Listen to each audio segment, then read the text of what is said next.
ang mga kwento ng pag-ibig, kwento ng buhay at kwento ng pag-asa dito sa Barangay Love Stories. Love Stories. Para sa isang ama ay walang bundok ang hindi niya kayang akyatin para sa kapakanan ng kanyang anak. Pero minsan ay may mga bagay na sumusobra na. Lalo na kung ang kahinaan na ng isang tao ang ginagamit para sa pansariling intensyon. Ikaw, kabarangay at kapuso, ano ang isang bagay na ginawa ninyo ng iyong ama na hindi mo malilimutan? Dear Papa Dudut, magandang araw po sa inyo Papa Dudut. Lester na lamang po ang itawag ninyo sa akin. 37 years old na ako at isa akong collection agent o taga-kolekta ng bayad o utang ng mga kliyente namin sa isang kumpanya. Mula po ako sa isang lower middle class na pamilya. May 3 akong kapatid, nanay na ihaw vendor at tatay na nagpapasada ng jeep. Hindi ko alam kung paano na magic ng mga magulang ko ang buhay namin noon. Pero napagtapos naman nila kaming magkakapatid kahit papaano. Nagtapos ako sa kursong tourism pero nahirapan akong makahanap ng trabaho dahil sa oversupply ng tourism graduates noong kapanahunan ko. Ilang taon din akong nabakante pagkatapos kong graduate hanggang sa naisipan kong maghanap na lamang ng ibang trabaho.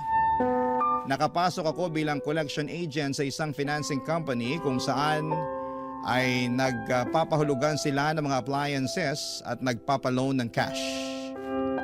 Hindi ganong klase ng buhay ang inaasahan kong mararating ko, Papa Dudut. Matayog kasi ang mga pangarap ko noong bata pa lamang ako. Kaya ako nga po sinikap na makapagtapos dahil gusto kong magkaroon ng mas maayos na buhay sa pagtanda ko. Kaso nga lang ay hindi umayon sa akin ang kapalaran. Alam niyo po noong nag-aaral pa lamang ako ay hindi naman sa pagbubuhat ng sariling bangko pero maganda ang status ko noon sa eskwelahan.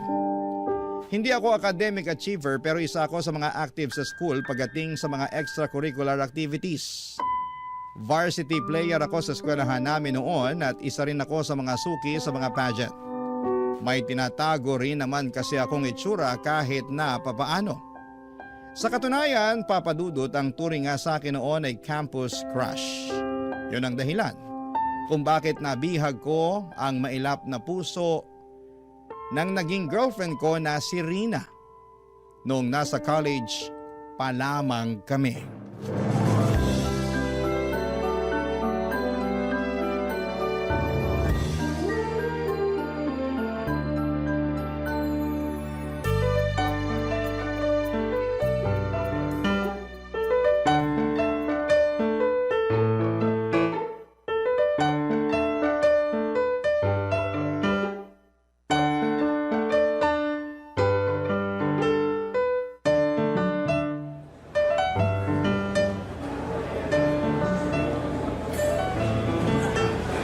Lester, nandito ka lang pala. Kanina pa kita hinahanap.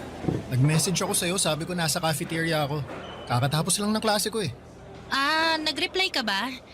Hindi ko nabasa lobat ako. Kararating mo lang dito sa school? Oo, hindi ako nakapasok sa first class ko. Nahuli ako ng gising Pinag-overtime ba naman ako sa trabaho kagabi? Kaya madaling araw na ako nakauwi. Bakit ka nag-OT? Sinasante kasi yung isa kong katrabaho. Understaff tuloy kami. Ewan ko ba sa boss namin? Naturingang sikat na fast food yung minamanage, pero nagtitipid naman sa empleyado. Nag-breakfast ka na ba? Kumain ka muna. Hindi pa nga pero wag na. Haba ng pila Magsisimula na rin maya-maya yung klase ko. Heto, kainin mo na lang tong extra rice ko. Hati na lang tayo dito sa ulam. Ayan, mas mabuti pa. Kanina pa kumakalam yung sikmura ko Nga pala, nadala mo ba yung hiniram ko sa'yo? Oo. Heto, 2,000. Salamat! Promise, ibabalik ko rin to next week kapag may sahod na ako. Saan mo ba gagamitin yan? Pambayad ko ng renta sa boarding house. Ilang araw na akong kinukulit ng landlady namin Nakakairita. Hirap talaga sa buhay kapag walang-wala ka, no? Di bale, bayaran mo na lang yan kapag may extra ka na. Gamitin mo na lang muna yung sahod mo next week sa mga kailangan mo pambayaran. Salamat ah. Buti na lang, malawak yung pangunawa mo. Hindi katulad ng iba dyan, hindi marunong umintindi. Yung prof ko, yung boss ko, pati yung landlady. Ay, nakakainis. Kapag ako talaga yumaman, nako, dead ma ako sa kanilang lahat. Kaya nga tayo nag-aaral ng mabuti para yumaman eh. Ay hindi. Ako mag-aasawa na lang ng AFAM para makaahon agad sa hirap. Kahit matandang mayaman pa yan, papatulan ko makalis lang ako sa impyernong buhay na to. Uy, teka. Sinasabi mo ba na hindi ako yung aasawahin mo? Bakit? Mayaman ka ba? Sabi ko naman sa'yo, gusto ko makapangasawa ng mayaman, di ba? Yung may sariling kotse, may swimming pool sa bakuran, de-air ko ng buong bahay. Kung ganun ka na, sige, aasawahin kita. Hayaan mo, magpapayaman ako para sa'yo. Yan! Ganyan dapat. Mag-effort ka para naman may rason kung bakit kita sinagot. Eh bakit mo nga pala ako sinagot? Hindi naman ako mayaman. Pogi ka eh. Okay na yun. At least may shota akong pogi. Ay, kakainin mo pa ba yung rice mo? Ako nauubos. Sige, sa'yo na to. Salamat! Akin na rin tong soft drinks mo ah. Aga-aga nagsusoft drinks ka. Sige lang, pakabusog ka. Alam kong pagod ka sa trabaho. Alam mo, nakaka-proud ka nga eh kasi nakakaya mong balansehin yung pag-aaral tsaka pagiging working student mo. Ano nakaka-proud dun? Yung lagi akong pagod? Kulang-kulang ang tulog? Laging napapagalitan ng prof kasi late? Anong nakaka-proud dun, no? Hindi, ang ibig kong sabihin, nakaka-proud ka na kahit nakakapagod yung ginagawa mo, nagpupursige ka pa rin. Wala akong choice. Ipinanganak akong mahirap eh. Kung iniluwan lang sana akong mayaman, magbubuhay doon niya talaga ako. Pero dahil minalas ako sa buhay, ganito na lang muna ako sa ngayon. Pero balang araw talaga, sisiguraduhin ko na yayaman din ako. Tayo. Yayaman din tayo. Ay, oo nga pala. Sorry. Tayo pala. Ano pala ang balak mo mamaya? Gusto mo bang kumain muna tayo sa labas? Gastos na naman. Kakautang ko nga lang sa'yo ng pera eh. Hindi, libre ko naman eh. Aba, dami mo naman yatang pera ngayon. Papadudot gets ko si Rina. May mga pagkakataon din kasi noon nakapos din kami sa bahay kaya minsan ay wala kaming inuulam. Lalo na tuwing bayaran na ng kuryente, tubig at renta. Kaya naman sinanay ko na ang sarili ko na magtipid. Gusto ko rin kasi na matulungan ko si Rina kahit na sa maliit na bagay lamang katulad ng paglibre ko sa kanya ng pagkain. Kahit yun na lang muna ang maibigay kong suporta sa kanya. Malaki ang pamilya nila Rina, sa Bulacan sila nakatira. 7 silang magkakapatid at ang tanging kumakayod sa kanila ay ang tatay nilang construction worker. Hindi na makapagtrabaho ang nanay nito dahil nabaldado siya matapos ma-stroke. 4 lang sa kanilang magkakapatid ang nag-aaral. Sa katunayan ay hindi na dapat papasok pa si Rina ng college kung hindi lang niya ito ipinaglaban. Kaya siya nagwo-working student para matustusan niya ang sarili niya dahil siya na lamang ang nagpapaaral sa sarili niya noong time na yon. Mas matanda sa akin ang 2 taon si Rina, Papadudot. Ilang beses siyang natigil sa pag-aaral kaya pareho pa lamang kaming first year college nung nagkakilala kami. Naging magkaklase kami sa isang minor subject. Naalala ko pa unang araw noon ng klase noong nagkaroon agad kami ng surprise quiz. Late siyang dumating at walang dalang ballpen, walang dalang papel. Ako ang nag-provide noon sa kanya, Papadudot, dahil naaawa ako. Hanggang sa araw-araw na siyang tumatabi sa akin dahil ako na ang tagabigay sa kanya ng papel. Naging magkaibigan kami at kalaunan ay nagkaroon ng magandang ugnayan. Niligawan ko siya at bago natapos ang first semester ay naging kami, Papadudot. Tumagal ang relasyon namin hanggang 3rd year college. Pero bago pa man magsimula ang bagong school year, ay nagkaroon kami ng matinding problemang dalawa, Papadudot.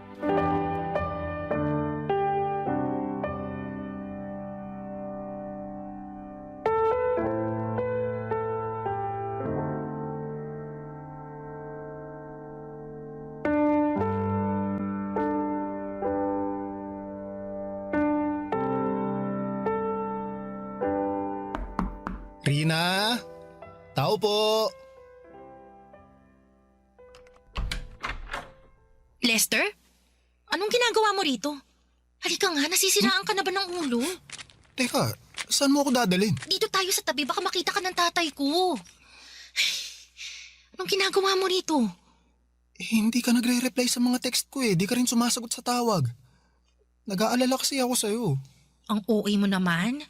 Di lang nakapag-reply, pupuntahan mo na ako agad dito sa Bulacan. Enrollment na kasi. Gusto ko sana nasabay na lang tayong mag-enroll. Mauna ka nang mag-enroll. Hindi pa ako makakaluwas ngayon. Bakit naman? May problema kami ngayon dito sa bahay. Anong problema? Baka sakaling makatulong ako. Wala. Wala kami itutulong sa problema ko. Ay Rina, boyfriend mo ako. Alam mo naman nagagawa ako ng paraan para matulungan kita eh. Teka, ano tong nasa balikat mo? Wala to. Patingin nga. Wala to sabi! Ano yan? Pasaba yan? Rina, Oo, pasato! Obvious ba? bakit? Anong nangyari sa'yo? Binato ko ng tatay ko ng baso. Hindi lang niya ako binato, sinampal din niya ako. Binugbog. Ano, masaya ka na? Nalaman mo ng totoo! Bakit kanya binubugbog? Gusto mo bang magsumbong tayo sa barangay? Sira, ulo ka ba? Ipapabarangay ko tatay ko? Bakit ka nga niya binugbog? May ginawa ka ba? Wala akong ginawa. Ikaw ang may ginawa. Pinuntis mo ko. Buntis ka? Oo. 2 buwan na. Teka sandali. Paano? Kailangan ko pa bang i-explain sa'yo kung paano nabubuntis ang isang babae? Ibig kong sabihin, gumagamit naman tayo ng proteksyon, di ba? Pues yung proteksyon na ginagamit mo, walang silbi. Anong gagawin natin ngayon yan? Anong klaseng tanong yan? May magagawa pa ba tayo? Nandito na to. Teka, anong sinabi ng tatay mo nung nalaman niya ang totoo? Pinagtigil niya ako sa pag-aaral. Pagkatapos kong ipanganak to, maghahanap ako ng trabaho para may pambuhay ako sa batang to. Hindi mo natatapusin pag-aaral mo? Lester, ipinaglaban ko na tong pag-aaral ko sa tatay ko tapos ngayon, buntis ako. Ano pang laban ko kung sinira ko na yung tiwala niya? Hindi niya na ako papayagang mag-aaral pagkatapos nito. Pero, Rina, sayang naman yung nasimulan mo. Sino naman mag-aalaga ng bata pagkapanganak ko? Mga kapatid ko na walang silbi. Nanay ko na baldado. O yung tatay ko na busy sa pagkayod. Huwag kang mag-alala, papanindigan ko naman yung bata eh. Aba dapat lang. Sino ba nagsabing hindi? Ikaw ang may kasalanan ng lahat ng to kaya wag mo akong takasan. Alam ko na, gusto mo bang kausapin ko na lang tatay mo? Para saan pa? Gusto mo rin ba makatikim ng bugbog? Baka mamaya pagsabayin pa tayo eh. Alam mo, umuwi ka na lang. Tsaka na lang natin to pag-usapan kapag kalmado ng lahat. Paano ka? Nag-aalala ako para sa'yo eh. Kaya ko ng sarili ko. Masasaktan ako ng tatay ko pero hindi niya ako magagawang patayin. Kaya huwag ka mag-alala. Balitaan mo ako ah. Tawagan mo ako agad kapag nagka-problema ka. Problemahin mo muna kung paano mo sasabihin sa magulang mo na nabuntis mo yung syota mo. Tsaka natin pag-usapan ulit kung anong mangyayari. Sige, tatawagan kita mamaya pagka uwi ko. Rina, alagaan mo sarili mo ha. Oo na. Umalis ka na. Lalabas na maya-maya si tatay para magtrabaho. Baka makita ka pa niya. Naku, iinit na naman ulo nun. Sige. Ay, sandali lang. Bakit? Ano yon? May kailangan ka pa? May extra ka ba dyan? Pahiram naman ako kahit 100 lang oh. Magpapaload lang ako para may pang-text ako sa'yo. Di kita nare-replyan kasi wala akong load eh. Sandali. Oh, ito. Ayun, salamat. Aalis na ako. Sige, mag-ingat ka. Ikaw rin. Papa Dudut, hindi naging maganda ang pagtanggap ng mga magulang namin sa balitang nagkaroon na kami ng anak ni Rina. Pero kahit na ganoon ay wala naman silang magagawa dahil nandun na ang bata. Para makatulong sa mga gastos ni Rina ay nagtrabaho ako sa gasolinahan. Pinagsabay ko ang pag-aaral at trabaho para matustusan ko ang pangangailangan ng baby namin. Nakakahiya rin namang humingi ng pera sa mga magulang ko dahil sila na ang gumagastos sa pag-aaral ko kaya minabuti kong ako na lamang ang mag-provide para sa sarili kong pamilya. Habang lumalaki ang tiyan ni Rina ay lumalaki din ang gastos na kailangan nito. Mula sa mga maternity dress, vitamins, pati ang buwan ng check-up ni Rina, ako ang nagbibigay. Hindi ko alam pero napakaraming demands ni Rina ng mga panahong yon. Pero wala akong karapatang magreklamo dahil pareho naming pinasok ang problemang yon. Papa Dudut, mabilis na dumaan ang 7 pang buwan at matagumpay na naipanganak ni Rina ang baby namin. Isa itong batang babae na pinangalanan naming Sofia. Noong nahagkan ko na ang anak ko, Papa Dudut, ay para bang nawalang lahat ng pagod at problemang pinapasan ko. Para akong nabuhusan ng kaligayahan noong nakita ko kung gaano kaliit at ka-cute ang anak namin. Noong araw na yon ay sunod-sunod na pangarap ang nabuo sa isipan ko para sa pamilya ko. Pero Papa Dudut, hindi pala ganon kadali ang mangarap. Lalo na kapag hindi nakaayon sa iyo ang kapalaran. Dahil sa mga sumunod na taon, sa halip na ginhawa ay puro problema ang mga naranasan naming dalawa ni Rina. Barangay Love Stories. Barangay Love Stories. Noong natapos ko ang pag-aaral ko, pansamantala kaming tumira sa Bulacan ni Rina. Yon kasi ang gusto ng tatay nito dahil baldado na ang nanay niya ay yun na lamang ang tanging paraan para makapiling nito ang apo niya. Maliit lang ang bahay nila Rina, Papa Dudut. Sa maliit na bahay na yon ay doon sila nagsisiksikang magkakapatid. Mabuti na lamang at may isang kwarto doon na pwede naming gamitin ni Rina para kahit papaano ay may privacy kaming dalawa. Aaminin ko na hindi naging magandang naging buhay namin sa Bulacan, Papa Dudut. Bukod sa nahirapan akong makahanap ng trabaho sa lugar nila, ay palagi pa kaming nasisermonan ng tatay ni Rina. Palagi niyang ipinamumukha sa amin ang pagkakamaling nagawa namin at yun nga po ang pagkakaroon namin ng anak sa murang edad. Bawat galaw namin doon ay may halong panunumbat. Kapag pumalag kami ay pareho niya kaming sinasaktan at wala kaming magawa noon dahil nakatira kami sa pamamahay nila. Kahit papaano ay hindi rin naman po ganon kasama ang tatay ni Rina. Paminsan-minsan kapag maganda ang mood nito, katulad na lamang tuwing sahuran ay binibilhan niya ang anak namin ng diaper o di kaya ay gatas. Pero kapag tagipit ay sa amin talaga siya nagpapalipas ng sama ng loob. Habang wala pang nahahanap na maayos na mapagkakakitaan ay sumasama ako noon sa trabaho ng tatay ni Rina para umextra sa construction, samantalang si Rina naman ay nagbabahay-bahay para magtinda ng ukay. Doon kami kumukuha ng panggastos namin para kay baby. Kasabay ng paglaki ng anak namin ay mas lalo pa naming naramdaman ang kahirapan ng buhay, Papa Dudut.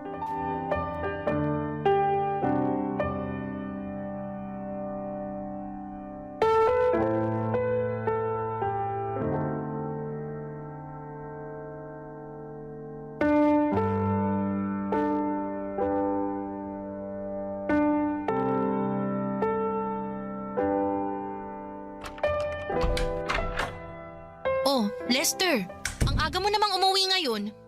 Nasaan si tatay? Nandun pa siya sa construction. Pinauwi na ako ng foreman namin, masama pakiramdam ko eh. Bakit? May sakit ka? Oo, medyo may sinat ako. Muntik na akong mahulog kanina mula sa pangalawang palapag nung nahilo ako. May sakit na nga ang anak natin. Pati ba naman ikaw magkakasakit din? Sayang naman yung kikitain mo sa construction ngayong araw. Basta ipapahinga ko lang to tapos babalik din ako agad sa site bukas. May makakain ba dyan? Wala na. Hindi naman namin alam na dito ka pala kakain eh. Bumili ka na lang ng tinapay sa labas. O sige, mamaya na lang ako kakain. I-idlip na lang muna ako rito. Nasaan pala si Sofia? Nagpapahinga na. Medyo nilalagnat pa rin. Pinainom mo ba siya ng gamot? Alam nga namang hindi. Anong tingin mo sa akin? Grabe, ang sungit naman. Nagtatanong lang eh. Wala kasing kwenta yung tanong mo. Eh bakit sobrang init naman yata ng ulo mo ngayon? Sino bang hindi iinit ang ulo? Tingnan mo nga tong bahay. Sobrang gulo. Ang liit-liit na nga lang, ang dami pang kalat. Tapos ngayon nandito ka kasi ano, masama pakiramdam mo. Eh di mas lalo na namang nasira yung mood ko. Sayang yung isang araw sanang sasahurin mo. Babawi naman ako bukas eh. Mas gusto mo ba yung sige pa rin ako sa trabaho kahit na hindi maganda yung pakiramdam ko? Paano kapag nadisgrasya ako doon? Eh di mas malala yung problema natin kapag nagkataon. Tinatanong mo kung anong gusto ko? Hindi yun ang gusto ko, Lester. Hindi ganitong klase ng buhay ang gusto ko. Ano? Hanggang ganito na lang ba tayo? Halos 2 taon na yung lumipas simula nung nakapagtapos ka. Anong ginawa mo? Hanggang construction ka na lang ba? Anong silbi ng diploma mo na 4 na taon mong pinaghirapan? Asan na yung mayamang buhay na ipinangako mo sa akin? Eh, tutuparin ko naman yan eh. Kailangan mo lang ng konting tiyaga, ha? Tuloy-tuloy pa rin naman ako sa paghahanap ng trabaho. Sadyang minamahalas lang talaga ako. Ang sabihin mo, hindi ka lang marunong dumiskarte. Paano ka pa makakapagtrabaho sa hospitality niyan? Kaya ka nga nag-tourism, di ba? Kasi may itsura ka. Hindi ba ang hanap nila sa mga ganyang klaseng trabaho yung magandang itsura? Tingnan mo nga itsura mo ngayon. Ang dugyot mo nang tingnan, no? Pati sarili mo hindi mo na kayang alagaan. Siyempre, araw-araw akong babad sa initan. Palagi ako nagbubuhat ng buhangin at mga hollow blocks, madudumihan talaga ako. Iisipin ko pa ba itsura ko kaysa sa kapakanan natin? Hindi naman tayo mapapakain itong itsura ko eh. Ayoko na ng ganitong buhay. Araw-araw ko na lang pinoproblema kung paano pagkakasyahin yung pagkain natin. Palagi ko na lang tinitipid yung gatas ni Sofia. Tapos, nandyan pa si tatay na wala nang ibang ginawa kundi magbunga nga kapag nalalasing. Sorry, konting tiis na lang. Gagawa ako ng paraan. Ayoko nang magtiis. Buong buhay ko lagi na lang ako nagtitiis. Kung ganun, bumalik na lang tayo sa Maynila kung gusto mo. Ano namang gagawin natin doon? Doon tayo kina nanay tumira. Mas maganda yung oportunidad doon, mas maraming trabaho. Pati ikaw, pwede kang magharap ng trabaho kasi pwede mo nang iwan si Sofia sa mga magulang ko kung sakali. Matagal na rin kasing nare-request ni nanay na makita si Sofia eh. Baka naman mamaya, alilain ako ng mga magulang mo doon sa pamamahay nila, ha? Hindi yun mangyayari. Nakasama mo naman na sina nanay at tatay, di ba? Mababait sila. Anong mababait? Eh hindi nga maganda yung tingin sa akin ng nanay mo nung una kami nagkita eh.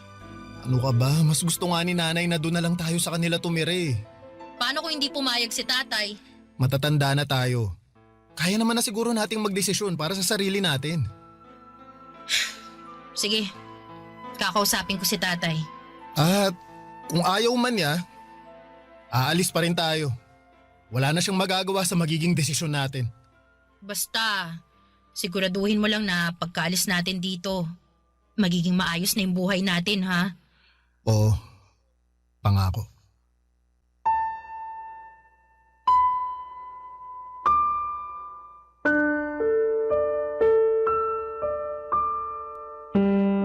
Katulad ng inaasahan ay hindi pumayag ang tatay ni Rina na umalis kami sa poder niya.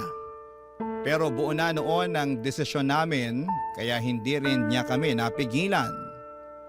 Papadudot pagkabalik namin sa Maynila ay masaya kaming tinanggap ng mga magulang ko ang mga pamilya kong binuo.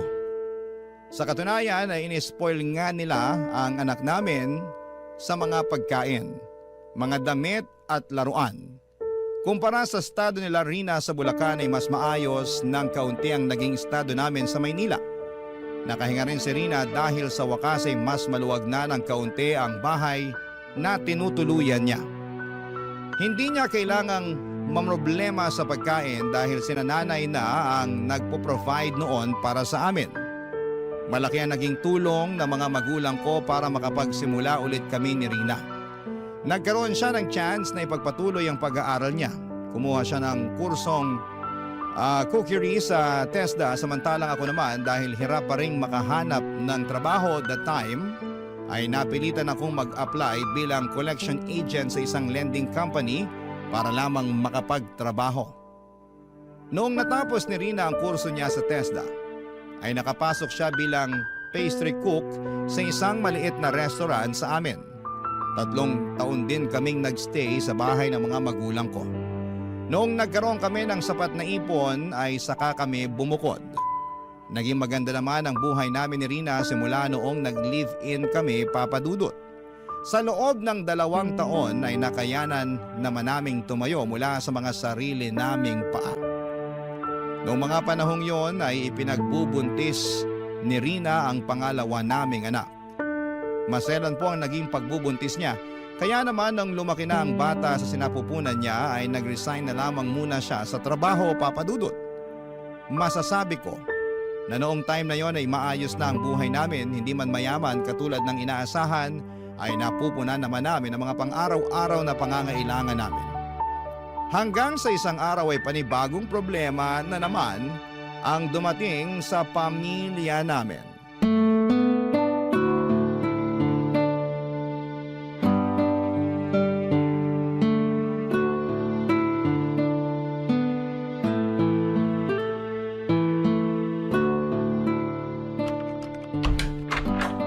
O Rina, nakauwi na pala kayo.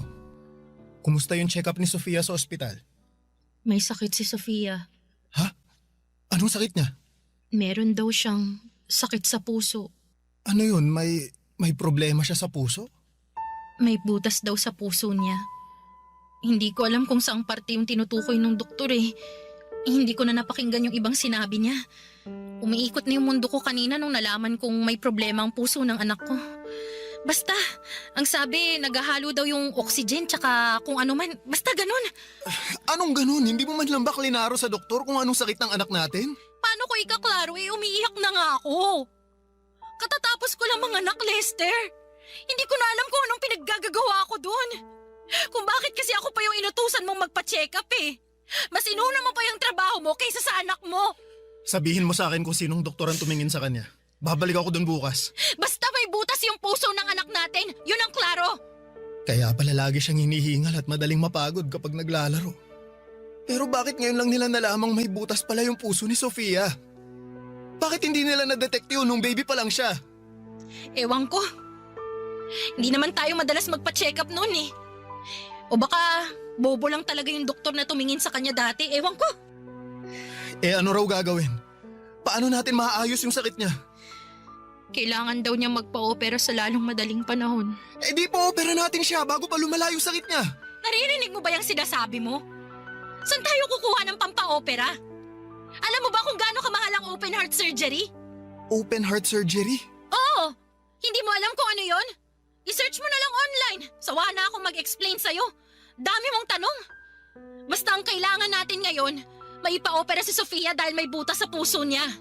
Ang problema, wala tayong pera. Saan tayo huhugot ng pampa-opera niyan? Susubukan kong humiram ng pera kay nanay at sa mga kapatid ko.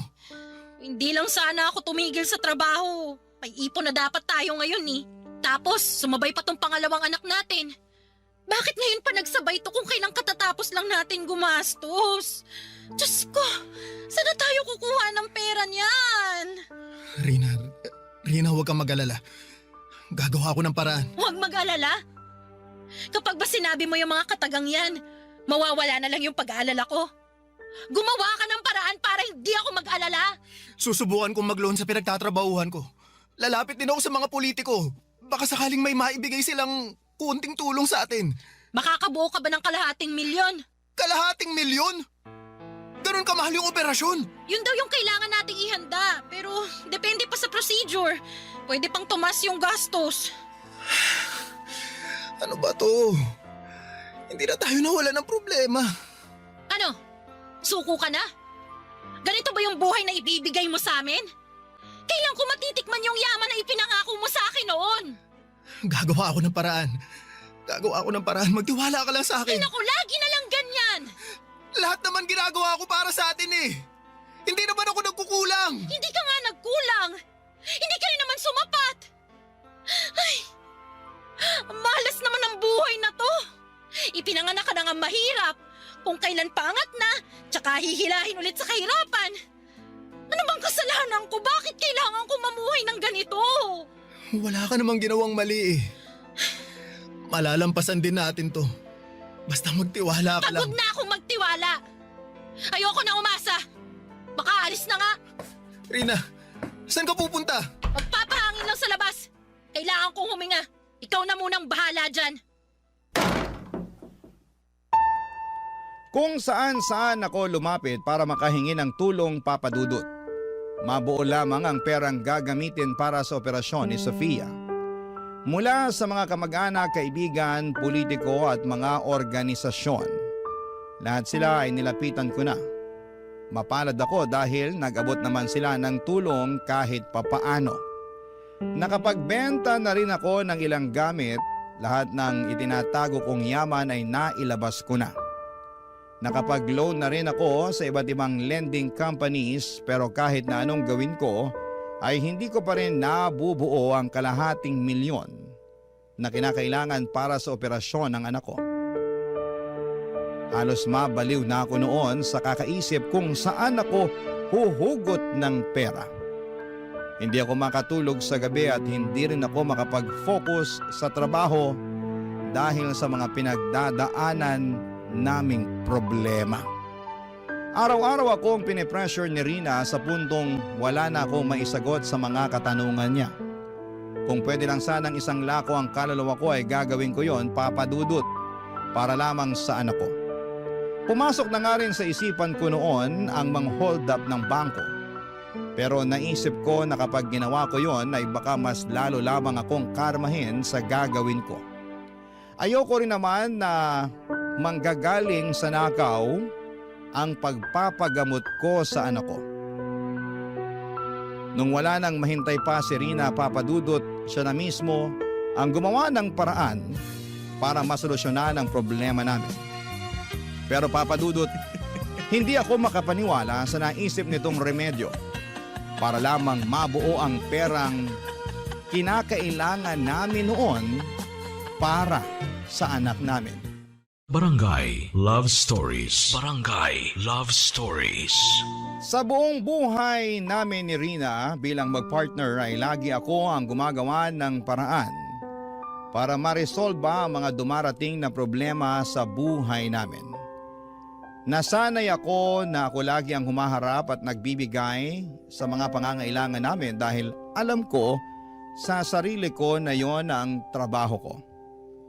Ayoko kasing isipin ni Rina na wala akong kwentang ama sa mga anak namin.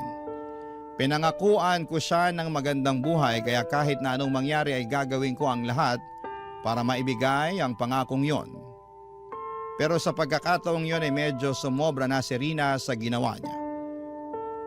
Isang araw pagka-uwi ko galing sa trabaho ay nagulat ako nang pakitaan ako ni Rina ng 100,000 piso. Noong tanungin ko siya kung saan niya ito nakuha ay wala siyang binanggit tungkol sa pinanggalingan nito. Basta ang sinabi niya ay down payment lamang daw yon nang hiniram niyang pera mula sa isang tao. Nang oras ding yon ay inutusan niya akong magbihis. Ang sabi niya ay kailangan ko raw magsuot ng magandang damit dahil may nahanap siyang racket para sa akin. Wala siyang binanggit kung ano ito basta ang sabi niya ay kailangan ko raw puntahan ang isang address para makuha ko ng buo ang perang hiniram niya. Nakaramdam ako ng pag-asa noong sa wakas ay nalaman kong mabubuo na namin ang pampaopera para sa anak namin. Kaya kahit walang kasiguraduhan kung saan ako pupunta ay agad akong nagbihis at nagpunta sa address na tinutukoy ni Rina. Sa isang sikat na condominium building ako dinala ng address na ibinigay ni Rina. Noong nagpakilala ako sa lobby ng naturang lugar ay agad nila akong pinapasok sa kwarto ng isang boy. Kabado man sa racket na nahanap ni Rina ay matapang kong hinarap ang taong tinutukoy niya, Papa Dudut.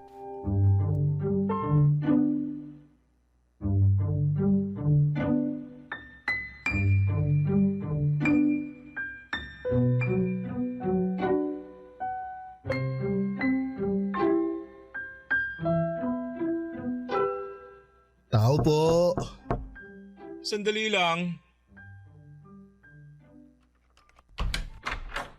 Yes? Magandang gabi po. Ikaw po ba si Boy? Ako nga. Ikaw si Lester, yung pinadala ni Rina? Ako nga po.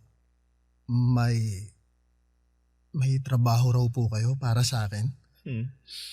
In fairness, guwapo ka nga katulad ng sinabi niya. Po? Wala. Halika, pumasok ka na. Sige po. Salamat po. Kumain ka na ba? Gusto mo bang kumain na muna?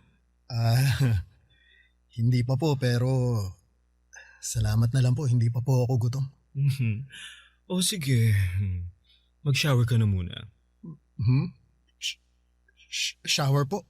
Oo, ayoko kasi ng amoy pawis. Mas maganda kapag fresh ka. Ah, katatapos ko lang naman pong maligo bago ako nagpunta rito. Huwag po kayong mag-alala, hindi po ako amoy pawis. Okay, o sige. Kung ganun, halika na rito. Lumapit ka sa akin. Po? Bakit po? Sabi ng asawa mo, maganda raw yung pangangatawan mo eh. Gusto ko lang i-check.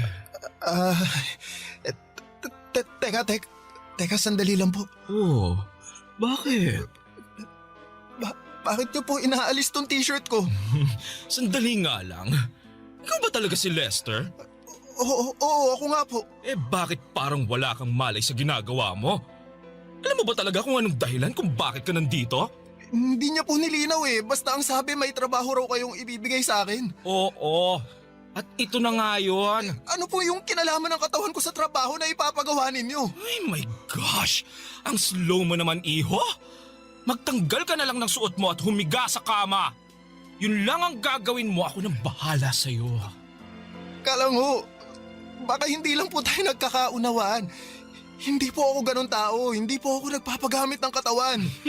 Eh yun ang sabi sa akin ni Rina eh. Ano ba to, scammer ba kayo? Kung hindi mo gagawin ang ipinagagawa ko sa'yo, tatawag ako ng pulis. Teka, sandali lang po. Pulis agad. Hindi po kami scammer. Nakapagbigay na ako ng down sa inyo, no? Nagtiwala ako sa inyo dahil nirecommend kayo ng contact ko. Kaya kung hindi nyo ibibigay yung kapalit ng paunang bayad na binigay ko, ipapapulis ko kayo. Sandali lang ho ah. Sandali lang ho, tatawagan ko lang po si Rina. May kakalaruhin lang ako sa kanya. Sinasayang nyo lang ang oras ko eh. Nagmamadali ako kaya mas mabuti pa ibalik nyo na lang yung pera ko. Hindi ka makakalabas dito hanggat hindi nyo na ibabalik yung pera binigay ko. Sandali lang po, mabilis lang po ito. Heto na po, heto na, tinatawagan ko na siya. Hello, Lester. Tapos ka na ba? Ang bilis naman yata. Hello, Rina! Anong tapos na? Alam mo ba kung anong gulo tong pinasok mo? Anong gulo? Bakit? Nanggulo ka ba dyan? Pinag-uubad ako ng bakla dito. Anong inaasahan mong gagawin ko? Aba malamang, di ibigay mo kung anong gusto niya. Ikaw yung kapalit ng perang hinihiram natin sa kanya. Kailangan niya ng boylet kaya ikaw yung binenta ko. Ano? Anong pinagsasasabi mo? Kailangan natin ng pera para sa anak natin, di ba? Kaya huwag ka na magreklamo dyan. Hindi ko kayang gawin yung pinapagawa niya sa akin. Ay, dami mo namang arte. Gawin mo na lang kung ano yung gusto niya. Isipin mo ang anak natin. Hahayaan mo ba siyang mabuhay ng may butas yung puso? Pero... Wala nang pero. Huwag kang uuwi dito hanggat hindi mo nakukuha ng buo yung pera, ha? Hello? Rina? Rina! Ano? Tapos na ba kayo mag-usap ha? Kasi magpapatawag na talaga ako ng security. Hindi, wag. Babayaran ko na lang yung perang hihiramin namin sa inyo. Please, sir. Kailangan talaga namin ng perang pampapera sa anak namin eh. Hindi po talaga kami scammer. Please maniwala po kayo. Hindi ko kailangan ng pera, no? Marami na ako ng pera, my dear. Ang bayad na inaasahan ko ikaw dahil ikaw ang inalok sa akin ni Rina. Ngayon, kung hindi ka papayag sa setup na ganon, ibalik nyo na lang yung pera dahil mukhang hindi naman pala kayo ganon kagipit katulad ng sinasabi ninyo. Total, ngayon lang naman to eh. Ay hindi! Sinong nagsabing isang beses lang to ha? Malaking halaga yung hiniram sa akin ni Rina. Ang bayad nun by installment. Kaya bawat Sabado sa susunod na 5 buwan, ha?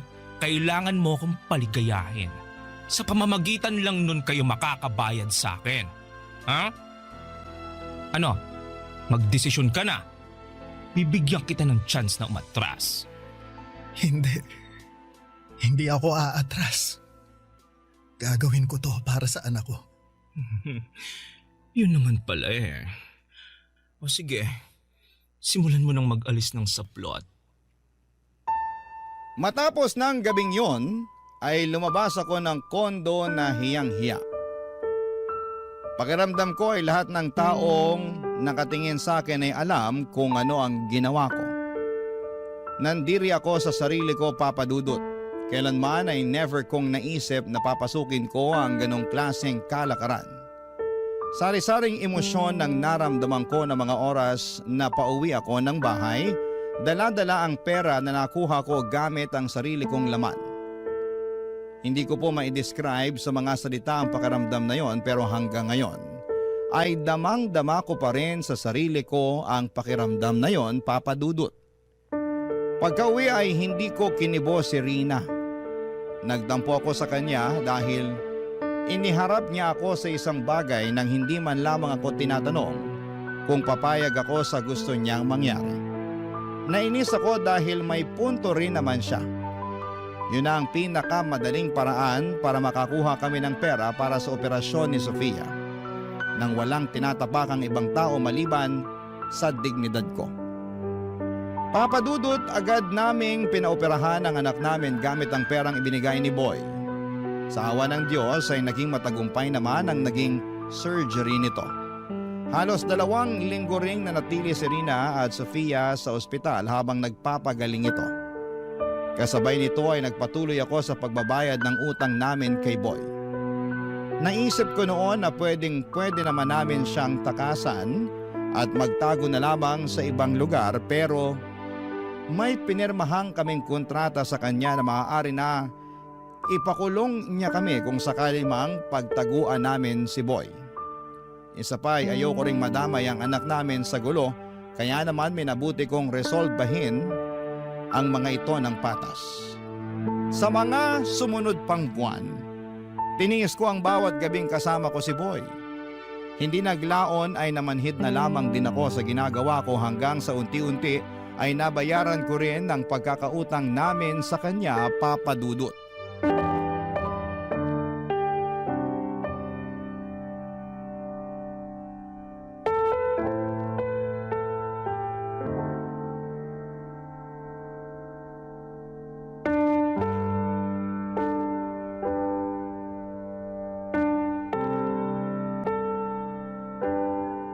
Salamat po.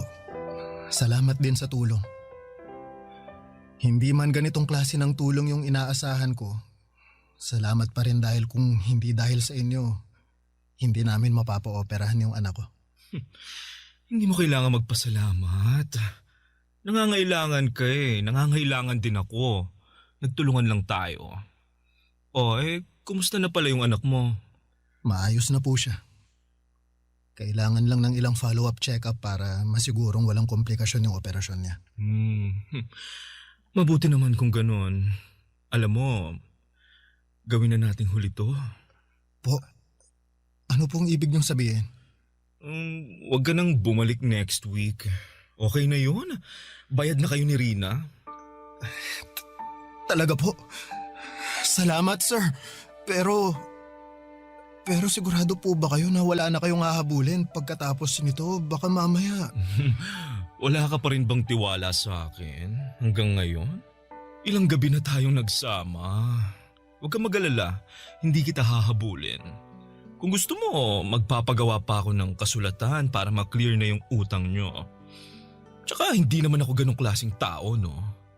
Alam kong masama ang tingin mo sa akin kasi ginamit ko yung kahinaan mo, pero wala eh. Kailangan ko ring lumigaya. Wala naman na magtatangkang pumatol sa akin. Bukod sa matanda na ako, bakla pa ako. Sinong tao naman na magmamahal sa akin maliban sa pera ko, no? Alam mo, naiinggit nga ako kay Rina eh. Sa kabila ng ginawa niya sa'yo, nagagawa mo pa rin siyang mahalin. Nilapastangan na niya yung pagkatao mo at lahat-lahat pero nananatili pa rin kayong matatag. Ganong klaseng pag-ibig yung gusto kong maranasan balang araw eh. Kaso, mukhang malabo nang mangyari. Hindi ko naman po ito ginagawa dahil kay Rina eh. Dahil ito sa anak ko. Kahit gawin ko ulit tong bagay na to, matulungan ko lang yung anak ko. Gagawin ko. Uliran ka palang ama eh. Mabait kang tao, Lester. Sobrang bait mo to the point na okay lang sa'yo kahit ginagamit ka na ng ibang tao. Sayang lang kasi napunta ka sa katulad ni Rina. Deserve mong mahalin din katulad ng pagmamahal na ginagawa mo sa mga taong nakapaligid sa'yo. Hindi naman sa sinisiraan ko si Rina ha, pero base lang sa nakikita ko, parang wala naman siyang pakialam sa'yo eh. Mahal po ako ni Rina. Nagawa lang din naman niya yun dahil sa anak namin eh. Hindi. Hindi ako naniniwala doon no. Alam mo ba, gabi-gabi, pagkatapos mong magpunta dito sa kondo ko, tinatawagan ako ni Rina. Talaga po? Bakit daw? Wala lang. Kinukumusta lang niya kung naging maayos ba yung performance mo. Kung may nagawa ka bang ikagagalit ko. Sabi ko sa kanya, wala. Sobrang galing mo nga eh. Actually, mamimiss kita pero may pamilya ka na eh. Kaya hindi kita pwedeng itali. Tsaka mas gusto ko sa single para walang sabit. Pero anyway, hindi naman yun yung point ko. Kaya siya tumatawag kasi gusto niyang humiram ulit ng pera. Ha? Pera? Para saan naman? I don't know. May kailangan pa ba kayong bayaran sa ospital? Wala na po. Kaya ko nang bayaran yung mga gamot ng anak namin. Sinisimulan ko nang bayaran yung ibang mga utang ko eh. Well, yun ang sabi niya sa akin. Gusto niyang humiram ulit ng pera at syempre, ikaw ulit ang pambayad. Kaso hinindihan ko na siya eh. Bukod sa naawa na ako sa'yo, may nahanap na akong kapalit mo kaya pinapalaya na kita. Maraming salamat po, sir. You're welcome. Advice ko lang sa'yo ha, mag-isip-isip ka. Katulad ng sinabi ko, deserve mong magkaroon ng babaeng mamahalin at irerespeto ka. Hindi katulad ni Rina na ang tingin sa'yo, isang pambayad utang. Papadudot, nagkaroon ako ng realization ng gabing yon. Pagka-uwi ay kinumpirma ko kay Rina kung totoo ba ang sinabi ni Boy na humihiram ulit siya ng pera sa kanya. Hindi tinanggi ni Rina ang katotohanan. Inamin niya sa akin na sawa na raw siyang maghirap at total ay may mapagkukuhanan na sila ng pera nang walang kahirap-hirap ay chance na raw namin yon para makaahon sa kahirapan. Sobrang dismayado ako sa kanya ng gabing yon at para bang bigla na lamang akong natauhan. Totoo nga ang mga sinasabi ni Boy, ginagamit lang din ako ni Rina at nagpapagamit naman ako dahil mahal ko siya. Unti-unti ay nawala rin ang pagkabulag ko kay Rina. Simula noon ay lagi ko nang nakikita ang mga hindi kagandahang ginagawa niya sa akin. Ang totoo niyan, gusto ko na nga sanang makipaghiwalay sa kanya noong mga panahong yon. Pero iniisip ko rin kasi ang kapakanan ng mga anak ko. Papadudot, tiniis ko ang lahat ng yon sa ngalan ng pamilya namin. Para sa aming mga anak. Pero sa aming dalawa ay si Rina na po ang may ganang bumitaw. Naganap siya ng ibang tao na magagamit niya ulit. Nung nakakilala po siya ng AFAM ay dali-dali siyang sumama dito at walang pag-aalinlangan na iniwan niya kaming mag-ama. Ang totoo niyan, Papadudot, ay nakahinga ako noong iniwan kami ni Rina. Hindi man maganda para sa mga bata na nawalan ng ina sa murang edad. At least, magkakaroon ako ng chance na magsimula pong muli. Papadudot, ang mga pangyayaring ikinuwento ko sa inyo ay nangyari 8 years ago. Ngayon ay dalaga na si Sofia at 8 years old na rin ang pangalawa naming anak. 3 taon ang lumipas simula nung iniwan kami ni Rina ay nakahanap ako ng babaeng nagmahal sa akin ng buo at totoo. Nagpakasal kaming dalawa at siya na ang tumayong bagong ina nila Sofia. Ngayon ay may isa na kaming anak at masasabi kong masaya. At kontento na ako sa buhay namin sa ngayon kahit na hindi ko nakamit ang yaman na pinapangarap ko. Ito na po ang wakas ng aking kwento at masasabi ko na hindi man sa pinansyal na aspeto ay mayaman ako. sa pagmamahal. Ang inyong forever kapuso at kabarangay, Lester. Kwentuhan naman tayo dito sa comment section. Ang mga kwento ng pag-ibig, kwento ng buhay at kwento ng pag-asa dito sa Barangay Love Stories. Love Stories.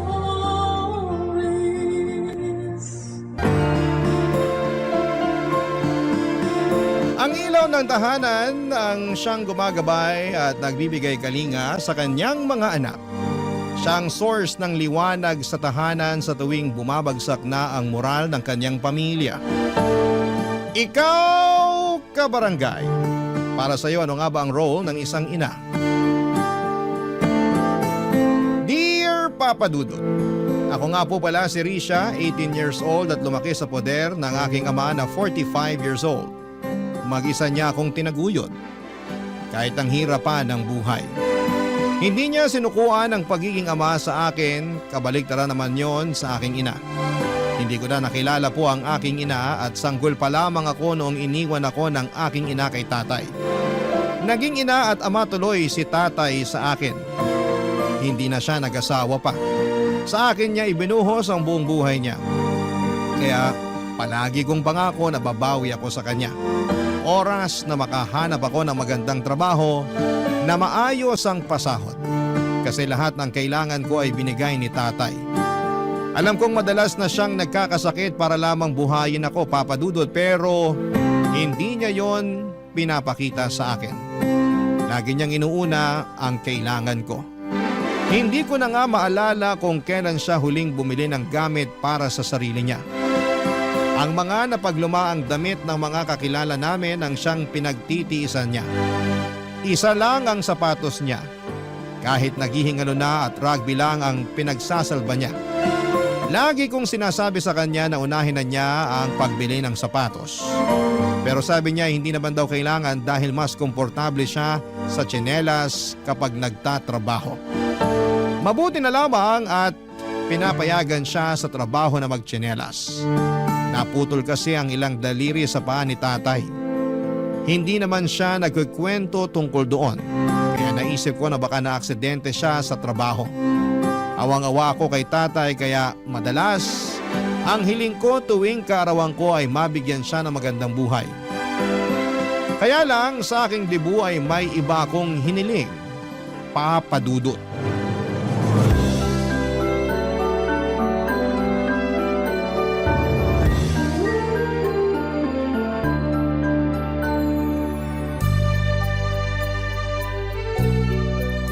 Happy birthday, anak! Salamat, Tay. Pasensya na kung 5 instant noodles at 3 nilagang itlog lang ang handa mo, ha? Nadelay kasi yung sahod ko. Ayos nga to eh. Alam nyo namang paborito ko ang instant noodles. Tapos tong tostadong pandesal na merong mantikilya. Perfect! Salamat, Tay. Walang anuman, anak. Basta para sa'yo. Babawi ako sa'yo sa susunod. Kapag nakuha ko na yung sahod ko, mamamasyal tayo. Pasok tayo sa mall. Tingin tayo ng mga damit mo ron. Naku, wag na po, Tay. Alam nyo namang hindi ako mahilig pumasyal sa mall. Saka baka mapagastos lang tayo ron. Pumirmi na lang tayo rito sa bahay. Manood tayo sa cellphone ko ng pelikula. Magpapadownload ako riyan sa internet shop sa kabilang kanto. Para sana may magandang mangyari sa birthday mo. Debut mo pa naman. Dapat espesyal. Hindi pa ba espesyal tong birthday ko ngayon? Ang sarap ng pagkakaluto nyo ng instant noodles. Hindi nyo tinipid sa mantikilya tong pandesal. Ano pa bang mahihiling ko? Salamat sa pag-unawa, anak. Hayaan mo, babawi ako. Ako ang susunod na babawi sa inyo, Tay. Ang dami nyo nang ginawa para sa akin. Ako naman dapat. Hindi naman kita inuobliga, anak. Kung ano lang ang kaya mo, yun lang ang iabot mo sa akin. Pero hayaan mo ko bilang tatay mo na ibigay sa iyo ang lahat ng kailangan mo habang wala ka pang asawa at anak. Parang ayoko nang mag-asawa eh. Kasi mahihirapan yung mapapang-asawa ko na abutin yung mga ginawa nyo para sa akin. Mag-asawa ka pa rin. Pagod na akong alagaan ka eh. Gusto na kitang ipamigay. Biro lang, anak. Ikaw na lang kaya ang ipamigay ko kay Aling Petra. Ang tagal ka ng type nun. Pansinin mo naman daw para may libre na tayong kutsinta sa umaga. Nirareto mo na naman ako sa kanya. Tigilan na nga natin yung karereto sa iba. Ganito na lang. Ano bang hiling mo ngayong kaarawan mo? Bukod sa ligawan mo si Aling Petra, Seryoso na, anak. sana makilala ko na ang tunay kong nanay. Ay, napag-usapan na natin to.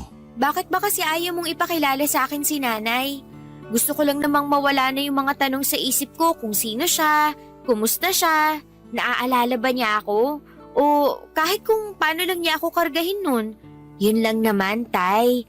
Huwag niyo na sanang ipagdamot yun sa akin. Birthday ko naman. Ay, basta iniwan ka na niya sa akin. Alam ko na yan, Tay. Bigyan niyo pa ako ng ibang detalye, please. Tsaka na tayo mag-usap ulit. Risha, Tay, please. kumain muna tayo. Kailangan ko ng pampalakas bago ako magkwento. Tahimik naming nilantakan ang instant noodles na niluto ni tatay. Hindi makatingin noon sa akin si tatay at parang iniisa-isa niya sa isipan ang mga alaala niya kay nanay. Nahalata kong nabalisa siya. Pero sana'y maintindihan niya na kailangan ko na ring malaman ang kwento tungkol sa aking nanay. Ang tagal ko rin yung hinahanap-hanap at wala akong may kwento sa school kapag may assignment ako tungkol sa aking nanay. Naging madamot kasi si tatay tungkol kay nanay. Gusto lang daw niya akong protektahan. Pero dalaga na ako at alam kong kaya ko nang harapin ang tungkol kay nanay. Pagkatapos namin kumain ay saka na kami nag-usap. Diretsahan na niyang sinabi ang lahat, Papa Dudut. Lorna ang pangalan ng nanay ko. 36 years old lamang siya at kay dad ko lamang siya nung pinanganak niya ako. Hindi pa siya handang maging ina noon kaya iniwan daw ako kay tatay. Sinabi rin ni tatay na marami siyang pagkukulang kay nanay at hindi raw niya naibigay ang lahat ng kailangan ni nanay. Kaya hindi niya masisisi si nanay kung umalis ito para buhayin ang sarili at tuparin ang mga nautlot nitong pangarap. Bumalik ito sa probinsya niya sa Bataan. Noong una raw ay nakikibalita pa ito sa akin pero nang tumagal ay hindi na. Pinaubayan na raw ako ng buo kay tatay. Dahil sabi ni nanay mas maganda raw ang paglaki ko kung si tatay ang bubuhay sa amin. Pagkatapos noon ay binigay din ni tatay ang picture at address ni nanay sa probinsya. Parang nabasa ni tatay na gusto kong puntahan si nanay. Kaya nagabot ito ng 2,000 piso para maggamit ko sa pagdalaw ko kay nanay. Niyakap ko si tatay at nagpasalamat. Noong gabing yon ay tinulungan niya akong mag-impake ng damit. Kinabukasan ay maaga akong hinatid ni tatay sa bus station patungo sa Bataan. Papa Dudut.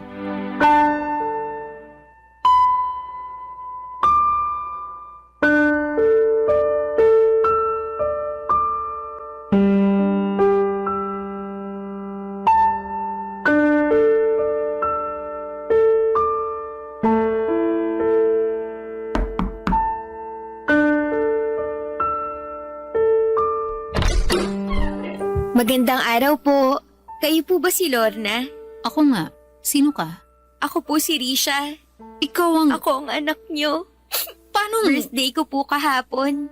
Ang tinatanong ko, paano mong nalaman kung sino ko? At paano mo nalaman ang bahay ko? Kay tatay po. Bakit hindi tumupad sa usapan ng magaling mong tatay? Po? Ang usapan namin, kakalimutan niyo na ako mag-ama. Bakit nandito ka? Kasi gusto ko po kayong makilala. Alam mo naman pala ang pangalan ko. Pero bakit kailangan mo pampuntahan ako rito sa Bataan? Kasi gusto ko lang pong kumustahin kayo. Ayos naman ako. Bakit may dala kang maleta? Kasi po, bala ko po sanang kung pwede lang po. Huwag mong sabihin pinapatapon ka rito ng tatay mo. Hindi pwede. Anong ipambubuhay ko sa'yo? Hindi naman po ganun. Magbabakasyon lang po sana kasama niyo. Kahit magbabakasyon ka lang dito, hindi pa rin kita kayang asikasuhin. Kaya ko naman na po ang sarili ko. Dalaga na po ako. 18 na po ako kahapon lang. Akala ko 15 ka pa lang. Ay, binobola niyo naman po ako. Hindi kita binubola. Nakalimutan ko na kasi kung kailan kita pinanganak. Ang tagal na kasi nung huli kita nakita. Kaya nga po magandang pagkakataon to para makapag-bond tayong dalawa. Kilalanin po natin ang isa't isa. Bumawi tayo sa mga nawalang taon natin. Hindi ko naman kailangan bumawi sa'yo. Kasi tanggap ko naman binalato na kita sa tatay mo. Kahit po siguro para sa akin na lang. Regalo niyo na po sa birthday ko na makasama kayo. Tapos na birthday mo, di ba? Kahit ilang araw lang po ako rito. Maaasahan niyo naman ako sa gawaing bahay. Talaga? Opo, magaling ako magluto. Yan ang kailangan ko, marunong magluto. Sawa na ako sa kakabili ng ulam sa karinderya. Paglalaba, maaasahan ba kita? Opo naman po. Okay, sige. Pumasok ka na. Sa sofa ka matulog, ha? Baka naman mamaya umasa ka pang makatabi ako. Hindi naman po. Okay na ako kahit saan, kahit sa sahig pa. Sakto pala ang pagdating mo. Kasi kailangan ko na maglilinis ng sahig. Pwede ka bang magwalis muna at mag-mop bago ka magbihis? Ang lagkit na kasi ng sahig ko eh. Opo, kayang-kaya ko yan. Saan ko po ba kukunin yung walis at basahan nyo? Nakita ko ang pagsilay ng ngiti sa labi ni Nanay Papa Dudut. Tinuro niya kung saan nakalagay ang walis at basahan. Pagkatapos noon ay nagmadali na akong linisan ang sahig niya. Ang dumi ng sahig, malagkit nga. Mukhang may natapong masabaw na ulam at bahagya lang napunasan. Hanggang sa makalikom na ng dumi at alikabok. Pero mabuti na lamang at naturuan ako ni tatay sa paglilinis. Mabilis kong napakinis ang sahig at natuwa si nanay, natuwa rin ako. Pagkatapos noon ay nagpasama siya sa akin para bumili ng mga iluluto ko raw na gabihan namin. Nagpapaluto siya ng adobong manok. Siyempre nagpabibo naman ako. Kaya after naming mamalengke, ginalingan ko sa pagluluto.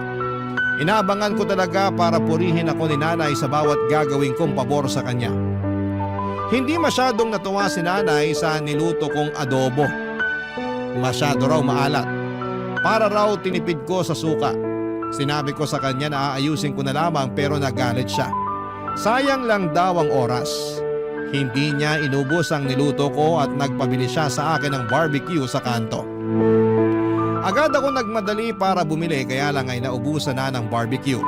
Naghanap pa ako kung saan-saan at hindi ako pwedeng umuwi ng walang dalang barbecue sa kamay ko. Kabado na ako noon dahil wala akong mahanap. Naligaw pa ako dahil hindi naman ako taga roon. Pagka-uwi ko ay mas lalong nagalit si nanay dahil wala akong dala. Nahiya ako noon dahil feeling ko ay mali ako. Sinabi ko sa kanya na babawi na lamang ako sa susunod. Agad niyang inutos sa akin na ibabad na lang daw ang mga labahan niya para mabilis na makusot kinabukasan. Agad ko namang sinunod sa pag-asang matutuwa na siyang muli sa akin, Papa Dudut. Barangay Love Stories. Barangay Love Stories. Kinabukasan ay maaga akong nagising para ipaglabana si nanay. Habang si nanay naman ay nakaupo sa sala at nagvi-videoke gamit ang cellphone niya. Rinig ko ang masayang tawa niya kahit papaano ay masaya na rin po ako. Nagmadali akong tapusin ang labahan para lamang makabanding si nanay. Excited na akong makakwentuhan siya. Kaya lang pagkatapos kong maglaba ay natusan naman niya akong ayusin ang lasa ng adobong niluto ko noong gabi. Agad ko naman yung ginawa, Papa Dudut. Naayos ko naman at nananghalian na kami. Natuwa siya dahil masarap na ang adobo. Natuwa rin ako dahil napasaya ko naman siya. Noong time na akala ko ay pwede ko na siyang makakwentuhan ay bigla siyang umalis para puntahan daw ang mga barkada niya. Maiwan daw ako sa bahay para maglinis. Wala naman akong nagawa, Papa Dudut. Sa mga sumunod na araw ay ganun din ang nangyari. Naging parang kasambahay niya ako. Hindi ko pa siya nakakakwentuhan kahit sa almusal. Lagi kasi siyang nakatutok sa kanyang cellphone at ilang araw lang dapat ako roon. Pero natagalan dahil hindi ko pa siya nakakausap ng maayos. Yun lang naman ang habol ko. Makabuo ng koneksyon sa nanay ko. Pero parang iniiwasan niya yon. habang inilalapit sa akin ang ibang obligasyon, Papa Dudut.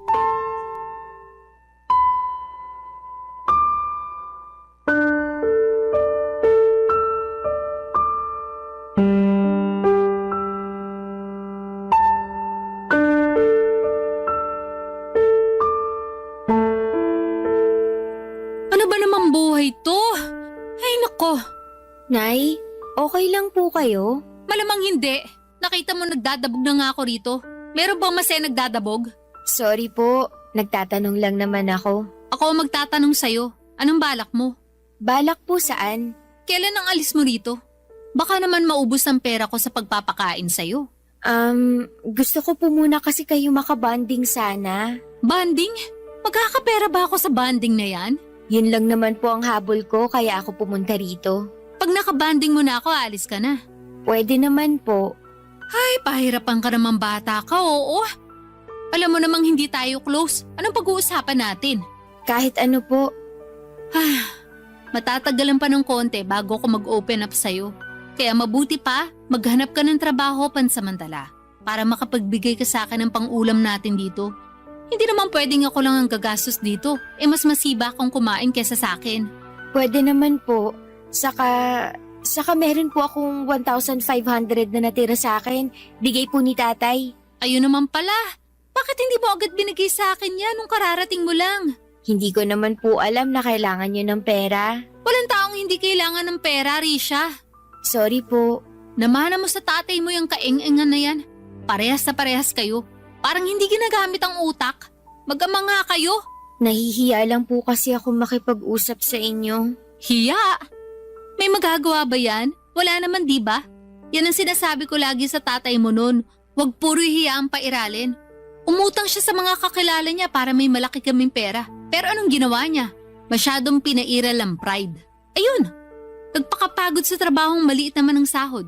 Ano nangyari? E di wala. Kukunin ko lang po yung pera. Teka, bago mo kunin yun, may sasabihin ako sa'yo. Ano po yun? Seryoso ako sa sinabi ko na maghanap ka ng trabaho, ha? Kahit pansamantala lang, maraming karinderiya sa paligid. Pwede ka rin tumulong sa pagbebenta ng barbecue dyan sa kanto. Bahala ka, maghanap ka. Bibigyan kita ng 2 araw para makahanap ng trabaho. Pag wala kang nahanap, papauwi na kita sa tatay mo. Kayo na lang magbanding. Opo, gagawan ko ng paraan. Dapat lang, hindi naman pwedeng umasa ka lang sa akin. Hindi naman po. Tsaka yung tatay mo, kung hindi naman yan tangat kalahati, papapuntahin ka rito ng 1,500 lang ang baon mo. Nag-iisip ba siya? Alam niyang hihingi ako ng pera para ipangkain sa'yo. Hindi ba niya naisip yun? Wala pa po kasing sahod si tatay. Yung 2K na inabot niya sa akin, galing pa yun sa ipon niya para sa pangpaaral ko. 2K pa lang inabot sa'yo. Bakit sinasabi mong 1,500 lang? Ang bata mo pa pero marunong ka ng kumupit. Pinamasahe ko po yung 350, saka po pinambili ko ng bracelet niya yung 150. Anong bracelet? Regalo ko po sa inyo, yung iniwan ko sa tokador niyo sa kwarto, yung may puso po at angels. Ah, yun ba? Ano ba yun? Akala ko may nakaiwan, tinapon ko na. Nasaktan ako ng laitin ni nanay si tatay. Nasaktan din ako ng baliwalain niya ang bracelet na regalo ko sana para sa kanya. Pero hindi ko yon pinahalata at nagpaalam ako sa kanya para kunin na lamang ang 1,500 pesos. Pero bago ko yon gawin ay pumasok muna ako sa banyo para umiyak. Tahimik kong iniyak ang mga masasakit na salita ni nanay Papa Dudut. Naghilamos ako pagkatapos para hindi mahalata na namumula ang mga mata ko. Nagmadali na rin ako lumabas ng banyo para kunin naman ang 1,500 at iabot kay nanay. Mabilis niyang kinuha yon at umalis ng bahay. Mamamasyal lang daw siya. Ako na raw muna ang bahalang mag-ayos sa bahay. Sumunod naman ako at pagkalinis ko ng bahay ay lumabas ako. Sinunod ko ang bili ni nanay na maghanap ng trabaho. 2 araw lang kasi ang palugit niya bago ako pauwiin kay tatay. Halos makaawa na ako sa kantin sa isang elementary school para magtrabaho roon pansamantala. Pinayagan naman nila ako pero sobrang baba ng sahod. Kinagat ko pa rin kesa naman sa wala. Nagsimula na ako magtrabaho roon kinabukasan. Arawan naman ang sahod kaya naiuwi ko kaagad kay nanay ang pinagpagurang ko. Pero hindi pa rin siya masaya, Papa Dudut. Lagi siyang nakasimangot tuwing inaabot ko ng buo ang 250 pesos na sahod ko kada araw. Nung una'y nagdadabog lang siya pero noong tumagal ay hindi na niya nakayanan pa. Sinabi na niya sa akin ang sama ng loob niya sa liit ng sahod ko, Papa Dudut.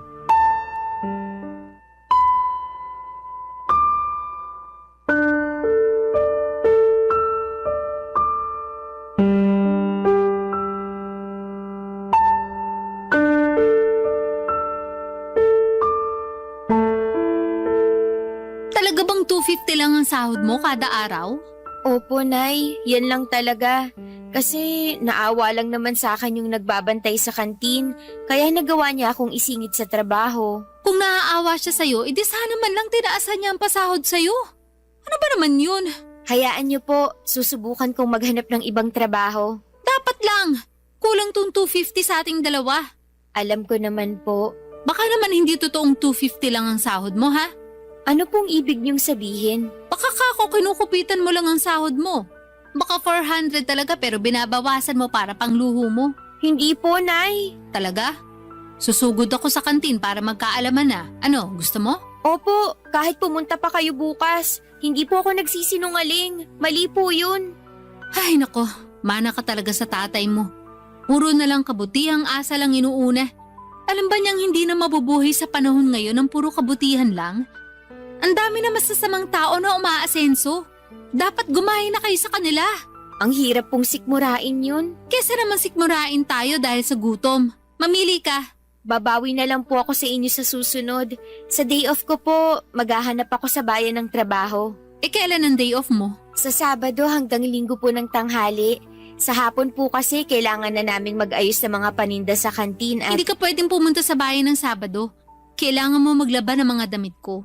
Nasa labahan pa lang isusuot ko next week para sa outing namin ng mga kabarkada ko. Unahin mo yun, ha? Pero paano po yung paghahanap ko ng trabaho? Gawin mo pagkatapos mo maglaba. Kung alanganing oras ka na matatapos maglaba, agahan mo na lang gumising kinabukasan. Dapat madaling araw pa lang nasa bayan ka na para mag-check ng mapapasukan trabaho. Piliin mo yung stay-in, ha? Stay-in? Oo, para makabawas ng gastusin dito sa bahay. Pero paano po tayo makakapag-bonding, Nay? Ito naman, puro banding ang alam. Mabubuhay ba tayo ng puro banding lang? Akala ko po kasi magbabonding na tayo kapag nakahanap na ako ng trabaho. Sa liit ng sahod mo, aasa ka pa ng banding sa akin? Ayoko nga. Paano po kung wala akong mahanap na trabaho sa bayan? Pag-iisipan ko kung kaya ko pa matiis ng 250 na sahod mo. O baka pauwiin na rin kita sa tatay mo. Kailan po ako pwedeng bumalik dito? Ha? Bakit ka pa babalik? Para po maging close na tayo. Ngayon pa nga lang hirap na ako makisama sa'yo kasi nagiinit ang dugo ko sa mga kapalpakan mo eh. Babawi po ako sa inyo, Nay. Hindi na po ako papalpak sa susunod. Siguraduhin mo lang kasi tinapon ko na ang tatay mo sa kapalpakan niya noon. Huwag mong hintayin na ganun din ang gawin ko sa'yo ngayon.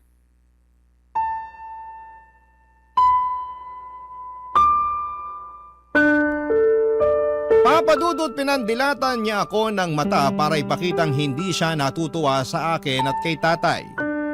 Paniniguro rin niya yon para bilisan ko ang paghahanap ng trabaho.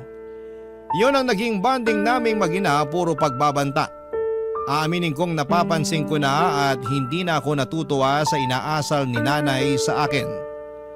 Ni minsan ay hindi ko naramdaman na mahal niya ako. O kaya kahit ituring man lang na isang anak. Para talaga akong kasambahay, Papa Dudut. Lagi ko na lamang isinisingit ang sarili ko sa kanya at ako na minsan yung nahihiya. Pero sumusubok pa rin ako. Kasi baka ako yung may pagkukulang. Baka kulang yung effort ko para makipaglapit sa kanya. Pero hindi alam kong ginagawa ko ang best ko para makabuo ng koneksyon sa kanya. Siya lang tong gusto akong iwasan. Siguro kasi hindi pa rin niya magawang mapatawad si tatay sa kung anumang nangyari sa nakaraan nila. Hindi pa rin buo sa akin at malinaw ang totoong dahilan ng hiwalayan nila noon.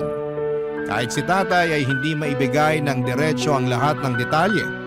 Hindi ko naman na siya pinilit noon dahil baka umatras pa ito sa payagan akong makilala si nanay. Kaya nga gusto kong makibanding kay nanay para itanong na sa kanya ang lahat. Iniisip ko kasi na baka yun lang ang kailangan ko para matahimik na rin po ako. Kailangan ko lang ng closure sa naging hiwalayan nilang dalawa.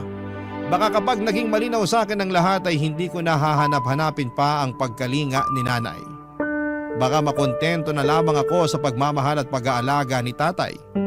Kaya naman pinagsikapan kong kunin ang loob ni nanay habang nasa poder niya ako.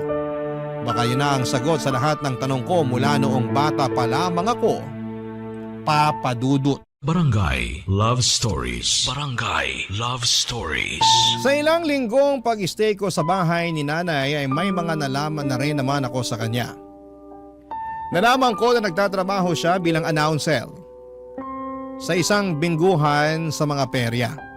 Sideline din niya ang pagbebenta ng rejuvenating cream. Ang alam ko ay sapat naman ang kita niya roon lalo na sa perya. Marami namang nagbibigay sa kanya ng tip lalo na kapag natipuhan siya ng mga naglalaro. Nalaman ko yon nang minsang nag-uwi siya ng lalaki sa bahay. Nanalo ang lalaking yon sa bingo at malaki ang binalato kay nanay. Kaya good mood noon si nanay dahil malaki ang nahawakan nitong pera. Hindi niya pinagdiskitahan ang sahod ko. Ilang lalaki ang inuuwi niya noon sa bahay lalo kapag blackout bingo sa peryahan kung saan siya naka-assign. Inaasahan ko na yon palagi at minsan natatakot na rin ako at hindi makatulog ng maayos sa gabi.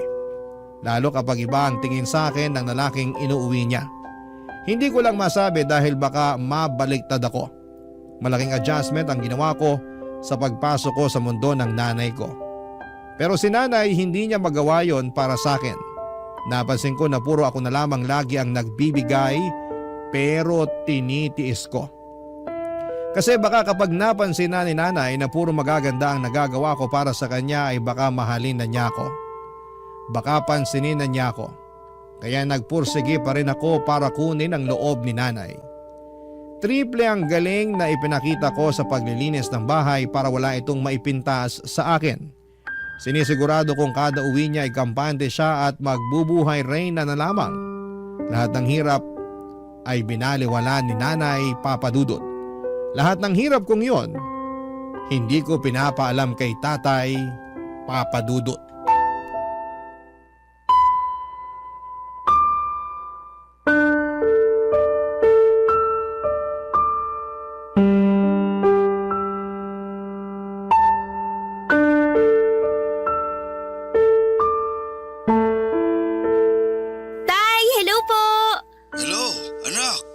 Kanina pa ako tumatawag sa'yo ha.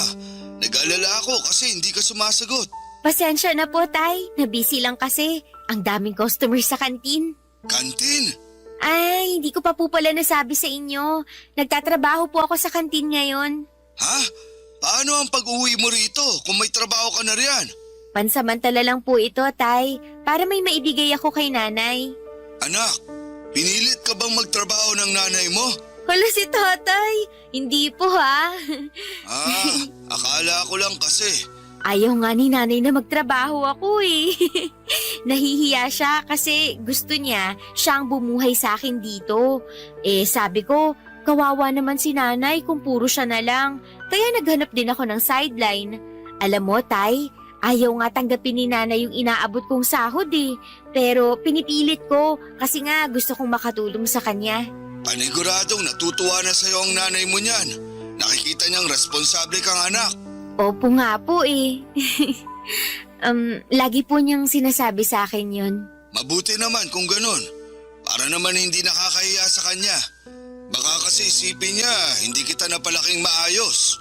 Hindi po Never po siyang nagsabi ng hindi maganda sa inyo. Talaga, anak? Hindi niya ako sinabihang tanga o walang kwentang ama at asawa? Hindi po talaga. Mabuti naman kung ganon. Siguro napatawad na niya ako sa lahat.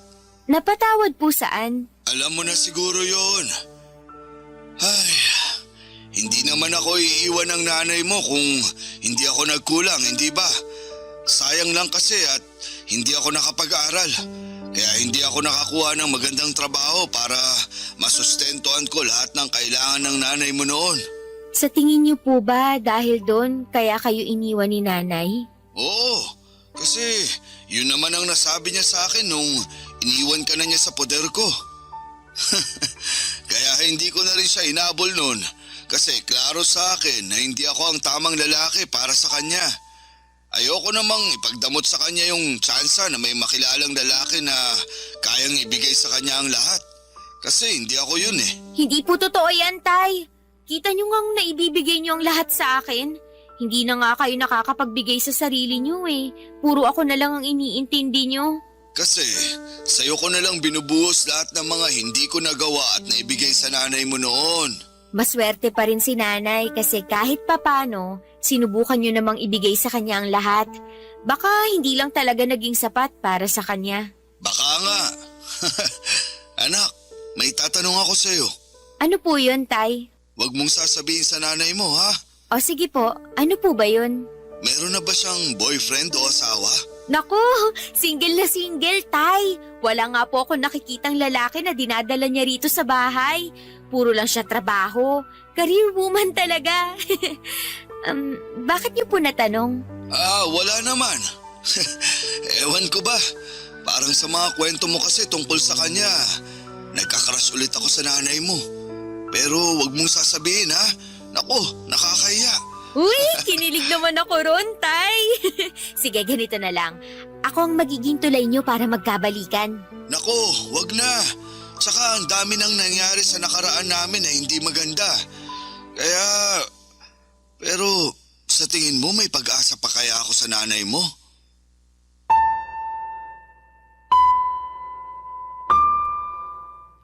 Hindi ko alam ang mararamdaman ko noon sa huling sinabi ni tatay. Kasalanan ko naman kung bakit ganon ang tanong niya. Napaasa ko siya. Nagsinungaling ako sa totoong trato sa akin ni nanay at ayoko lang naman kasing maghinala si tatay. Kapag nalaman kasi niyang hindi maganda ang trato ni nanay sa akin, paniguradong papauwiin na niya ako. Baka yun pa ang maging dahilan para magtanim ng galit si tatay kay nanay. Ang gusto kong mangyari ay magkaayos na sila kahit na hindi na magkabalikan pa. Yun bang makapag-usap man lang para magkumustahan. Para malaya na akong nakakasama silang dalawa. Pero sa ugali ni nanay ay parang malabong mangyari yon. Ramdam ko ang galit niya kay tatay at hindi na yon nagbago kahit panayang bida ko sa magagandang ginawa ni tatay sa akin. Inisip ko na baka kulang pa ang pagbebenta ko sa magagandang katangian ni tatay. Napangiti ako at nakaisip ng ideya. Paano nga kaya kung galingan ko pa sa pagbibida kay tatay at sa mga magagandang katangian nito? Na-imagine ko kapag lumambot na ang puso ni nanay, kapag bentang-benta na sa kanya ang mga magagandang ugali ni tatay ay pwede kaya silang magkabalikang dalawa. Kasi nung puro ako papuri sa ugali ni nanay kay tatay, bigla naging masigla si tatay sa pagtatanong tungkol kay nanay. Bigla parang nagkagusto ulit ito kay nanay. Baka naman pwedeng ganun din ang mangyari kay nanay. Pwede kayang magkaroon ng second chance sa pagmamahala ng mga magulang ko. Mararanasan ko na kayang magkaroon ng buong pamilya.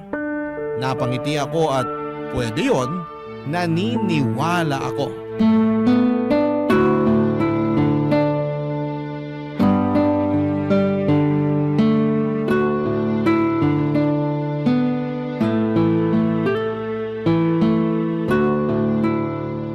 Risha, Nay? marunong ka naman mag-pedicure, di ba? Opo, Nay. Lumapit ka rito. I-pedicure mo pa ako. Hindi ako makayuko nung maayos eh. Sumasakit na naman ang likod ko. Sige po. Kumusta ang tatay mo? Ay, si tatay po. Ayun, sobrang gwapo pa rin. Ha? Kinukumusta ko ang kalagayan ng tatay mo, hindi ang itsura niya. Kailan pa naging gwapong tatay mo? Kung hindi naman po gwapo si tatay para sa inyo, bakit niyo ako nabuo? Gusto mo malaman?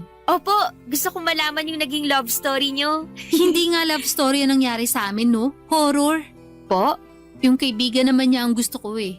Kaso hindi ako pinapansin. kaya nagpainom ako. Inimbitahan ko silang dalawa ng tatay mo para pumayag lang yung kaibigan niya na sumama. Sinubukan kong lasingin yung kaibigan ng tatay mo pero hindi umipik. Kaming dalawa ng tatay mo ang nalasing at yun na. Nabuntis na po kayo nun? Oo. Yan ba ang love story na inaasahan mo? Akala ko kasi magkarelasyon na kayo nung nabuo niyo ako. Yak! Bakit ko naman papatulan ng tatay mo? Nakita mo naman ang itsura niya, di ba? Tapos hindi pa nakapag-aral. Pangit pa ng trabaho. Bakit ako magtitiis dun? Pasalamat siya wala akong ibang mapuntahan kaya nagtiis ako makisama sa kanya hanggang mailabas kita. Pero wala eh. Ayoko talaga. Nakakasuka makisama sa kanya. Alam po ba to ni tatay? Una pa lang naman alam niya na hindi ko siya gusto. Siya tong patay na patay sa akin. Ilang beses ko nang sinabi sa kanya na ang trip ko ay yung kaibigan niya. Pero mapilit siya. Feeling ko nga'y sinadya niyang lasingin ako para madali niya. Kaya hindi ko pa rin siya mapatawad sa pagkakabuntis siya sa akin eh. Tsaka kung alam mo lang na, aray Risha! Lintik kang bata ka! Balak mo bang putulin ang mga daliri ko sa paa? Tulad ng ginawa ko sa tatay mo ha?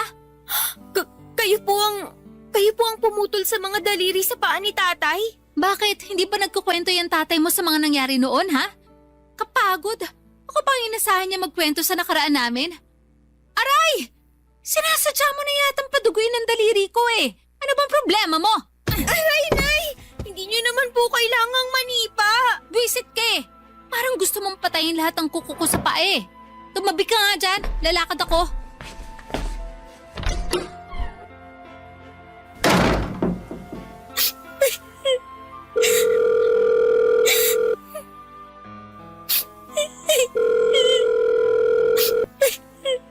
Anak, napatawag ka.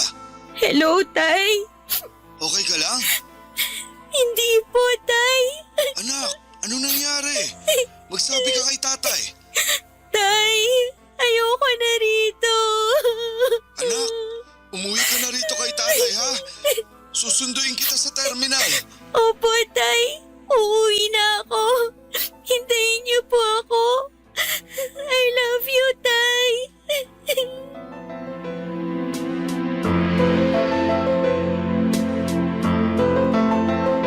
Halos malunod ako sa iyak at sama ng loob. Hindi ako makapaniwala sa mga nalaman ko na ibinunyag ni nanay. Yun ang huling chance ang ibinigay ko kay nanay at hindi ko na kaya. Hindi ko maintindihan kung bakit ganon kasama ang turing niya sa akin. Pero naiintindihan ko na ang lahat. Pati ang nakaraan nilang dalawa ni tatay at kung bakit hindi sila nagkatuluyang dalawa. Doon ako nagkaroon ng closure. Mabilis kong kinuha lahat ng mga gamit ko at umalis ng bahay ni nanay. Hindi na ako nagpaalam pa sa kanya. Nagmadali ako nagpunta sa terminal at mabuti na lamang at meron pa akong natirang 400 pesos para pamasahe pa uwi kay tatay. At makalipas ang ilang oras, nadatnang ko na si tatay na nag-aabang sa akin sa terminal. Nagmadali akong pinuntahan siya at niyakap. Hindi na ako aalis pa sa piling ni tatay at hindi ko na pipiliin na hanapin ang mga sagot sa mga katanungan sa aking nakaraan. Si nanay na mismo ang nagbigay ng madilim na kasagutan sa lahat ng yon. Tinanggap ko yon para mas madali na siyang talikuran. Oo at nanay ko siya. Pero hindi siya naging ina sa akin. At mula noon ay tuluyan ko nang sinarado ang libro ko sa kanya. Tapos na ang role niya sa buhay ko. Salamat na lamang sa kanya dahil nagkaroon ako ng chance na maging ama si tatay na naging ama at ina ko. Bakit pa ba ako maghahanap ng pagkalinga ng isang ina? Kung mismong si tatay na ang bumubuo noon para sa akin, hindi ba? Maraming salamat po sa pagbasa ng aking liham. Ako po ang inyong kapuso at kabarangay forever, Risha. Kwentuhan naman tayo dito sa comment section.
ang mga kwento ng pag-ibig, kwento ng buhay at kwento ng pag-asa dito sa Barangay Love Stories. Love Stories.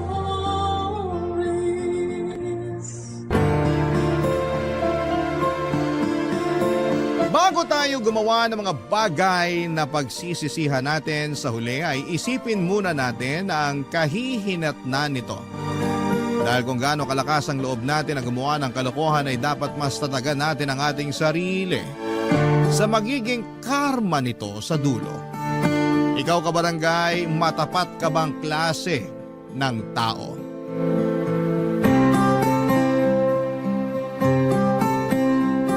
Dear Papa Dudut, lahat naman siguro tayo ay deserve ng second chance. Lalo na kung pinagsisihan na natin ang mga kasalanan natin. Yun kasi ang paniniwala ko lalo ngayon na humihiling ako ng ikalawang pagkakataon sa dati kong kinakasama na si Arnie.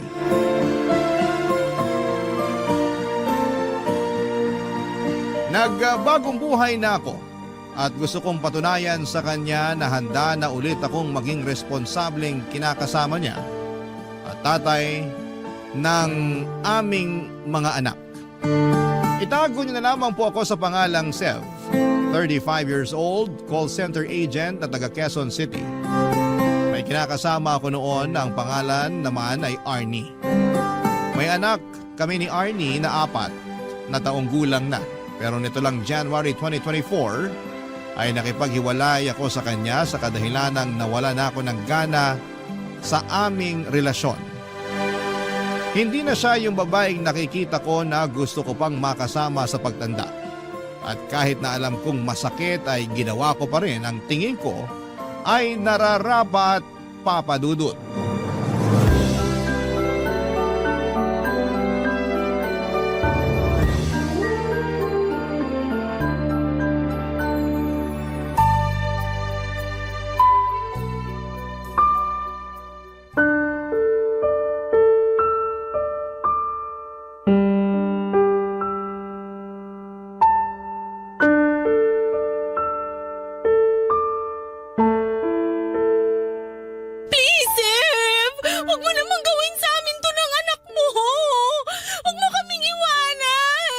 Hirap naman kasi sa'yo, hindi ka makaintindi. Hindi na nga kita mahal. Wala na rin saysay na magsama pa tayo. Bakit? May iba ka na ba? Huwag ka nga makulit. Huwag mo nang i-deny! Ganun naman talaga kadalasan ang rason ng mga lalaki pag gusto na nilang makipaghiwalay. Kunwari kapag nawalan ka ng gana sa relasyon natin pero ang totoo, meron ka ng iba. Ano naman sa'yo kung meron na akong iba? Masama ba yun hindi naman tayo kasal? Anong dahilan yan? Tanga ka ba? May anak na tayo, Sev! Hindi ko naman tatalikuran yung pagiging tatay ko sa anak natin. Magsusustento pa rin ako kahit hiwalay na tayo. Palayain mo na ako. Akala mo ganun lang kadali yun? Mahal kita, Sev! 5 taon tayo na nagsasama. Tapos ipagpapalit mo ako sa babaeng ngayon mo palang nakilala? Makaka-move on ka rin. Ano ba kasing nagawa ako? Sabihin mo nga! Pangit na ba ako kaya ayaw mo na sa akin? Hindi na ba ako masarap sa kama? Pwede ba? Huwag kang mag-umpisa ha. Gusto ko lang naman malaman para alam ko kung anong babaguhin ko. Wala ka nang dapat baguhin. Desidido naman ako na hiwalayan ka. Pero sige, para lang sagutin ko yung tanong mo. Oo, malaking bagay yung itsura mo kaya naumay na ako sa'yo. Nakikita mo ba yung sarili mo sa salamin? Kasi kung hindi, pues, tignan mo maigi para malaman mo kung gaano ka kamanas. Para kang balyena naglalakad. Ang itim pa ng batok mo. Nakakahiya ka na isama sa mga pinupuntahan ko. Ha? Akala ko ayos lang sa'yo na mataba ako. Nung una yon, hanggang sa tawagin ka ng tangke ng LPG ng mga katrabaho ko. Imbis ay pagtanggol mo ako sa mga katrabaho mo, hinayaan mong insultuhin na lang nila ako ng ganon? Pinagtanggol naman kita. Kinumbinsi pa nga kita na magpapayat eh. In-enroll pa kita sa gym pero sabi mo, ayaw mo nang ituloy kasi nakakatamad. Paano di ako tatamarin? Abala na ako sa pag-aalaga sa anak natin at pag-aasikaso sa'yo. Mabuti sana kung nag-aalala ka sa kalusugan ko eh. Pero Oo, mas inaalala ko yun kasi nakakahiya. Sinimulan na rin nila akong tuksuin kaya doon ako nawala ng gana sa'yo. Kaya ka naghanap ng mas sexy sa akin? Yun ba? Oo! Sexy siya at mas maganda sa'yo. Napakawalang iya mo! Buo na talaga yung desisyon ko. Gusto ko nang makipaghiwalay sa'yo. Swerte mo nga eh. Sa itsura mong yan, hindi ko na pinatagal yung panloloko sa'yo. Ang kapal ng mukha mo! Buisit ka. Tingnan mo, nagdugo tuloy yung labi ko dahil sa sampal mo. Kulang pa yan kumpara sa ginawa at mga sinabi mo sa akin! Ayan! Ayan pa yung isang ayaw ko sa'yo. Masyado kang bayolente at taklesa. Sige lang, pagpatuloy mo lang yan. Mas lalo ko na talagang naiisip na tama ang desisyon ko na makipaghiwalay sa'yo. Tandaan mo na kapag umalis ka sa pamamahay na to, wala ka nang babalikan! Hindi na kita tatanggapin uli sa buhay ko! Kahit magmakaawa ka pa at umiyak ng dugo! Tigas naman ang mukha mo na isipin na babalik pa ako sa'yo. Ikaw ang kahit na umiyak ng dugo, hindi pa rin magbabagong isip ko. Iiwan na talaga kita. Ayoko na makisama sa mga tulad mo na mukhang ulikba. Papa Dudut, hindi ko naman talaga gustong insultuhin si Arnie dahil kahit papaano ay minahal ko naman siya sa loob ng 5 taon naming pagsasama. Kaya lang ay masyado siyang desperadong alamin ang dahilan kung bakit ayaw ko na sa kanya. Bagay na medyo nagpainit sa ulo ko kaya nasabi ko ang katotohanan. Hindi ko rin maintindihan kung gaano ba kahirap tanggapin na ayaw ko na siyang makasama. Pasalamat nga siya, handa pa rin akong magsustento sa anak namin. Nauwi kami sa matinding pagtatalo noong araw na umalis na ako sa nirerentahan naming apartment. Sobrang saya ko ng mga panahong yon dahil nakalaya na ako sa relasyon namin. Pagkatapos, mabilis kong pinuntahan ang sinasabing babae ni Arnie na si Leia. Kasama ko sa call center. Ang totoo ay tama naman lahat ng mga sinabi ni Arnie. Malaking dahilan ng paghiwalay namin ay noong nagkagusto na ako kay Leia. Nagsimula lang namang kaming magka-developan around December 2023. Pero matagal-tagal na ako nanlalamig sa relasyon namin ni Arnie dahil nga unti-unti nang nawala yung dati niyang ganda.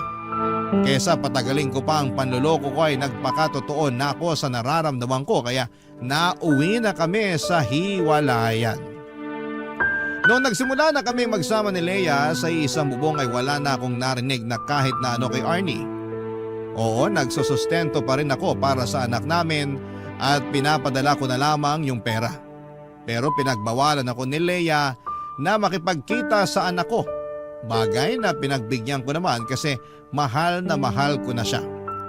Mabilis na lumipas ang 6 na buwan at nakita ko na lamang ang sarili ko na napapaisip kung ano na ang kalagayan ng mag-ina ko. Huling balita ko ay umalis sila ng anak namin sa apartment na nirerentahan namin at umuwi sa nanay niya na taga Marikina.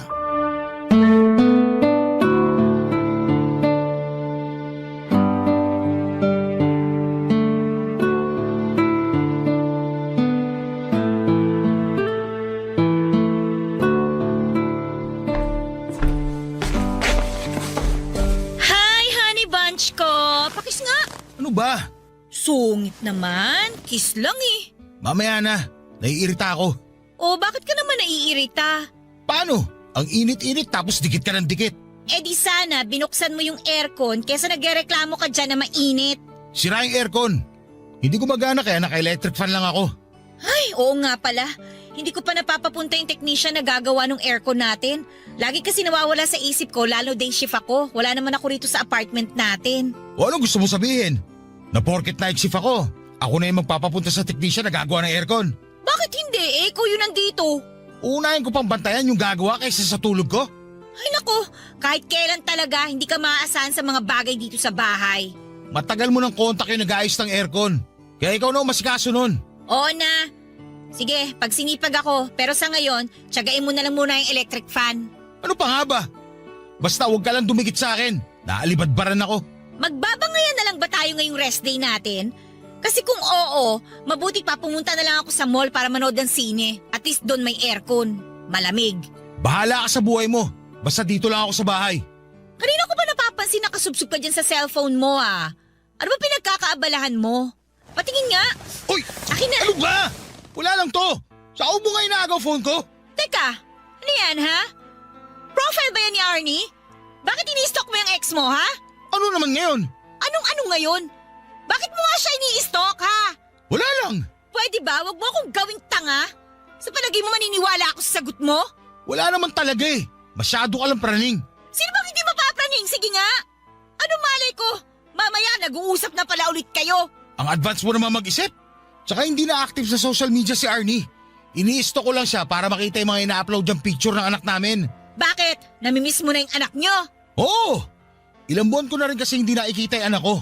Di ba pinagbawalan mo ako na makita siya? Kaya malamang namimiss ko na siya. Oh, sinunod kita ha? Hindi ko kinikita ang anak ko. Baka naman magalit ka pa na tinitignan ko picture niya. Pasensya ka na ha. Takot lang naman ako na baka may feelings ka pa kay Arnie. Tapos magkabalikan kayo pag pinayagan kita makipagkita sa anak mo. Bakit mo naman naisip eh, ikaw nga yung mahal ko. Hirap sa'yo, lagi kang praning eh. Hindi mo ako masisisi no? Nagawa mo ang iwanan yung mag-ina mo eh. Paano na lang ako, di ba? Baka nakakalimutan mo. Iniwanan ko sila ng dahil sa'yo. Hindi ko nakakalimutan yon. Pero ayoko lang na gawin mo rin sa akin yon. Sa totoo lang, parang malapit na kitang iwan. Nakakayamot ka na eh. Lakas ng tama mo. Mabuti pa, umalis ka na. Di ba sabi mo pupunta ka sa mall? Alis na! Ayoko munang makita yung pagmumukha mo dito. Papa Dudut, hindi totoo na may feelings pa ako kay Arnie katulad ng binibintang sa akin ni Leia. Praning lamang siya, bagay na kinakainis ko ng mga panahong yon. Kaya nauwi kami sa pagtatalo. Ayoko sa lahat na pinagbibintangan ako ng bagay na hindi naman totoo. Masama bang ma-curious kung ano na ang buhay ng dati kong kinakasama. Siya pa rin naman ang nanay ng anak ko at dahil nga ilang buwan na kaming hiwalay at hindi ko sila nakikita ay miss ko na ang anak ko.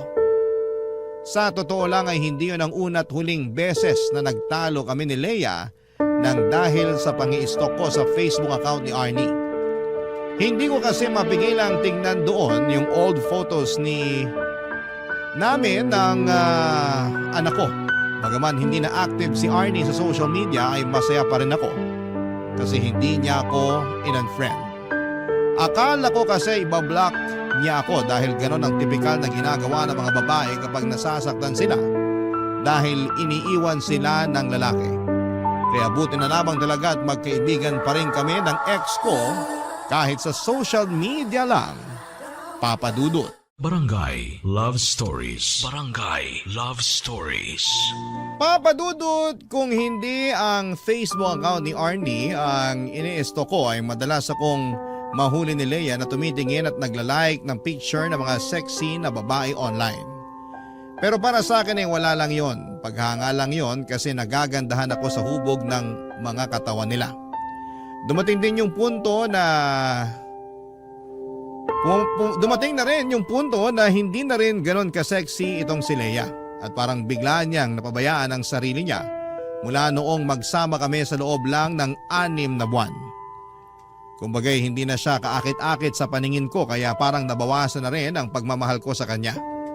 Sa kabilang banda ay malaking dahilan din ng panlalamig ko sa kanya ay ang hindi namin pagkakaroon ng anak. 2 beses na kasing nakunan si Leia kaya natakot na siyang magbuntis.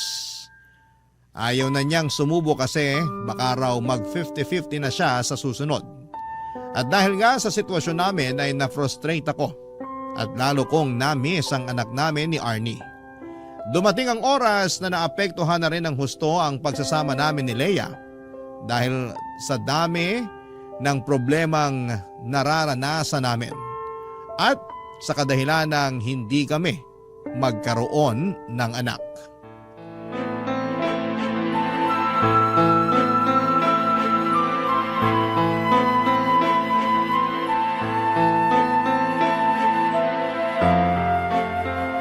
Beste namang buhay to. Sef, ano ba? Bakit mo ba binabasag yung mga plato? Nagtatanong Marunong ka pa talaga? Naiinis ako! Ikaw pa yung naiinis dyan, pinayagan na nga kita makipag-inuman sa mga katrabaho mo. Tapos pag-uwi mo magwawala ka? Ayos ka rin talaga, ha? Wala kang pakialam kung gusto ko magbasag. Sa naiinis ako eh. Bakit ka ba naiinis? Kasi inggit na inggit ako doon sa katrabaho ko. Piruin mo, kinuha ba naman akong ninong na anak niya? Nung nakita ko yung baby, sobrang cute. Ang sarap buhatin at yakapin. Bigla ako tuloy na miss yung anak ko na hanggang ngayon, hindi ko pa rin nakikita kasi ayaw mong puntahan ko.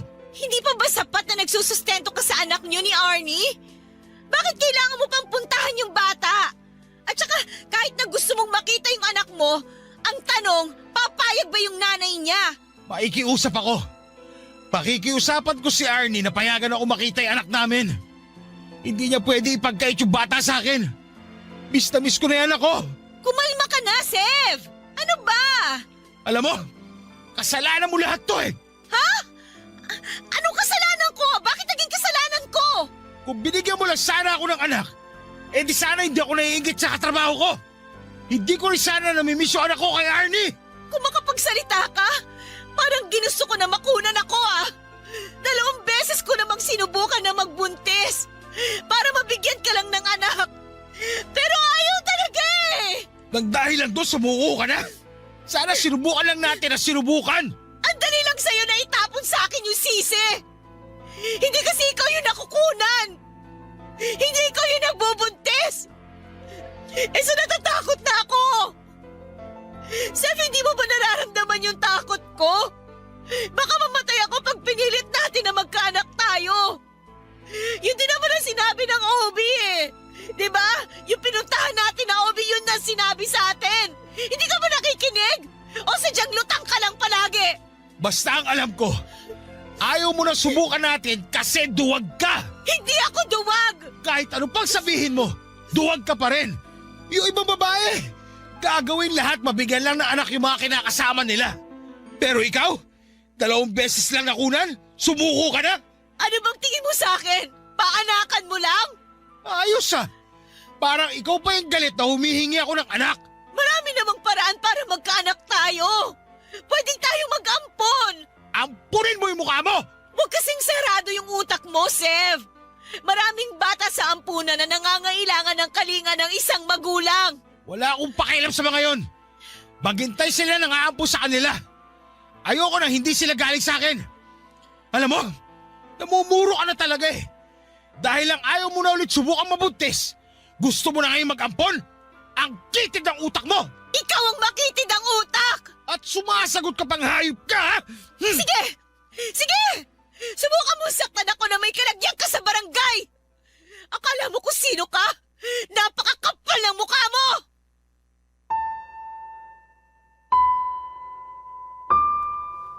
Papadudot nagandahan talaga ako ng husto kay Leia nung unang beses siyang pumasok sa BPO company na pinagtatrabahuan ko. At aaminin ko nagka-crush ako sa kanya kahit pamilyado na ako. Sexy, makinis, maputi ang balat at maganda pa ang forma. Hindi lang naman ako na love at first sight sa kanya kundi marami pang ibang lalaki sa trabaho namin. Pero ako ang pinakamaswerte sa aming lahat dahil ako ang nagustuhan ni Leia. Feeling ko nga noon ay swak na swak ang personality namin kaya siguro ay mabilis akong nahulog sa kanya. Siya lang ang nakikita ko ng mga panahon na yon kaya nagawa kong talikuran ng pamilya namin ni Arnie.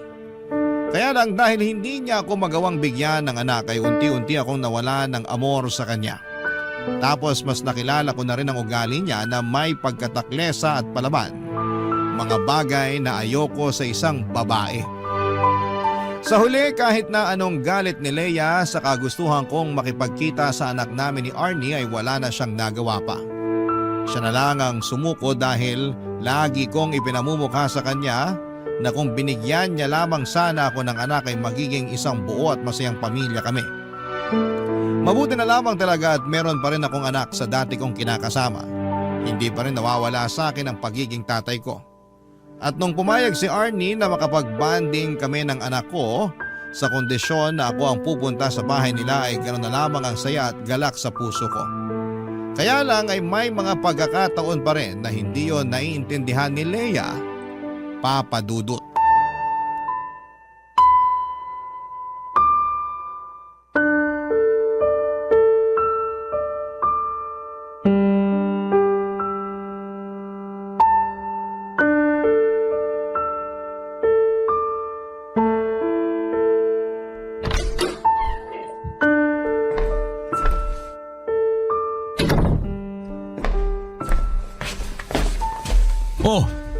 Bakit nandito ka sa bahay, Leia? Akala ko may pasok ka. Paano ako makakapasok? Masama ang pakiramdam ko. Tapos, akala ko uuwi ka kagad pagka-out mo sa trabaho. Pero anong oras na Inaabot ka na ng hapon sa labas. Nakauwi na ako. Huwag ka na magalit. Anong hindi ako magagalit? Nakikinig ka ba? May sakit ako.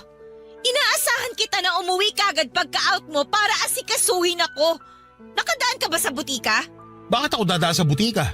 Seth, nag-text ako sa'yo kanina na ibili mo ako ng gamot. Huwag mo sabihin hindi mo ako naibili. Nako, hindi nga. Pasensya na, hindi ko nabasa text mo. Naubos baterya ng phone ko Ayan na naman tayo Ginagawa mo na naman akong tanga sa mga katwiran mo. Nagsasabi ako ng totoo. Wala nga baterya phone ko. Bakit hindi ka nag-charge sa opisina nyo?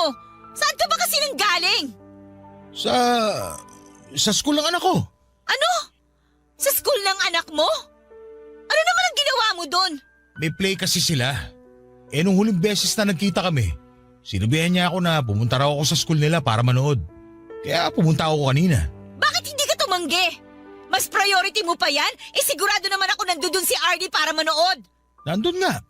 Pero paano ko tatanggihan yung anak ko Gusto ko rin naman siya mapanood sa play nila. Eto na naman po kami. Bata lang yon. Wala pa yung muwang sa mundo. Pakialam ba niya kung mapanood mo siya o hindi? Ang sabihin mo, gusto mo lang talagang pumunta kasi nandun si Arnie. Wala namang kinalaman si Arnie dito. Huwag mo na idama yung tao. Paano hindi ko siya idadamay? Lagi mo nalang pinapasama yung loob ko. Nakuha mo akong tiisin para na manood ng walang kwentang play ng anak mo. Habang nandito ako, masama yung pakiramdam. Nandun ka nakikipagharutan kay Arnie. Manahimik ka! Kung ano-ano pinagsasabi mo. Kasalanan mo kung mas lalo sumama yung pakiramdam mo. Kung ano-ano kasi pumapasok sa kokote mo. Ako pa talagang may kasalanan? Ikaw nga itong kuumasa, parang walang pakialam sa akin Nagkabali ka na ba kayo ni Arnie, ha? Kaya binabaliwala mo ako ngayon? Ayan ka na naman Tinitiwang ka na naman. Kahit sinong babae, titiwangin sa mga pinaggagawa mo. Wala akong ginagawang masama. Pumunta lang ako sa school ng anak ko para suportahan siya sa play niya. Pati ba naman yung minamasama mo? Kung ano-ano pa sinasabi mo na kesyo priority ko na yung anak ko kaysa sa'yo. Malamang, anak ko yun Pangalawa ka lang sa kanya. Ganon. Huli pala ako sa mga priority mo. Wala ka talagang kwenta, Sev. Wala ka na talagang ginawang matino. Ginagampanan ko lang yung pagiging mabuting ama ko sa anak namin ni Arnie. Hindi ba matino yun? Bakit ba hindi mo yun maintindihan? Oo nga pala. Wala ka pala kasing anak. Ano? Anong sabi mo? Sabi ko, wala kang anak kaya hindi mo alam yung pakiramdam na maging isang magulang. Tapos, nakikipagkompetensya ka pa sa atensyon sa anak ko. Mas bata ka pa mag-isip sa kanya Ang kapal ng mukha mo! Bakit? Nasasaktan ka? Wala akong pakialam. Ikaw naman nagdesisyon na ayaw mo na magkaanak tayo. Kaya ito yung resulta ng desisyon mo. Buti na lang talaga may anak kami ni Arnie. At least, kahit paano, nararanasan ko pa rin magpakatatay sa anak ko. Di tulad mo, inutil na yung matres mo. Umalis ka sa harapan ko, bastos ka! Ayoko na makita yung pagmumukha mo. Lalo mong pinasasama yung pakiramdam ko. Alis talaga ako. Bahala ka sa buhay mo. Kita mo wala pa akong tulog. Tapos, sasabayan mo pa ako ng kaartihan mo. Papadudod sa loob ng 6 na buwan ay sinabi sa akin ni Arnie na napatawad na niya ako dahil hindi naman ako naging pabayang tatay sa anak namin. Na-realize din daw niya ang mga pagkukulang niya sa akin kaya nawala na lamang ako ng amor sa kanya noon. Pumayag siya na mag-co-parenting kami alang-alang sa anak namin, bagay na ikinatuwa ko ng husto. Kaya lang ay mas lalo yung kinainit ng ulo ni Leia. Pero pinanindigan ko ang kagustuhan kong magpakatatay sa anak namin ni Arnie kahit na palagi nagagalit sa akin si Leia. Doon na ako nagsimulang maglihim sa kanya kapag umaalis ako at pumupunta sa bahay ng anak ng dati kong kinakasama. Kahit naramdam kong galit pa rin sa akin ang mga magulang ni Arnie, hindi naman nila ako pinagsalitaan ng masama sa harapan ng anak namin. Meron silang pagkokontrol kaya hindi na ako masyadong naiilang na pumunta sa kanila para dalawin ang anak ko. Samantalang si Arnie naman ay may trabaho na sa Ortigas at napansin ko, Papa Dudut, na malaki na ang pinagbago ng itsura at pananamit niya. Barangay Love Stories. Barangay Love Stories. Papa Dudut, dahil po sa madalas naming pagtatalo ni Leia at pakiramdam ko na hindi niya ako naiintindihan sa mga desisyon ko, ay unti-unti nang nagkaroon ng lamat ang aming pagsasama. Madalas nga ay nagkikwento ko pa yon kay Arnie at pinapayuhan niya ako na huwag ko na raw gawin kay Leia yung bagay na ginawa ko sa kanila noon ng aming anak. Doon ako tinalaban ng hiya at konsensya. Kaya imbes na makinig sa payo niya, naisip ko na sana'y hindi ko na lamang sinira ang pamilyang meron kami noon. Ilang gabi ko ring inisip kung ano ba talaga ang gusto ko mangyari sa buhay ko. Kung ipagpapatuloy ko pa ba ang pakikisama kay Leia o makikipaghiwalay na lamang ako. Sa huli nag-decide ako na gawin ang sa palagay ko ay tama at nararapat. At yun nga ay ang tapusin na ang relasyon namin ni Leia. Bagay na hindi niya na-appreciate at dahilan kung bakit sobra siyang naggalit sa akin noon, Papa Dudut.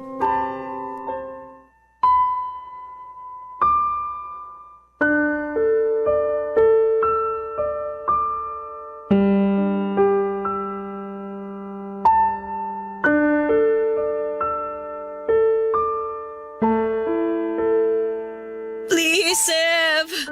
Huwag mo naman akong iwan, oh. Pangako, magbabago na ako. Hindi na ako lagi magagalit sa'yo. Hindi na kita sisigawan. Pagsisilbihan na rin kita lalo. Huwag mo lang akong iwanan. Please naman, Sev. Please. Pagsisilbi ang pinagsasabi mo hindi naman kita katulong. Saka ayoko na, Leia. Gusto ko na lang na maghiwalay tayo ngayon na mapayapa. Bakit mo ba kasi ako iiwan? Ano bang nagawa ko sa iyong kasalanan? Wala. Pero marami ka ng pagkukulang eh. Hindi na ikaw yung babae na gustuhan ko. Tignan mo nga yung itsura mo. Mukha ka ng manang. Napakalosa mo ng tignan eh. Wala naman tayong anak. Saka yun nga. Wala tayong anak kaya wala na rin akong rason para makisama pa sa'yo. Dahil lang sa bagay na yon, kaya iiwan mo na ako? Eh napakasama mo naman palang tao! Kung kasamaan man ang tawag sa pagsasabi ng totoo, eh di ako na masama. Ikaw naman lagi lumalabas na mabuti. Nakikiusap ako sa iyo, wag mo naman akong iwanan, oh, Sev, please. Hindi na ba natin pwedeng ayusin to? Pag-usapan natin to, Sev. Wala na tayong dapat pag-usapan. Ayoko na sa'yo kasi masyado kang controlling. Ayoko sa lahat sa babae, yung ganyang klase. Akala ko pa naman iba ka sa lahat, pero mas malala ka pa pala. Kaya nga magbabago na ako. Hindi na ako magiging controlling. Babawasan ko na rin yung pagiging taklesa ko sa'yo. Huwag mo lang akong iwanan, Sev. Please, huwag kang umalis. Sorry, pero kung noon pa sana ginawa yan, baka hindi na wala yung pagmamahal ko sa'yo. Pero huli na kasi ang lahat. Kilala mo naman akong tao. Pag ayoko na talaga. Hindi mo na ba ako mahal? Kaya ganun kadali mo na lang itapon yung pinagsamahan natin? Hindi na. Bakit ang bilis naman? Ewan ko, hindi ko alam. Baka naman hindi mo sinubukan na mahalin ako. Sa loob ng ilang buwan na magkasama tayo, ginamit mo lang talaga ako. Ginawa mo lang akong parausa nung nagsawa ka na sa dati mo kinakasama. Tapos ngayon, nasawa ka na sa akin, basta mo na lang ako tatapon na parang basura. Minalaman kita kaya masasabi ko na totoo yung pinakita ko sa'yo. Saka, saan ang galing yung baka hindi ko sinubukan? Sinubukan ko na ayusin yung relasyon natin. Inintindi kita nung ayaw mo na mag-baby tayo. Kasi natatakot ka na baka may mangyaring masama sa'yo. Pero na-realize ko, hindi ko pala kayang pakatawanan na hindi isumbat sa'yo ng paulit-ulit yung bagay na yon. Kaya nagdesisyon na lang akong tapos itong relasyon natin. Kasi wala rin naman itong patutunguhan. Ginawa mo lang sa akin kung ano yung ginawa mo kay Arnie eh. Baka naman sinasabi mo lang yan. Kasi ang totoo, may iba ka na. Nagkabali ka na ba kayo ng dati mo kinakasama? Hindi walang ganon. Siguraduhin mo na nagsasabi ka ng totoo. Kasi walang sikreto na hindi nabubunyag. Huwag mo na akong gawing tanga, Sev. Hindi nga kami nagkabalikan kaya wag mo nang ipilit. Hindi talaga kayo magkakabalikan. Kasi aayawan ka na niya, Sev. At kahit na maisip mo pang magbagong buhay para maibalik yung dati niyong samahan, hindi ka na niya tatanggapin muli sa buhay niya! At bakit mo naman nasabi yan? Kasi manloloko ka! Galit ang mga babae sa mga manloloko!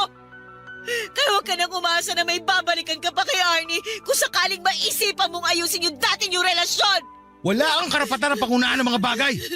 Hindi mo naman nakikita ang mangyayari sa hinaharap. Oo! Pero hindi ako inutil! Siguro nga karma ko na to. Kasi kasama mo ako sa pananakit noon sa dati mo kinakasama. Sige, tatanggapin ko. Pero sana, tanggapin mo rin yung karma mo. Pag inihain na sa'yo yun ang kapalaran! Papa Dudut, masaya ako na nakawala na ako sa relasyon namin ni Lea nang walang responsibilidad. Naisip ko na baka hindi talaga kami para sa isa't isa kaya hindi kami nabiyayaan na magkaroon ng anak. Pagkalis ko sa apartment namin ni Lea ay tumuloy ako sa bahay ng pinsang ko na nasa Cubao. Tapos ay tinext ko si Arnie at sinabi ko sa kanya na tinapos ko na ang relasyon namin ni Lea. Nakatulugan ko na lamang ang paghihintay sa reply niya pero wala naman siyang naging sagot. Kinabukasan, nag-decide ako na bisitahin sila ng anak namin sa Marikina. Bago ako pupunta doon ay dumaan muna ako sa isang flower shop para bilhan ng mga paborito niyang bulaklak si Arnie. Dumaan din ako sa bilihan ng donut para naman sa anak namin. Pusturang-pustura ako at nakaporma pa ang buhok ko ng mga panahong yon. Excited ako na makita ni Arnie pero pagdating ko sa bahay nila ay wala raw doon ang dati kong kinakasama. Nakipagbanding muna ako sa anak namin at pagkalipas ng 2 oras ay nakita ko si Arnie na hinatid ng isang lalaki na hindi pamilyar sa akin ang pagmumukha. Agad ko itong kinompronta at nagpakilala ako kung sino ako sa buhay ni Arnie. Nalaman ko na katrabaho niya pala yon at manliligaw pa, Papa Dudut.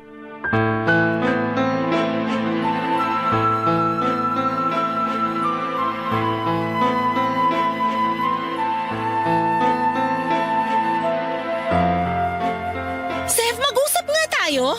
Talaga mag-uusap tayo. O bakit parang nagagalit ka? Sino nagbigay sa'yo ng permiso magpaligaw? Seryoso ba talaga yung tanong mo? Oo, kaya sagutin mo na lang. Walang nagbigay sa akin ng permiso. Ako lang ang nagdesisyon na handa na ako magpaligaw. Tsaka bakit? Kanino ba ako dapat magpaalam? Eh di sa akin. Nagdodroga ka ba? Anong sa'yo? Ano ba yung pinagsasasabi mo? Kasi ako pa rin ang tatay ng anak mo. Kaya may karapatan pa rin ako sa'yo. Sira na siguro tuktok mo, no? Baka nakakalimutan mo, hiwalay na tayo. Kahit na ikaw pa ang tatay ng anak natin, iniwan mo na kami. Pinagpalit mo kami kay Lea, di ba? O bakit ngayon bigla ka nagkakaganyan? Hindi mo ba nabasa yung text ko sa'yo kagabi?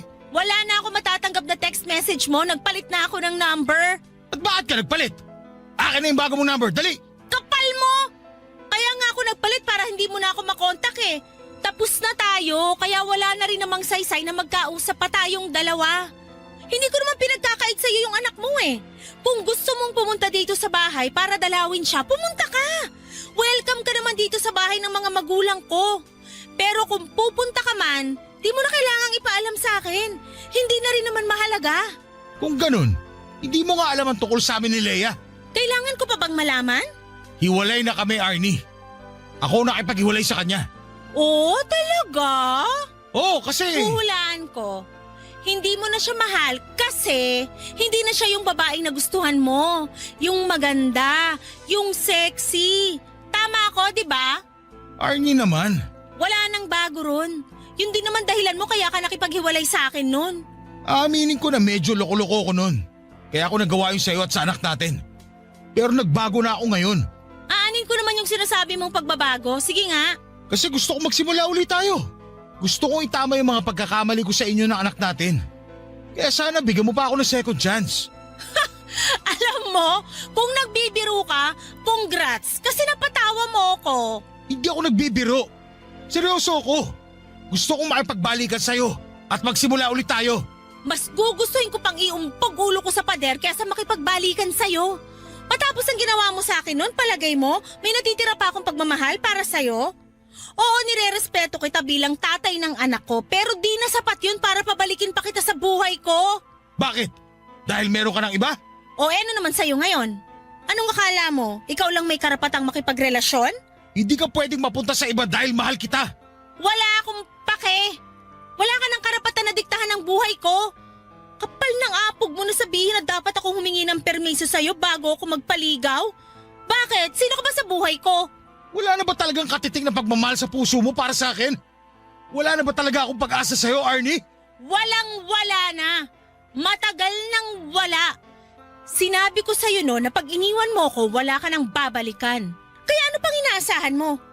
Mula nung araw na umalis ka, inumpisahan ko nang alisin ka sa sistema ko. Kahit na masakit, kahit na paulit-ulit kong naririnig sa isip ko yung mga sinabi mong pang-iinsulto sa akin. Lahat ng pang-aalipusta mo sa pagkatao ko, lahat yon kinaya ko. Wala ka na nga narinig sa akin pagkatapos nun, di ba? Hinayaan ko na kayo ni Leia na magsama kasi baka ako lang naman talaga ang hadlang sa love story niyong dalawa.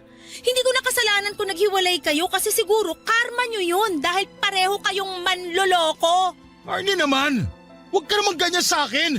Ikaw ang wag gumanyan-ganyan sa akin dahil pag ako nainis, baka tanggalan na kita ng karapatan sa anak ko. Kaya maayos-ayos ka, Sev. Huwag mo na akong pakialaman sa buhay ko. Nag-uumpisa na uli ako maging masaya. Mag-focus ka na lang sa sarili mo. Huwag na huwag kang papalya sa pagsusustento sa anak ko. Naku, Sev, sinasabi ko sa'yo. Tsaka tigil-tigilan mo na yung kakadrama mo, di bagay sa'yo. Mukha kang tanga. Papa Dudut, napahiya talaga ako ng husto ng gabing yon kaya umalis na lamang ako sa bahay nila. Pero habang nag-aabang ako ng masasakyan ay hindi ko na napigilang maiyak dahil sobrang sakit ng mga sinabi niya sa akin. Para kung sinaksak ng milyong patalim sa dibdib at kulang na lamang, ay hilingin ko na sana'y masagasaan na lamang ako ng mga panahong yon.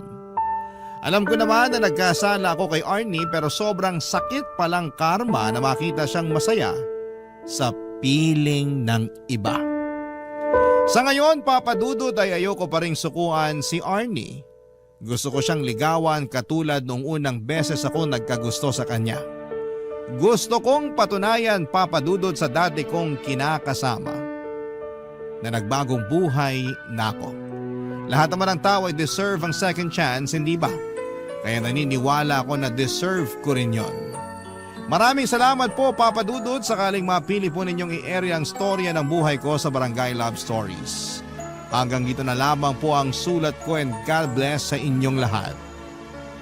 At salamat po in advance ng inyong forever kapuso at kabarangay, Sev. Barangay Love Stories. Barangay Love Stories. Anong say mo sa Barangay Love Stories na ito? Pagkwentuhan natin sa comment section yan.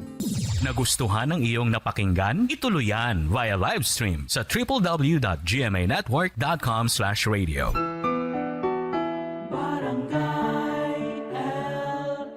In Mega Manila, 97.1.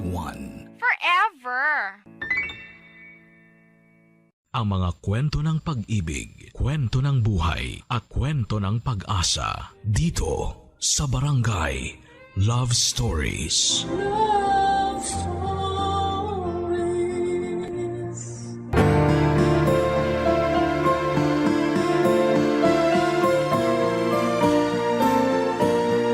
May mga taong makikilala mo na gagamitin ka lang para sa sariling kapakanan.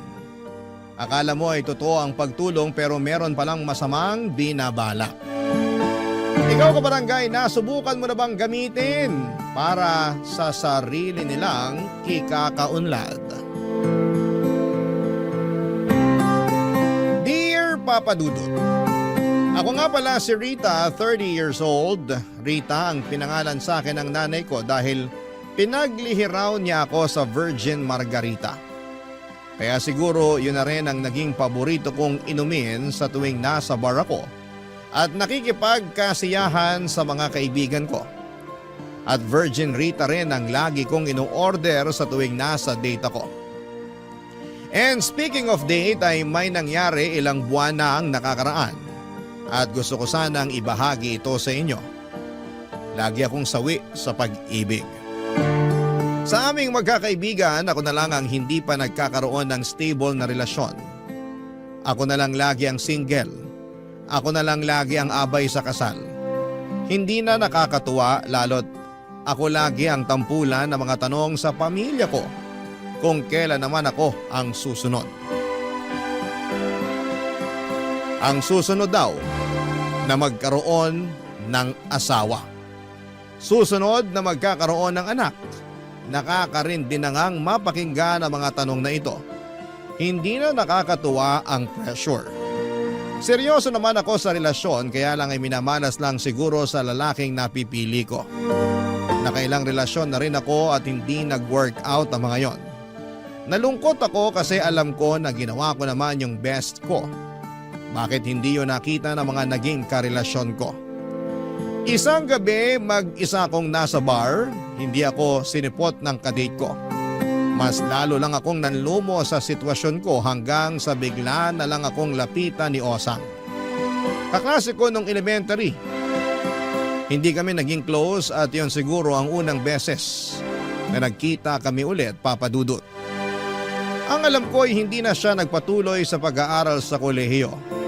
Pero nung nilapitan niya ako ay talo niya pa kaming mga nakapagtapos.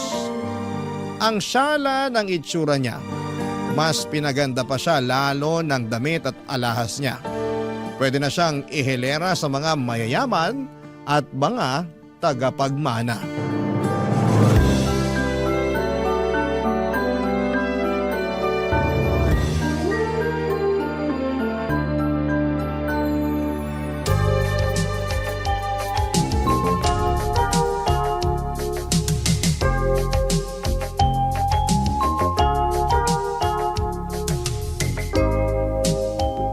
Hindi kita nakilala, Osang. Oh, sobra na ng ginanda ko.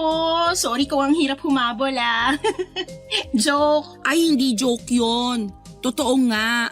Ang hirap humabol sa ganda mo. Sinuwerte lang siguro sa buhay. Sana all swerte. Maganda ka rin naman. Ikaw nga tong laging pinapadala ng love letters ng mga lalaki sa kabilang section natin nung elementary tayo. Kung maganda ako, edi sana may boyfriend o asawa na ako ngayon. Hindi naman yan ang basihan ng kagandahan, no? Sinasabi mo lang yan kasi walang kahirap-hirap na nakadikit sa iyong kagandahan.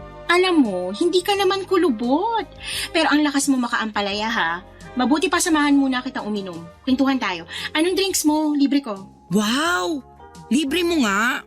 Pwede bang isama mo na yung dinner ko? Hindi pa kasi ako kumakain Kahit mag-take out ka pa para sa breakfast mo, walang problema. Sobra naman kung pati almusal dadamay mo pa. Pero kung mapilit ka, bakit hindi? Bakit ka nga pala nandito? Tsaka bakit mag-isa ka lang? Hindi ako sinipot ng kadate ko. Hindi na rin nagre-reply sa chat ko. Baka na-traffic lang. Na-traffic? Nakailang palit na ng mga tao dito sa bar pero wala pa rin siya. Nalusaw na ang makeup ko. Pangatlong patong na to pero wala pa rin siya. Hayaan mo na, hindi mo deserve ang ganong lalaki. Di naman nakakatulong yung sinasabi mo ngayon. Alam ko, sawi pa rin ako. Ganito na siguro talaga. Magiging single na lang ako forever. Huwag mawala ng pag-asa, may darating pa. Ikaw, kumusta ka? May asawa ka na ba? Asawa? Wala no. Hoy, salamat. Nabawasan ang inggit ko sa'yo. Pero marami naghahabol sa akin. At bumalik na naman ang inggit ko. Hindi ka naman dapat mainggit sa akin, no? Pwede ka rin namang habulin ng mga lalaki katulad ko. Na all talaga hinahabol. Ano bang feminine wash mo para magaya ko, ha? Tingnan mo na. Sense of humor mo palang benta na. Idagdag mo pa yung bewang mo na malahita lang sa lapad. Take note po. Kasasamgyupsal ko lang kaninang tanghali, ha? O diba? Kailangan mo lang maging confident. Hindi. Kailangan ko ng reto. Ireto mo na ako, please. Yung mga napagpilian mong humahabol sa'yo, ibalato mo na sa akin. Ayoko nang maging single. Kukuhanan kita ng bago. Wag na yung mga tira ko. Akong bahala sa'yo. Baka pwedeng mag-request. Gusto ko sana gwapo, tapos mayaman. Marami akong kakilala. Huwag ka mag-alala. Akong bahala. Hindi ka mababakante, girl. Ganyan na ganyan ako. Bilib na talaga ako sa feminine wash na gamit mo. Pasend ng link ha, para ma-order na yan. Ibulong ko sa iyo mamaya. Pero ngayon, kain muna tayo? Order ka lang kahit ano. Libre ko lahat, pati take out mo. Marami akong nalaman kay Osang. Madalas daw ay nasa ibang bansa siya at doon nakikipag-date. Tinanong ko kung meron siyang karelasyon pero sinabi niyang hanggang fling lamang siya dahil masyadong maraming pinagpipilian na manliligaw niya. Vocal naman ako sa pagsasabi na naiinggit ako sa kanya dahil gusto ko talagang maging ligawin din. Alam ko na mas maganda naman ako sa kanya pero mas madiskarte siya at mukhang mas ma-appeal dahil pinagkakaguluhan nga siya ng mga kalalakihan. Isang bagay na hindi ko man lang na-experience. Madalas kasi yung mga lalaki iniiwasan ako lalo na kapag gusto ko ng pag-usapan ng future. Ready na kasi akong mag-asawa. Yung aasawahin na lang ang wala. Kaya mabuti na lang at nakita ko ulit si Osang. Hindi man kami naging close noong nag-aaral pa lamang kami pero after ng pagkikitang yon ay naging malapit na kami sa isa't isa. Inasahan kong meron talaga siyang irereto at nagkatotoo naman. Tinawagan niya ako at sinabing meron daw siyang irereto sa akin. Timothy daw ang pangalan. Mayaman at single. Tagilid lang ako sa edad dahil 50 anyos na siya.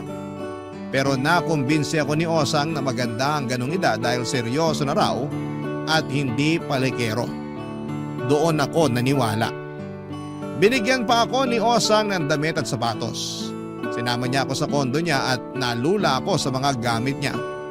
Ultimo rice cooker niya alam kong hindi ko afford. Sinama niya ako sa kwarto niya para makahiram na ako ng damit at sapatos. Pagkatapos noon ay inayusan din niya ako at nang mapaharap ako sa salamin ay nabigla ako sa itsura ko. Ang ganda ko pala kapag naaayusan. Nang matapos kami sa pag-aayos ay nagmadali na rin kaming pumunta sa bar kung saan namin kikitain si Timothy.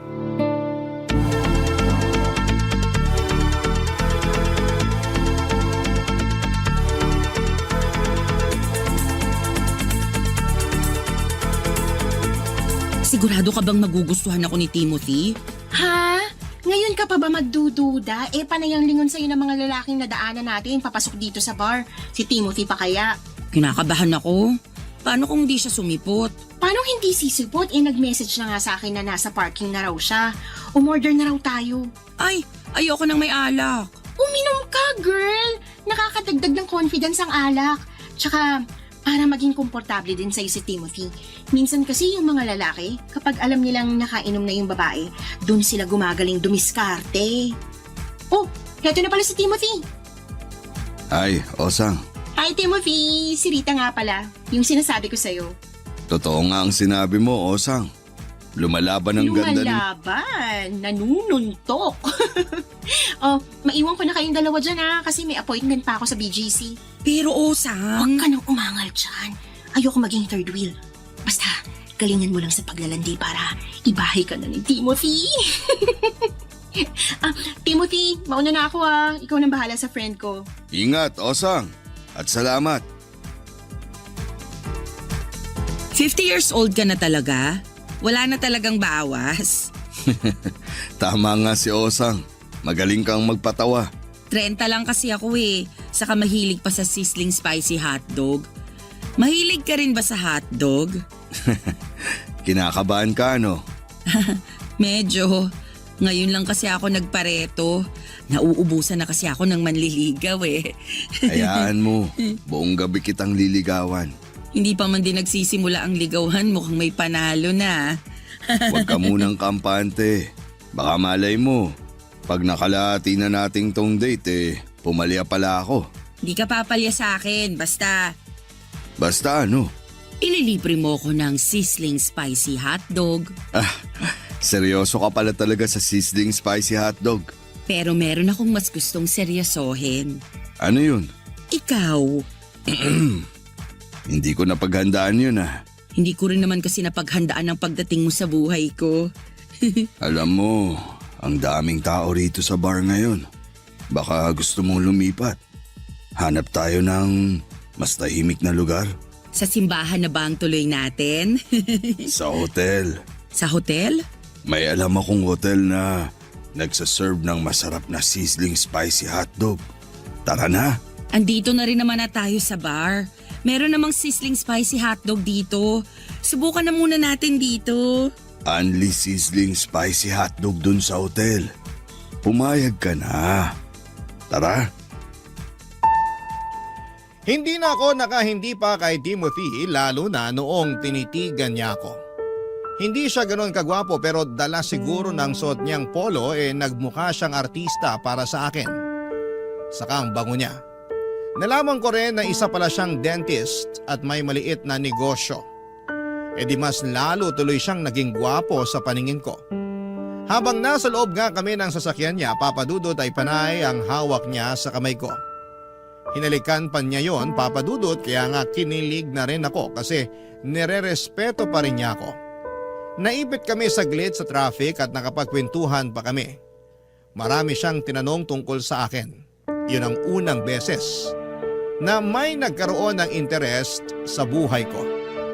Pagkatapos noon ay nag-imagine ako bigla ng buhay na kasama siya. Sabi ko ay willing na akong i-give up ang karir ko para lang maging housewife niya. Siyempre hindi ko sinabi yon sa kanya. Nang makarating na kami sa hotel ay nag-shower muna siya dahil feeling daw niya kumapit lahat ng usok sa kanya sa bar. Ako naman ay tumawag na sa front desk para umorder ng sizzling spicy hotdog at Virgin Rita. Nang matapos si Timothy sa paliligo ay sa kanya ako tinabihang umupo sa gilid ng kama. Nahiya ako, Papa Dudut, dahil bagong ligo siya at medyo umatras pa ako. Ngumiti lang siya at sinabing walang kaso sa kanya kahit na hindi ako maligo. Kinilig ako roon. Pagkatapos ay hinalikan niya ako at ewan ko kung bakit mabilis akong nagpaubaya. Hanggang sa hindi ko na lang namalayan na may nangyari na sa aming dalawa. Buong gabi ay magkayakap kaming dalawa. Pabangon-bangon lang kami para magpapak ng sizzling spicy hotdog. Sinabihan din niya akong manood ng TV at nakailang beses na may nangyari sa amin ng gabing yon. Kaya naman mabilis din akong nakatulog. Pagkagising ko ay umaga na. Mag-isa ko na lang sa kwarto, hinanap ko si Timothy pero nag-iwan na lamang siya ng note at sinabing hindi na niya ako ginising dahil may biglaan daw na appointment sa kanyang clinic. Sinabi niyang bayad na lahat ng in-order kong sizzling spicy hotdog at ang kwarto. Inengganyo pa niya akong umorder ng breakfast ko dahil nag-iwan siya ng 5,000 piso para sa akin. Papa Dudut, kinilig ako dahil may lalaking nagbigay sa akin ng pera. Pero nawala agad yon nang maalala kong hindi ko pala nakuha ang Facebook o cellphone number niya. Papa Dudut. Barangay Love Stories. Barangay Love Stories. Hindi ko muna pinaalam kay Osang ang nangyari. Umaasa ako magpaparamdam pa rin si Timothy at naghihintay lamang ako ng update kay Osang tungkol kay Timothy. Nakakahiya kasi kung ako yung magpapahabol or maghahabol, samantalang si Timothy naman itong mukhang interesado sa aming dalawa. Panay ang check ko sa cellphone at mabilis kong sinasagot kapag may tumatawag. Mabilis naman akong madismaya kapag nalaman kong mga rider lamang pala ito na nasa labas ng bahay para iabot ang parcel ko. Panay din ang check ko ng Facebook ko para i-check kung nag-send ng friend request si Timothy o kaya ay kung nag-PM na siya sa akin. Ginawa ko na rin public ang profile ko sa Facebook para mabilis malaman ni Timothy na ako yon. Kaya lang ay 2 linggo na ang nakakalipas pero wala pa rin. Kaya naman ako na lang ang naghanap kay Timothy sa Facebook. Lahat na ata ng may pangalang Timothy ay chinek ko na pero wala siya roon. Ang mysterious naman niya. Wala na akong ibang naging choice kundi ang sabihin na ang lahat kay Osang. Total ay siya naman tong nagreto kay Timothy sa akin. Kaya malamang ay meron siyang alam tungkol sa kanya. Nakipagkita muna ako kay Osang sa parehas na bar kung saan niya ipinakilala sa akin si Timothy. Papasimplihin ko lang siya ng tungkol kay Timothy. Gusto ko talagang malaman kung bakit hindi na niya ako kinokontak. Nung una ay nakipag-tsikahan muna ako sa kanya. Nalaman ko na kababalik lamang niya from Singapore kaya kasama ang kanyang manliligaw. Nakaramdam naman ako ng pagkainggit. Nalaman ko rin na meron siyang bagong manliligaw at balak siyang idala sa Paris. Mapapasana all ka na lamang talaga kay Osang. Noong natapos na siyang magkwento, saka naman ako naglakas ng loob para magtanong tungkol kay Timothy. Nakatatlong virgin Rita ako bago ko binuksan ang topic tungkol sa pang-ghost sa akin ni Timothy Papadudut.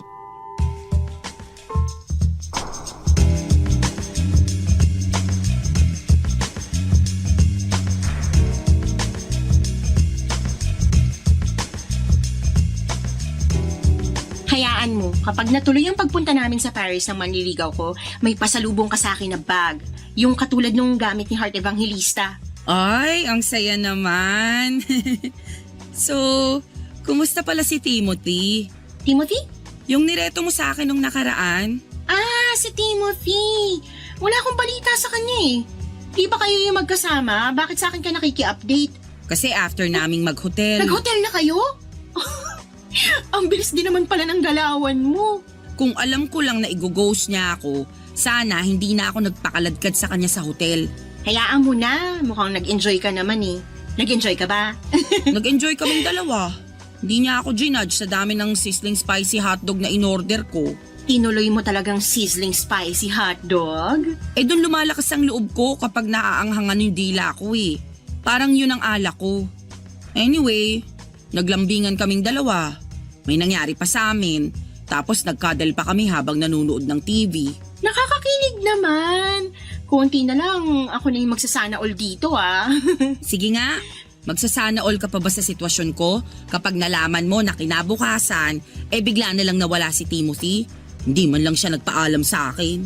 Hindi ka ginising? Hindi, napasarap ang tulog ko kasi nga nakarami ako ng sizzling spicy hotdog. Tapos nakarami rin kami sa, alam mo na.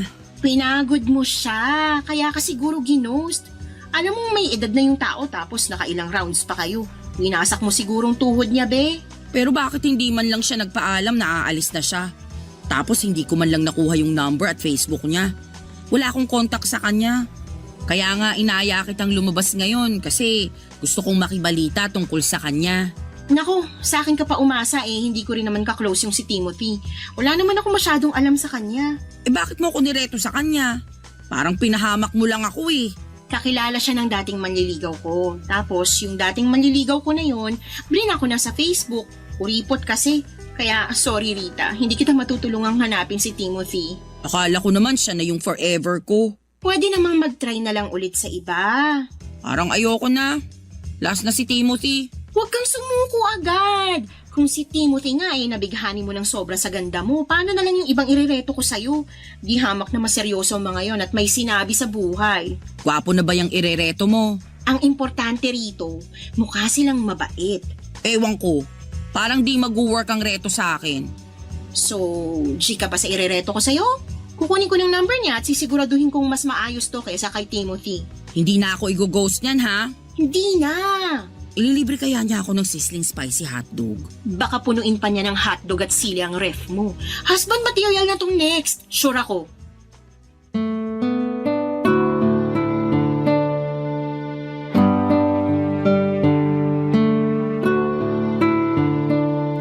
Pinanghawakan ko ang salita ni Osang. May tiwala naman ako sa kanya lalo na noong sinabi niyang husband material na ang next na irereto niya sa akin. At para makabawi, nilibre niya ako ng kahit na anong pagkain. Nag-take out na rin ako para naman may makain ako kinabukasan. Nawala na rin kahit papaano ang sama ng loob ko kay Timothy dahil alam kong mapapalitan naman yon ni Osang na mas matino at hindi na manggo-ghost. Yun naman kasi ang pinangako niya. Inaya ko kinabukasan ni Osang para magpasalon. Pinakulayan niya ang buhok ko at pinaayos ang kilay ko. Pagkatapos ay pina-food spa niya ako at pina-facial treatment na rin.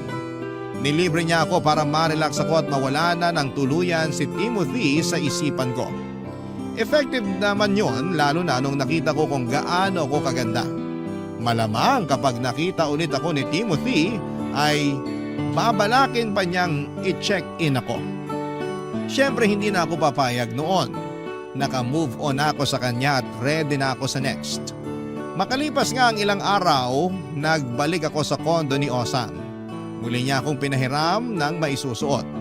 Nasabi ko kasi sa kanya na wala talaga akong masyadong damit panlabas. Naintindihan naman niya at nakaramdam pa siya ng awa sa akin. Binigyan na rin niya ako ng mga napaglumaan niya.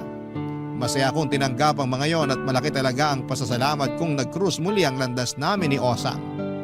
Dahil sa kanya ay umayos ang tingin ko sa sarili ko. Hindi ko na dinadown ang sarili ko at nabawasan na ang inggit na nararamdaman ko sa ibang tao. At nung sumapit na ang araw ng pagkikita namin ng bagong nireto sa akin ni Osang, halos hindi na ako mapakali. May takot pa rin na baka maulit lang ang nangyari pero inassure ako ni Osang na hindi na yon mangyayari. Dahil matinuraw si William. Ang bagong lalaki na nireto ni Osang para sa akin.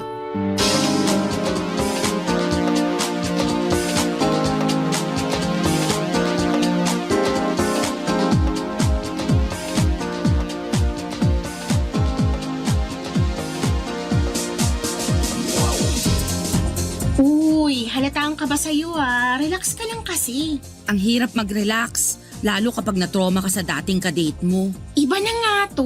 Move on ka na kay Timothy, okay? Hindi na natin siya pagbubuksan ng pinto kapag pumatok siya. Hindi na talaga. Ang pangit niya ha. Mas may itsura ng konti itong si William. Ay, sa wakas. At mas mayaman din at mas matalino kaysa kay Timothy. Bongga! Kaya lang... Okay, bumalik na naman ang kaba ko. hindi naman to masyadong malaking issue. Kaya lang mas matanda siya kay Timothy Bale, 55 years old na siya. Sige, G lang. Andito na tayo Nakatikim na rin naman ako ng 50 anyos. Ano ba naman yung titikim ulit ng mas matanda ron? Yan ang gusto ko sa'yo lumalaban. Oh, nandiyan na pala si William. Hello, Osang. Hi William, si Rita nga pala. Hi, William. Totoo palang sinabi mo, Osang. Na maganda ako? Sinabi niya ng dating nireto niya sa akin. Pero anong nangyari? Wala namang nagawa ang ganda ko sa pang-ghost niya. Pagpasensyahan mo na tong kaibigan ko, William. Matindi lang ang bubog dun sa nang ghost sa kanya. Pero okay na siya. Ready to mingle na. Di ba, Rita? Normal lang naman siguro matroma. Okay lang yan, Rita. Naiintindihan kita. May nang ghost din sa akin dati pero pinatawad ko na lang. Ang ikli ng buhay para magtanim pa ng galit. Tama! Kaya ikaw, Rita, wag mo nang diligan pa ang galit mo, ha? Para hindi na lumago. Maiksi ang buhay. Mas papaiksiin mo pa ang buhay mo kapag sasayangin mo lang tong si William. Sorry, William, ha?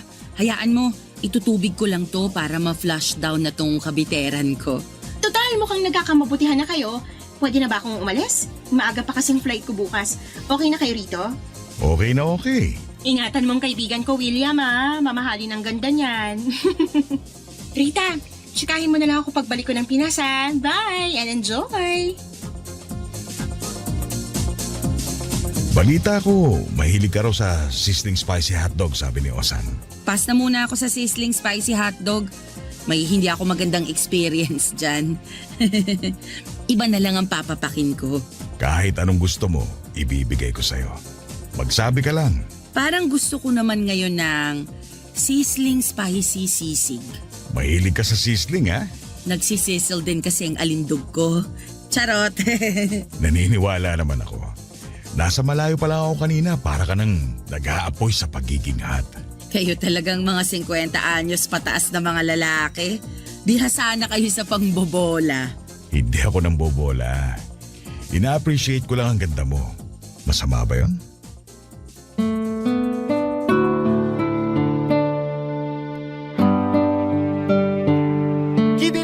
Dito sa mga papuri ni William, ang hirap talagang maging marupok.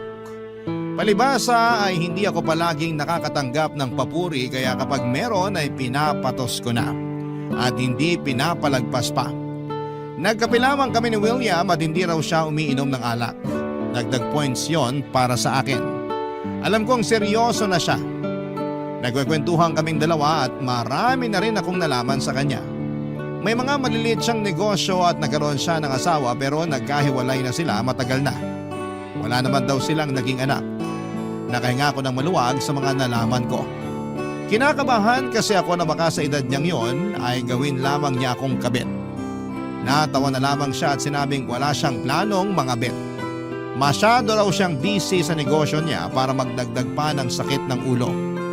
Nakarami na ng punto si William sa akin. Lalo na nung inaya niya akong maglakad-lakad para magpababa ng kinain. Kung saan kami napadpad, nanakit na nga ang mga paa ko lalo't naka-heels pa nga ako noon. Sinabi ko sa kanya na uuwi muna ako para magpalit ng suot at tinatid naman niya ako pauwi sa bahay. Hinintay niya akong makapagpalit at noong lalabas na kaming muli ay sinabi niya sa akin na gusto raw niya akong makasama ng ilang araw. Masyado daw siyang excited na makilala ako. Kinilig ako roon. Sinabi niya na mag-check-in na lamang kami kahit 4 na araw lang. Nagmamadali na ako mag-impake at pagkatapos noon ay nagtungo na kami sa hotel na sinasabi niya. Aaminin kong may nangyari agad sa amin ni William. Sa unang beses na nagsama kami sa kwarto, hindi na rin ako nakapagpigil. Lalo't habang tumatagal ay gumagwapo siya sa paningin ko. Mas nakailang rounds kami ni William, mas marami kesa kay Timothy. Mas malakas pa nga ang tuhod ni William. Agad-agad ay nakalimutan ko, Papa Dudut, ang pait ng pang-ghost ni Timothy. Dahil sa tulong na pagmamahal na pinaramdam sa akin ni William, Papa Dudut. Barangay Love Stories. Barangay Love Stories. Papa Dudut, ilang gabi na nga kaming magkasama ni William sa hotel. Nag-sick leave ako sa trabaho para lang makasama siya. Mabuti na lang at may kalayuan ang trabaho ko sa hotel kaya hindi ako mahuhuli isa man sa mga katrabaho ko. Saka halos hindi na nga kami lumalabas ng hotel ni William. Mas gusto namin na magkasama lamang kami sa kama habang nanonood. Saka lang kami lumalabas ng kwarto kapag may bibilhin kami sa mga convenience store. Happy na ako noon, kesa naman i-ghost ako, Papa Dudut. Maaga nga akong gumigising lagi para masiguradong hindi pa ako gino-ghost ni William. Hindi naman niya ginawa yon. Nakahinga tuloy ako ng maluwag at hindi pala talaga siya katulad ni Timothy. Mabuti na lamang talaga at ang sarap ulit magtiwala. Sa ika-4 at huling araw namin ay in-enjoy na namin ang mga huling oras namin sa hotel. Hinayaan ako ni William na mabusog sa sizzling spicy sisig at virgin Rita. Lahat ng gusto kong pagkain ay in-order ni William. Gusto talaga niya na maging komportable na rin siya sa akin. Yung tipong kahit wala akong ayos, ay panatag akong humaharap sa kanya. Lagi pa rin niyang sinasabi na ang ganda ko.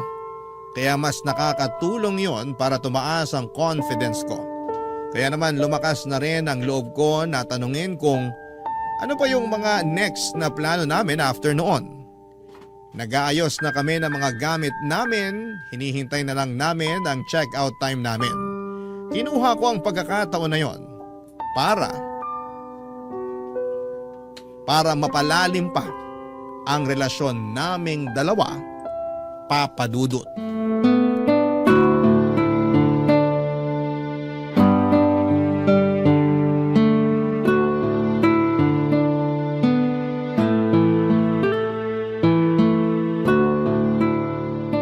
Nakita mo ba yung bagong post ni Osang sa Facebook? Wala akong Facebook eh. Ano ba yan? Sige, kahit mag-texta na lang tayo. Okay lang naman. Masipag naman akong mag-text. Ano bang meron sa post ni Osang? Nasa Paris siya ngayon, di ba? Ang dami niyang ganap. Ang ganda pala talaga ron. Oo.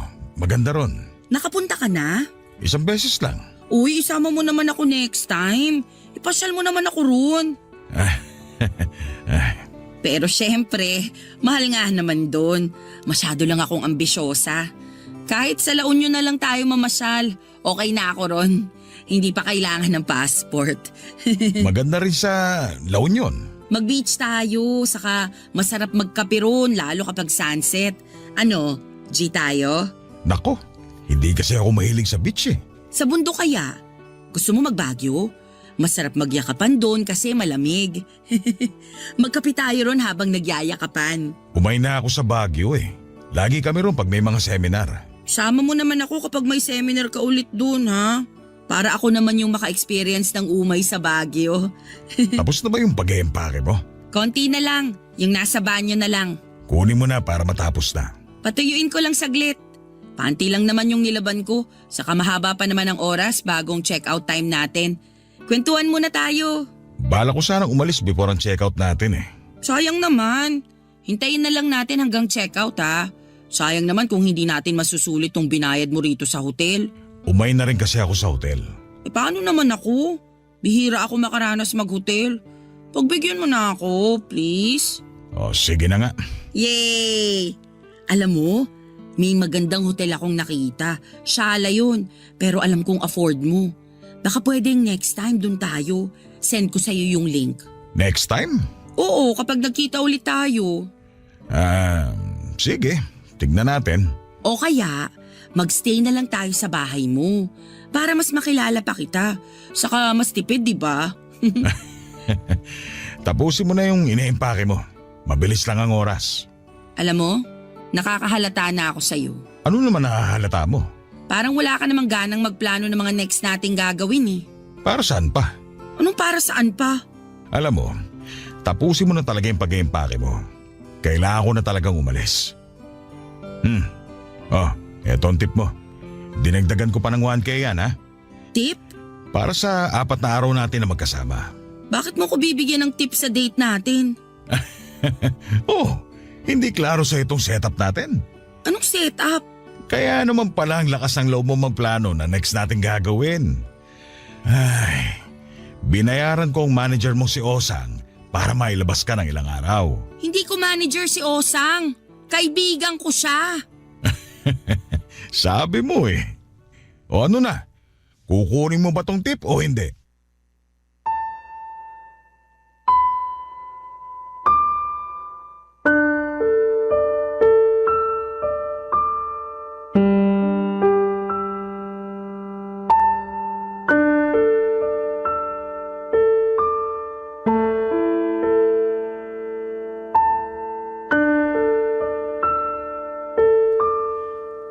Papadudod para kung nanliit habang pilit na inaabot ni William ang ilang libong piso sa palad ko. Hindi ko yun tinanggap pero iniwan na lamang niya sa ibabaw ng kama para kunin ko kapag natauhan na raw ako. Pagkatapos noon ay nagmadali na siyang lumabas ng kwarto para umalis na. Naiwan naman akong mag-isa sa hotel tulad ng nangyari sa amin ni Timothy. Doon ko naisip na ganon din kaya ang ginawa ni Timothy. Naging babaeng bayaran ba ako sa kanya nang hindi ko nalalaman. Kaya ba nagmamadali na siyang umalis kinabukasan at hindi na nagpaalam sa akin? Benenta ba talaga ako ni Osang? Naiyak na lamang ako habang pinagmamasdan ng ilang libong pisong nasa ibabaw ng kama. Totoong nakakatuksong kunin yon, Papadudot, para ipangtapal sa dignidad ko. Pero Papadudot, meron akong ibang mas nararamdaman noong araw na yon. Galit. Galit para kay Osang. Binugaw niya ako nang hindi ko nalalaman. Hindi ko sinabi kay Osang ang tungkol sa mga nalaman ko, Papadudot. Hinintay ko muna siyang makabalik ng Pinas bago ko siya kumprontahin. Panay ang check ko ng update sa Facebook niya para malaman kung pabalik na nga ba siya. Ilang araw din ang tinis kong hintayin bago umuwi si Osang. Minessage ko siya kaagad at nakipagkita ako sa kanya. Hindi naman ata nakahalata si Osang. Pumayag siyang makipagkita sa akin sa bar kung saan niya ako laging inihaharap sa mga nirereto niya sa akin. Nanginginig ako noon, Papa Dudut, habang papalapit sa kanya. Gusto ko na siyang sabunutan noon pero gusto ko siyang mismo ang umamin sa mga panggagamit niya sa akin. Nang makita niya ako ay sinalubong niya ako at saka bineso. Naramdaman niya ang panginginig ng katawan ko. Inisip niyang gutom lamang ako o kaya naman inorderan niya ako ng makakain. Tahimik lamang ako noon at nakamasid sa kanya habang nagkikwento siya sa mga nangyari sa kanya sa Paris, Papa Dudut.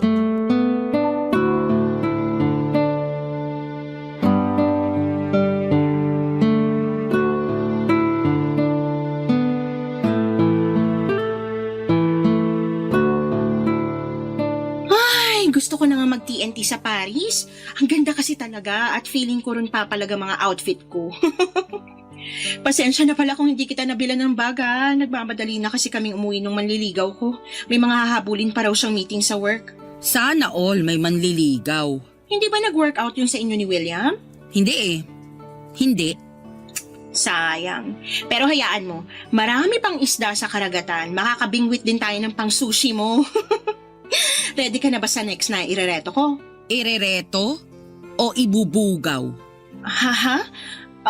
Anong sinasabi mo dyan? Inamin sa akin ni William na binugaw mo ko sa kanya. Ginawa mo akong babaeng bayaran. Isa kang bugaw. Well, yeah. At proud ka pa? Sa itong pinagkakakitaan ko eh. Pati ba kay Timothy, binugaw mo ko sa kanya? Nakakainis kasi yung si Timothy. Sabi ko naman sa kanya, wag aalis agad nang hindi nagpapaalam sa'yo para hindi sumama ang loob mo. Wala nang mas magpapasama pa ng loob ko sa ginawa mo ngayon sa akin. Pero nag-enjoy ka naman, diba? Tsaka nag-promise sila na magbibigay sila sa'yo ng tip. Pati nga sa pagkain, tiba-tiba ka eh.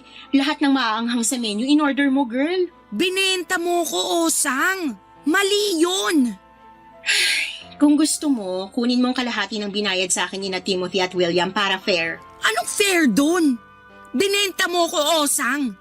Binenta mo ko nang hindi ko alam. Nakikinig ka ba? Kasi alam kong hindi ka papayag. Talaga? Kalimutan na lang natin ang nakaraan. Magsimula ulit tayo. Ang kapal naman ang mukha mo para maisip na may masisimulan pa ulit tayong bago. Hindi mo kasi alam kung gaano kalaki ang kitaan sa ganitong kalakaran eh. Kung papayag ka maging manager ako. Wow! Makinig ka muna. Alam kong hindi maganda tong simula natin, kaya pwede pa natin tong ayusin. Wala nang aayusin, Osang. Sinira mo na lahat. Lagi ka nagsasana all sa buhay ko, di ba? Ayaw mo bang sila naman ang magsana all sa buhay mo? Di ba dati nakwento mo na sawa ka na sa trabaho mo? Wala akong sinasabing ganyan. Baka nga inassume ko lang yon. Pero girl naman, mukha kang haggard nung una kitang nakita. Tapos nung nadiligan ka na ng mga customer at inabutan ka pa ng tip, ang ganda mo na kaya bigla. Saan papunta ang usapan na to, Osang? Ang gusto ko lang puntuhin, baka gusto mong ituloy na to. May kadate ka na, may pera ka pa. Hindi ganito ang klase ng date na gusto ko. Sa simula aayawan mo talaga, pero kapag naranasan mo na kung paano gastusan ng mga lalaki, ang sarap kaya sa pakiramdam. Baka ikaw lang. Oh, come on, Rita. Huwag mong sabihin sa akin na hindi ka nag-enjoy habang naglulustay sa'yo ng pera sina Timothy at William. Hindi makatarungan tong ginawa mo sa akin. Hindi mo sinagot ang tanong ko. Huwag na tayo magplastikan. Ako lang to, Rita. Pwede ka magpakatotoo. Ang saya, di ba? Asawa ang hanap ko, Osang. At pwede mo yung mahanap sa trabahong to. Basta masipag ka lang mag-book at malay mo, isang araw, may mapaibig ka. Kung alam mo lang kung ilang prosti na ang naging housewife ngayon dahil sa trabaho na to. Mayamang housewife, ha? Ikaw din. Pag-isipan mo.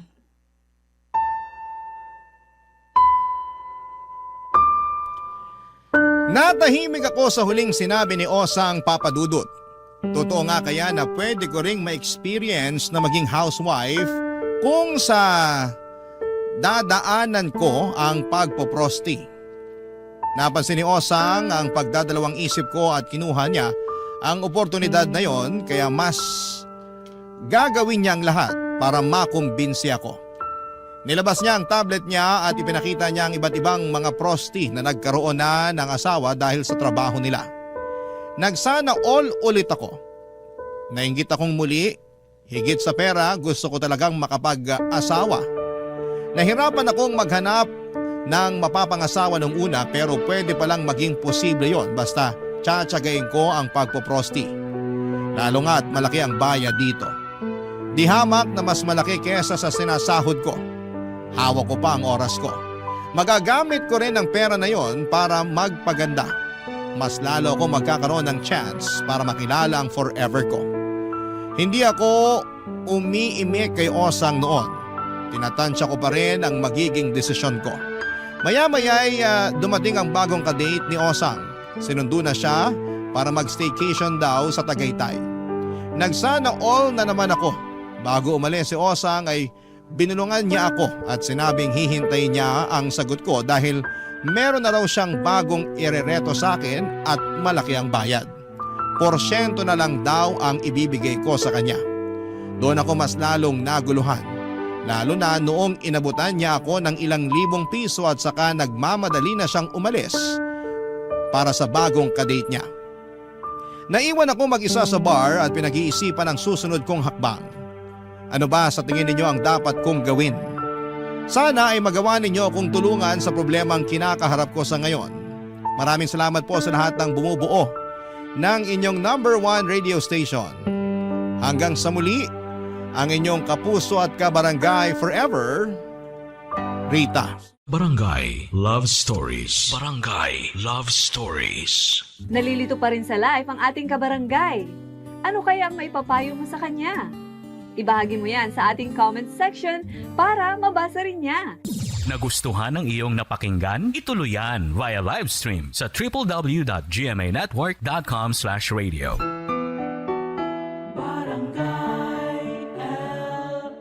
In Mega Manila, 97.1. Forever!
Ang mga kwento ng pag-ibig, kwento ng buhay at kwento ng pag-asa dito sa Barangay Love Stories. Love Stories.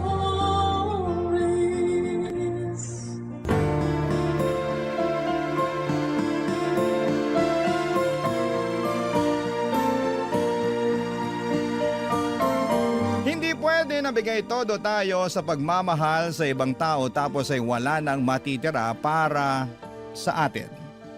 Kaya nga dapat ay ibalanse natin at unahin nating mahalin ang ating sarili upang makapagbahagi tayo ng pagmamahal sa iba. Ikaw, kabarangay, mahal mo ba ang iyong sarili? Dear Papa Dudut, good day po sa inyo at sa mga kabarangay nating nakikinig sa Barangay Love Stories. Sobra talagang nakaka-addict ang bawat episode na tinatampok ninyo. Kaya naman nag-decide na po akong sumulat din at magpadala ng aking kwento. Pero bago ang lahat ay magpapakilala muna ako. Tawagin niyo na lamang po ako sa pangalang Norman. 35 years old at taga Malolos, Bulacan. Kung ilalarawan ko po ang aking sarili ay proud kong sasabihin na isa akong masipag na anak, mapagmalasakit na miyembro ng pamilya at talaga namang bigay todo. Ang motto ko kasi ay lahat kakayanin para sa mga mahal ko sa buhay. At kung tatanungin ninyo mismo ang nanay Mirna ko, ay papatunayan niyang nagsasabi ako ng katotohanan.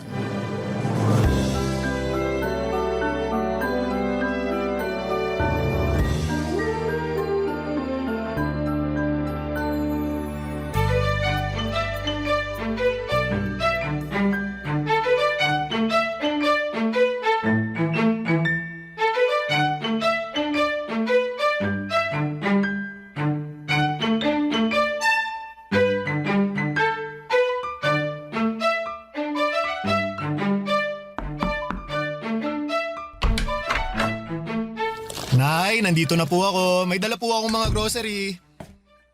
Pasensya na po ang konti nang nabili ko, eto lang. Anong konti? Ang dami-dami na nito. Ay, akin na nga lahat yan ang mailagay ko sa mesa. Tapos maupo ka muna dyan sa sopa para makapagpahinga ka. Sige po, Nay. Salamat po. Ako ang dapat magpasalamat sa'yo. Kasi gumastos ka na naman para sa bahay natin. Sweldo ko naman po ngayon, Nay. Basta, salamat pa rin. Teka, ikukuha kita ng tubig na maiinom, ha? Mukhang uhaw na uhaw ka na dyan. Medyo nga po eh. Sige po, salamat po.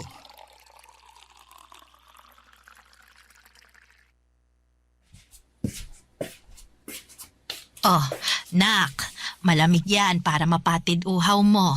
Inumin mo muna. Sige po, salamat, Nay.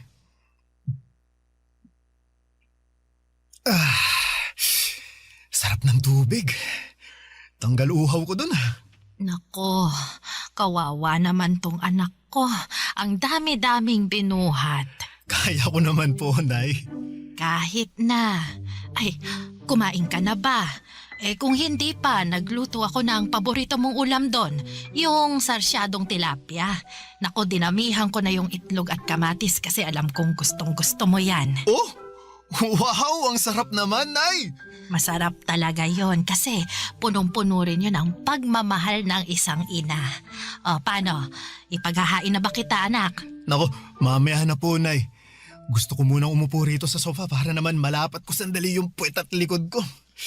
Ako na lang din po ang maghahain ng pagkain ko mamaya. Ayaw mo ba na asikasuhin kita? Siyempre gusto ko po, pero chillax na lang po muna kayo dyan. Ako na bahala sa sarili ko. Kakain din naman po ako maya-maya.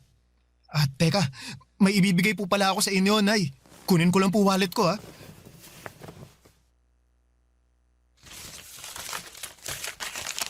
Ano yan? Pera? Opo. Ito po, para po sa inyo. Para sa akin, ano namang gagawin ko dyan? Pambayad po sa tubig at saka sa kuryente. Bakit parang ang dami naman yan? Magkano lang naman yung tubig at kuryente natin rito, anak? Yung sosobra po dyan, ma, sa inyo na. Baka gusto nyong magpasalon, manicure o pedicure. Ay nako, hindi na. Luho lang yon. Gastos lang. Ay, meron naman pong panggastos, tsaka minsan lang naman po ito. Ikaw talaga. Siyempre, nahihiya ang nanay mo kasi baka wala ka ng pera dyan pang gastos. Ang dami-dami mo ng pinamiling grocery tapos nagbigay ka pa ng pera para sa tubig at kuryente. Huwag po kayong mag-alala, ma, kasi meron naman po akong panggastos dito. Sigurado ka ba, nak? Opo. Magsisinungaling ba naman ako? Hindi, pero nag-aalala lang ako Simula nung nagkatrabaho ka parang hindi ka na pumalya sa pagtulong sa pamilya natin. Kahit nga ilang kamag-anak natin, tinutulungan mo pag kaya mo.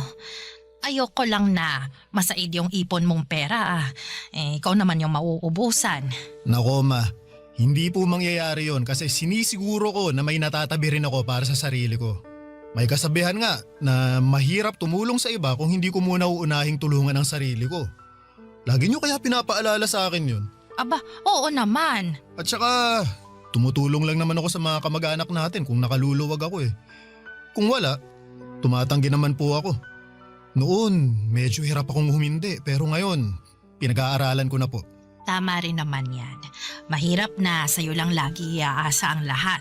Kaya nga po Pero masaya naman ako sa tuwing nakakatulong ako. Lalo na sa inyo at dito sa bahay natin. Alam ko, kapos din iba kong mga kapatid. Ay, kaya nga nagpapasalamat ako sa'yo, nak. Kasi malaki talaga ang naitutulong mo sa mga gastusin natin sa araw-araw. Pero paalala pa rin huwag mong abusuhin ang sarili mo. Magpahinga ka pa rin. Huwag kang magpapakapagod ng husto sa trabaho at maglibang-libang ka rin. Alam mo yon, umalis ka, mamasyal, para hindi puro trabaho at bahay lang ang napupuntahan mo.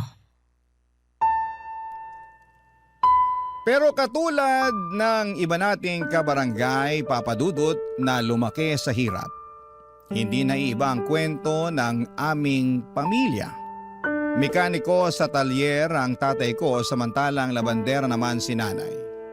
Tapos 4 kaming magkakapatid at ako ang panganay. Madalas ay kulang talaga ang kita ng mga magulang namin. Pangkain at panggastos namin sa araw-araw ay kinakapos. Kaya naman pinangako ko sa aking sarili na magsusumikap ako upang hindi na namin muling maranasan ang magutom. Kaya naman binuhos ko talaga ang panahon ko sa pagtatrabaho. Sa katunayan ay hindi pa ako nakontento sa pag-oopisina.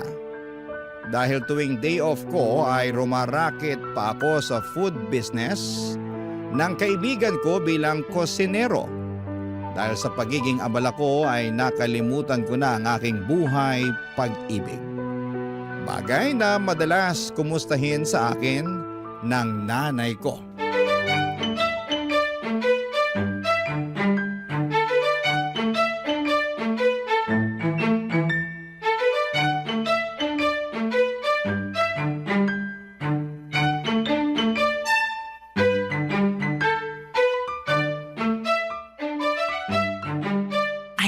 Nak, pwede ba kitang matanong? Sige po ma, ano po yun? Ilang taon ka na nga ba ulit? 34 na po ako ngayon taon. Bakit po? Lagpas na pala sa kalendaryo yung edad mo. Pero ni isang babae, wala ka pang nababanggit o pinakikilala sa akin na nililigawan mo.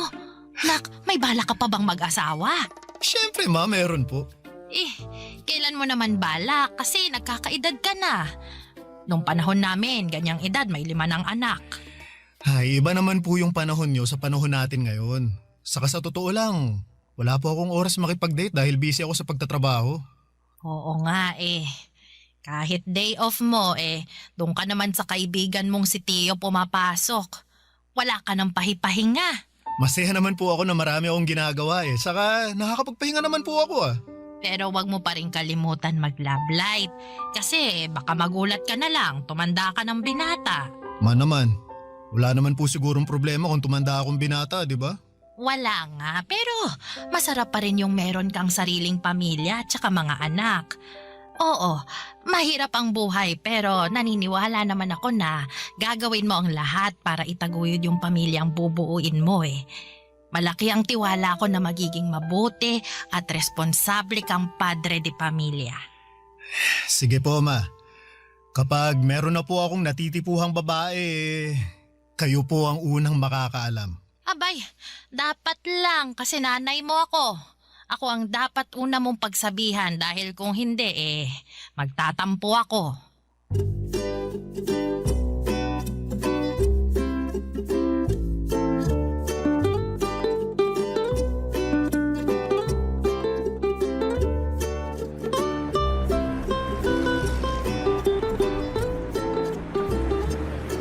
talaga sa tulong mo sa business ko, tol Laking luwag lalo kapag may tauhan ako na hindi pumapasok Kung pwede lang talaga na dito ka na lang sa akin magtrabaho kaso hindi ko kayang pantayan ang daily rate mo Oo, kasi kapag dito na ako papasok ay malulugi ka sa akin.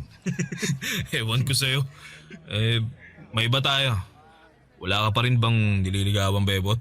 Nako tol, nagugustuhan nga wala Liligawan pa kaya?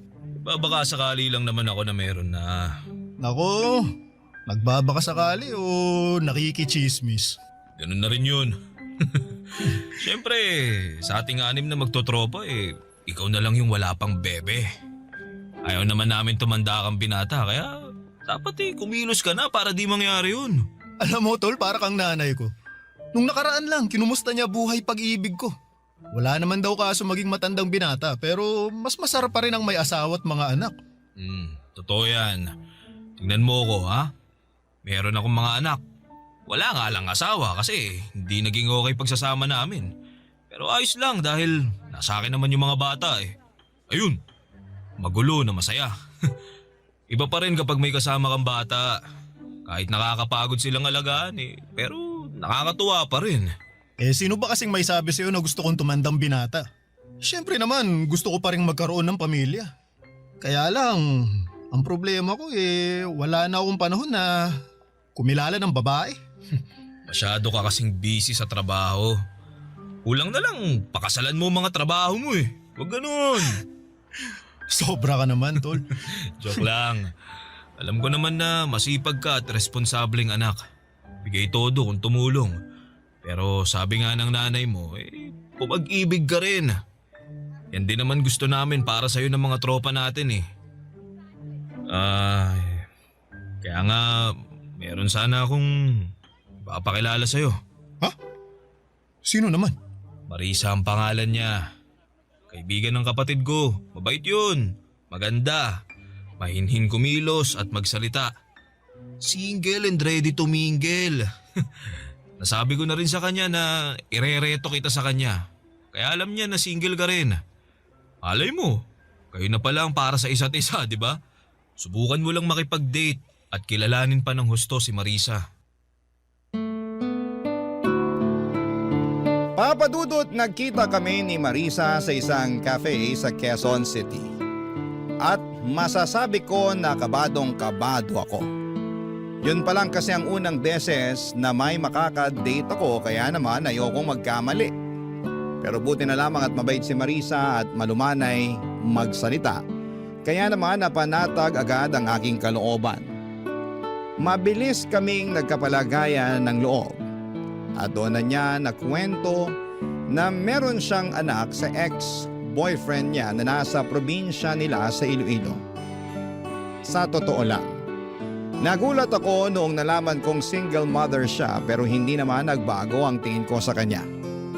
Mas sumanga pa nga ako sa kanya at tumaas ang aking respeto sa mga sakripisyo niya para sa kanyang anak.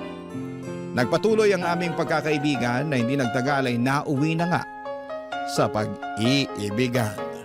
Barangay Love Stories. Barangay Love Stories.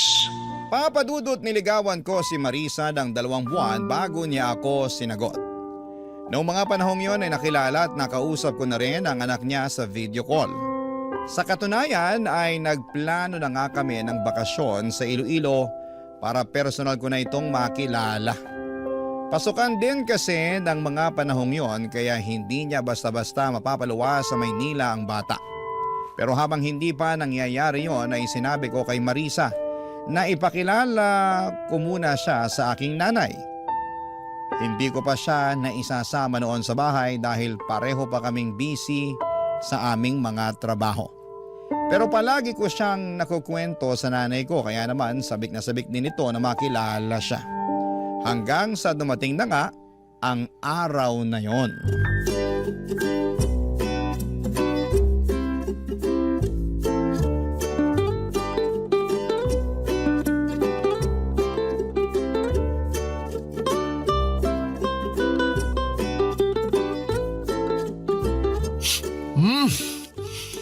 Ang sarap po talaga nitong niluto niyong kare-kare, Nay. Nako, salamat anak. Uy, pero magdahan-dahan ka nga sa pagkain ha. Baka mabulunan ka, tsaka baka kung ano na lang ang isipin ni Marisa, oh. Nako, Nay. Alam po ni Marisa na masarap kayong magluto kaya ganadong-ganado ako pag kumakain. Lagi ko rin kasing nakikwento sa kanya yon, Nay. Di ba, babe? Tama po si Norman. Walang araw na hindi niya binida yung bawat luto niyo na pabaon niyo sa kanya. Nako, ganun ba? Salamat naman.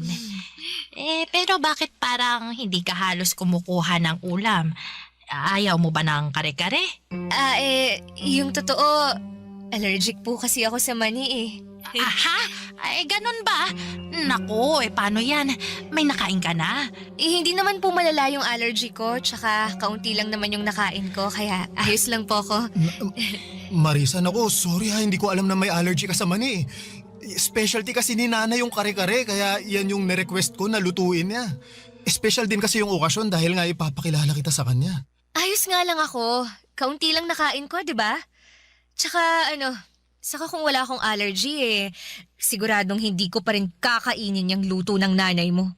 Kasi hindi naman masarap. Paano niya naging specialty yan? Ang tabang naman. At ang lansa ng karneng ginamit. Makunat din. Pati yung gulay mapait. Nakakadiri. Ha? Anong sinabi mo? Narinig mo yung sinabi ko, Norman? Kailangan ko pa bang ulit-ulitin? Pasensya ka na ha kung hindi ka nasarapan sa luto. Wala na po ba kayong ibang niluto? Ha? Kasi hindi ko makakain yung kare-kare na yan. Baka hindi lang malalang allergy abutin ko dyan eh. Baka sumakit din tiyan ko. Sige. Teka, ipagluluto kita ng ibang ulam na Nay, makita ko sa Nay, ref natin. Nay, wag na, Nay. Order na lang tayo. Wag ka nang umorder. Gastos lang yan. Tsaka meron pa naman tayong mga sangkap dyan sa ref. Ako nang bahala, ha? Kumain na lang kayo dyan, ha? Sandali lang, magluluto lang ako. Nay! Marisa, mag-usap nga tayo dun sa labas. Bakit sa labas pa? Pwede naman dito na lang sa mesa. Mamaya malamok pa dun kagatin pa ako. Please, Marisa, kahit sandali lang. Ay, nako! Kakainis ka talaga.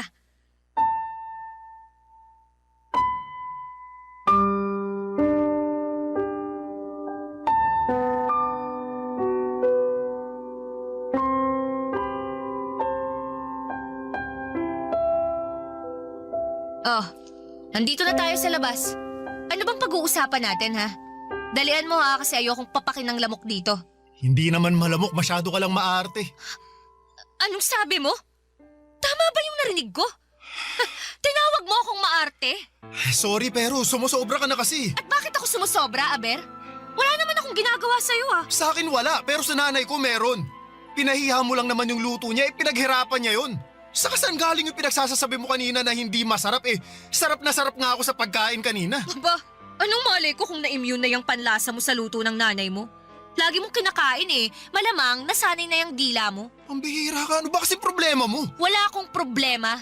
Pero nag-expect lang talaga ako na mala 5-star restaurant yung luto ng nanay mo. Pero turns out, hindi naman pala. Hindi ko na nga malunok kaya tinigilan ko ni.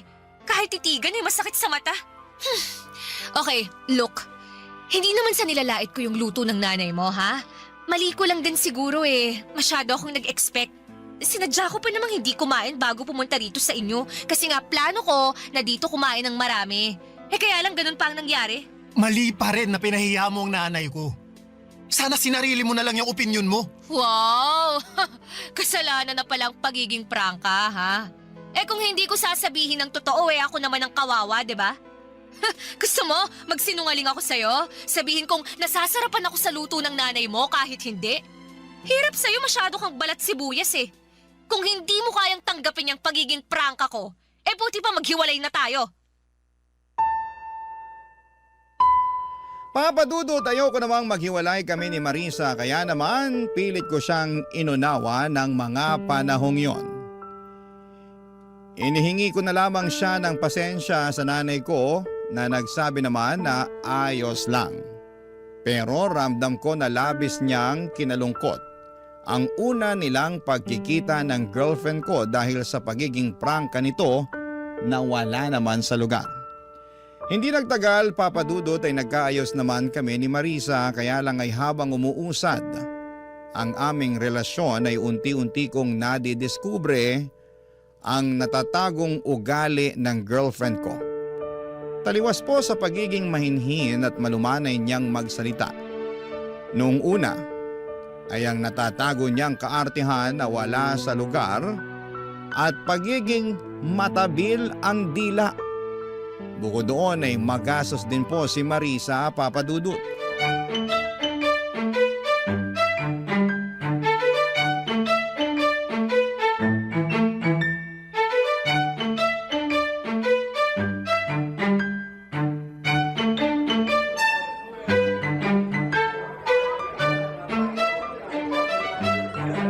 Alam mo, gustong-gusto ko talaga sa cafe na to. Aesthetic Sigurado akong pupusuan na naman ng mga friend ko online yung My Day ko. Aesthetic nga, pero di naman masarap yung kape, saka ang mahal ng menu nila. Sabi ko naman sa'yo, subukan natin sa iba Meron akong alam na kabubukas lang pero maraming magagandang review. Ayoko sa iba. Gusto ko rito. Hindi bagay yung beauty ko sa mga pipitsuging kainan, no? Maawa ka naman sa akin. Maaate mo ba na i-date ako sa isang mabaho at mumurahing lugar? Marisa, para sa kaalaman mo, hindi mabaho yung lugar na gusto ko sanang puntahan natin sa date natin ngayon. O, edi sige. Hindi na kung hindi. Pero mumurahin pa rin. Ayoko doon. Gusto ko rito. Ay, bahala ka na nga. Bahala talaga ako. Ay, babe, malapit na pala yung birthday ko. Ano palang plano mong regalo sa akin? Ano? Don't tell me, nakalimutan mo na ah. Sige ka, magtatampo ako. Hindi ko nakalimutan pero sikreto muna kung anong ireregalo ko sa'yo. Siyempre, wala nang element of surprise yun kapag sinabi ko, di ba? Hindi ako mahilig sa sorpresa eh. Mas gusto ko, alam ko na kung anong ireregalo mo sa akin. Para naman masabi ko agad sa'yo kung magugustuhan ko yun. Anong ibig mong sabihin? Para lang hindi masayang yung pera mo. Dapat magugustuhan ko talaga. At saka para sigurado na magugustuhan ko, ako na lang ang pipili o magsasabi kung anong ireregalo mo sa akin, di ba? Hayaan mo na yung surprise na yan. Madali naman yung pikiin sa social media. Ang totoo, wala pa talaga akong naiisip na regalo eh. Pero hindi naman ibig sabihin nun wala akong ibibigay ah. Masyado lang kasi akong maraming iniisip nitong nakaraan kaya... Okay lang naman. Kaya nga tinanong ko para matulungan kita eh. Alam mo kasi, marami akong gustong bilhin. Pwedeng ikaw na bumili ng iba doon para mabawasan yung nasa listahan ko. Yun na lang ang irregalo mo sa akin sa birthday ko.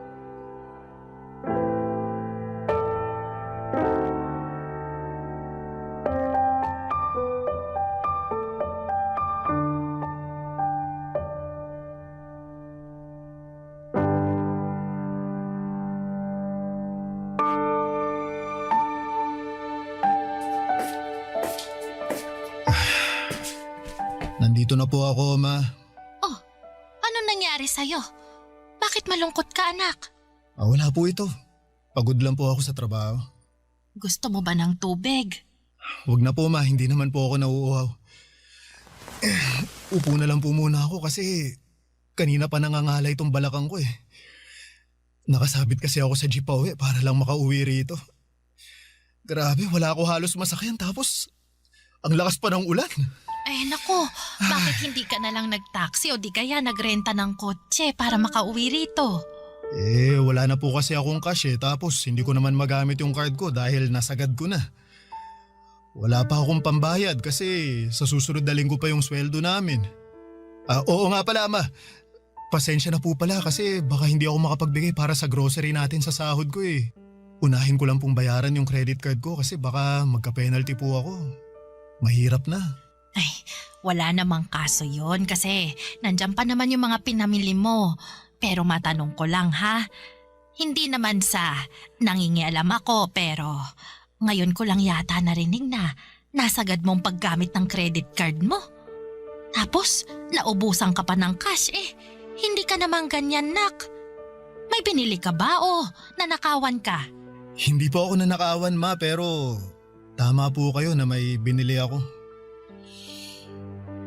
Binilahan ko po ng bagong cellphone si Marisa kasi birthday niya po ngayon. Yun po kasi ang request niya eh. Tapos kumain kami sa labas kaya ayun. Naubos naman yung cash na dala ko. Barya na lang ang natira kaya hindi na nga ako nakapag-taxi pa uwi. Ganun ba? Ay, buti na lang ligtas ka pa rin na nakarating dito sa atin, nak. Di bale, sa susunod, siguraduhin mo na lang na may ititira ka pang pamasahe.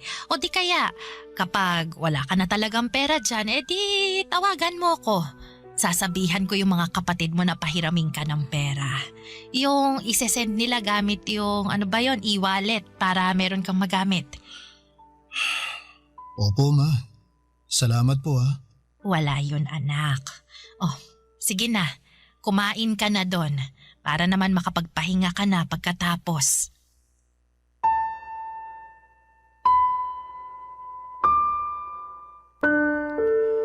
Papadudot hiyang-hiya ako sa nanay ko ng mga panahong yon.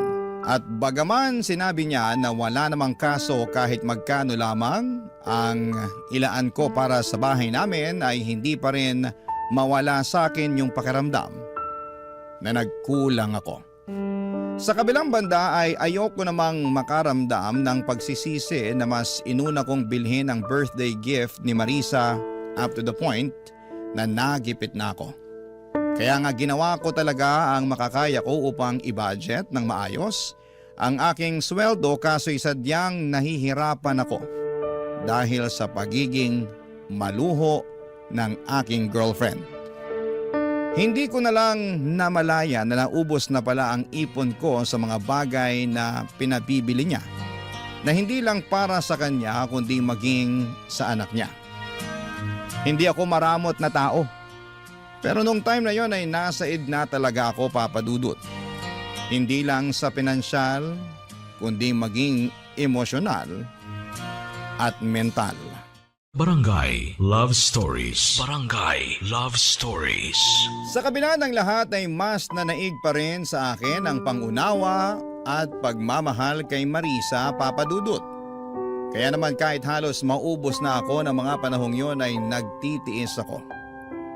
Maasikaso naman din kasi si Marisa at bumabawi siya sa akin kapag pakiramdam niya ay nagkukulang na siya. Malambing naman siya pero mas madalas nga lang kapag may kailangan siya nangyayari yon. Hindi nga nagtagal ay ibinalita sa akin ni Marisa na buntis siya, Papa Dudut. Pero naging maselan yon. Kaya naman nag-decide kami na tumira muna sa bahay namin para maalagaan siya ng nanay ko.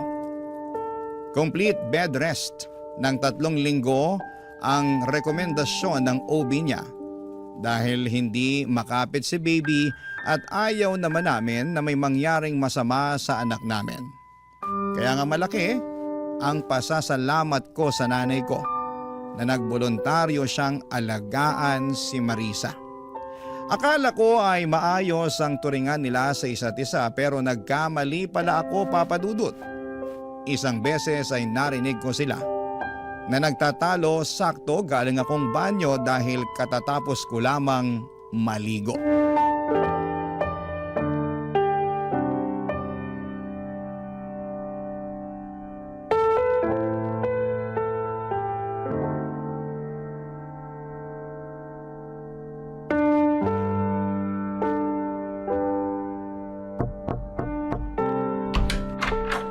Marisa, tulog ka na ba? Hindi po, Nay. Pwede ba akong pumasok? Kukunin ko lang yung mangkok na pinaglagyan ko ng lugaw. Sige po. Hala, nak! Bakit yata parang hindi mo namang kinain tong lugaw? Wala naman kasing lasa, tsaka nakakasuka. Ay, paanong nakakasuka maayos naman at malinis yung pagkakaluto ko dyan. Tsaka may lasa yan, tinikman ko yan kanina Sa wala nga akong nalalasahan Alam nga namang ipilit kong sabihin na meron kahit wala, di ba? Lumabas naman akong sinungaling nun. Ganun ba? Pasensya na ha. Baka nagkamali lang talaga ako. Hoy, Marisa. Bakit mo sinisigawan ng nanay ko? Hindi ko sinisigawan ng nanay mo. Nag-uusap lang kami. Anong hindi? Ang taas ng boses mo, saka dinig na dinig ko dun pa lang sa banyo. Kaya nga tinapos ko na yung paliligo ko para labasin na kayo. Hindi ko nga sabi sinisigawan yung nanay mo. Masyado ka namang OA Pinagsasabihan ko lang siya na hindi masarap yung lugaw na niluto niya para sa akin. Tsaka, bakit ba siya panipakain sa akin ng lugaw? Wala naman akong sakit. Nagkataon lang naman talaga na kailangan kong humilata sa higaan na to ng 3 linggo, pero hindi naman ibig sabihin nun hindi ko kayang ngumuya ng matinong pagkain. Ayoko niyan. Hindi ako nabubusog dyan tapos ang tabang pa. Marisa, pwede mo namang sabihin ng maayos sa nanay ko Hindi yung ganyan na pinagsasalitaan mo pa siya ng hindi maganda. Teka nga, abogado ka ba ng nanay mo? Anong sinabi mo? Lagi mo na lang kasi siyang pinagtatanggol imbis na ako ang kampihan mo. Baka nakakalimutan mong partner mo ko at magiging nanay na ng anak mo. Siyempre hindi ko nakakalimutan yun, pero nanay ko pa rin yung binabastos mo. Anong binabastos pinagsasasabi mo dyan? Alam mo sumusobra ka na ha? Ma, magsalita naman kayo! Sabihin yung hindi ko kayo binabastos! Hindi naman ako binabastos ni Marisa, anak. Anong hindi? Dinig na dinig ko nga mga pinagsasasabi sa inyo ng babaeng yan. Hindi na niya kayo nirespeto. Hoy Marisa, nanay ko pa rin yung kausap mo at wala kang karapatan na bastusin siya. Wala ka ba nanay? Ano bang klaseng tanong yan? Sinong nag-aalaga sa anak ko kung wala akong nanay, di ba? Meron naman pala pero ganyan mo ba kausapin at pakitunguhan ng nanay mo? Hindi! Nanay ko yun Kung ganon, matuto ka ring igalang ang nanay ko kasi parang ako na rin yung hindi mo nirespeto sa tuwing binabastos mo siya. Ang bait-bait ng nanay ko pero hindi ibig sabihin pwede mo na siyang abusuhin. Ni minsan hindi kanya pinatulan. Siya pa nga madalas humingi ng pasensya matapos mo siyang tarayan, di ba? Sana dun man lang maisip mo na nakakabastos ka na. At kung kaya mong irespeto ang nanay mo, sana gawin mo rin yun sa nanay ko. Norman, hindi naman siguro sinasadya ni Marisa kaya hayaan mo na lang. Ayos lang naman ako eh. Oh, tingnan mo! Ayos lang naman pala sa nanay mo eh. Pero kung makareact ka dyan, akala mo nakagawa ako ng krimen. Pasensya na. Pasensyahin mo mukha mo! Sabi ng OB natin, hindi raw ako dapat ma-stress. Pero sa'yo ako nai-stress. Isama mo pa yung nanay mong ewan. Sana talaga doon na lang ako sa nanay ko sa Iloilo umuwi. At siya na lang yung dapat na nag-alaga sa akin. Hindi kayo! Papadudot, dismayado ako at nasaktan sa kung papaanong pakitunguhan ni Marisa ang nanay ko. Akala ko kasi nagbago na siya pero maling-mali ako dahil hindi naman pala papadudot. Sa palagay ko nga ay mas lumala pa ang pag-uugali niya dala na rin ang kanyang pagbubuntis. Isyo na rin kay Marisa na nagbibigay ako ng ambag sa bahay namin lalo na at magkaka-baby na kami. Dapat daw ay sila na lamang ang sinusuportahan ko at hindi na ang pamilya namin. Hindi ko naman pinapabayaan si Marisa at ang magiging anak namin pero hindi ko basta-basta mapuputol ang suporta ko sa nanay ko. Kaya nga sa abot ng aking makakaya ay binabalanse ko yon. Kaso'y hindi yon maintindihan ng kinakasama ko. Pinaramdam niya sa akin at sa nanay ko kung gaano niya kaayaw yung setup namin. Paulit-ulit niya akong sinasabihan na maghanap ng marerentahan dahil kaya naman niyang asikasuhin ang kanyang sarili. Lumipas nga ang 2 buwan at naging okay naman ang baby namin kaya hindi na kailangan ni Marisa na mag-bed rest. Dahil doon ay nagpaalam siya sa akin na lalabas siya para makipagkita sa dati niyang mga katrabaho, bagay na pinayagan ko naman. Kaya lang ay meron akong nalaman na labis kong kinabigla.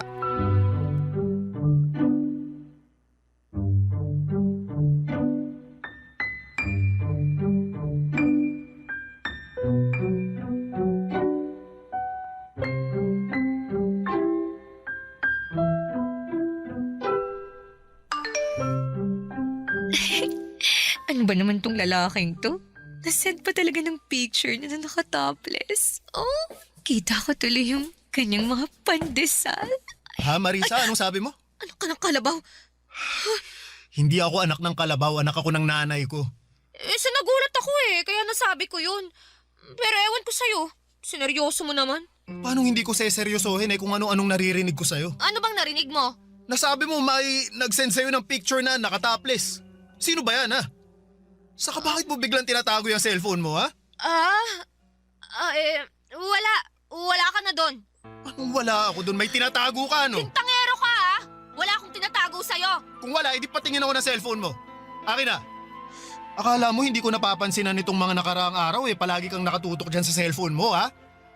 Narinig pa kita na may kausap ka nung isang gabi. Kaya akin na, patingin ako niyan. Gusto kong malaman kung sino ba yung kausap mo niyan. Ayoko nga.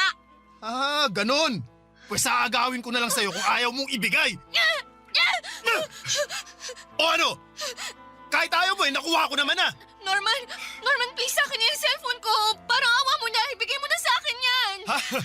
Ba't mo gagawin yun? Kasi may tinatago ka na ayaw mong malaman ko? Hindi. O ayan o. Sakto, ang daming mensahe ng kausap mo. Tingnan ko nga kung sino tong hayop na to. Norman, wag! Ano to? Bakit kayo magkausap ni Theo, ha? At bakit siya nagpapadala ng mga hubad na litrato sa'yo?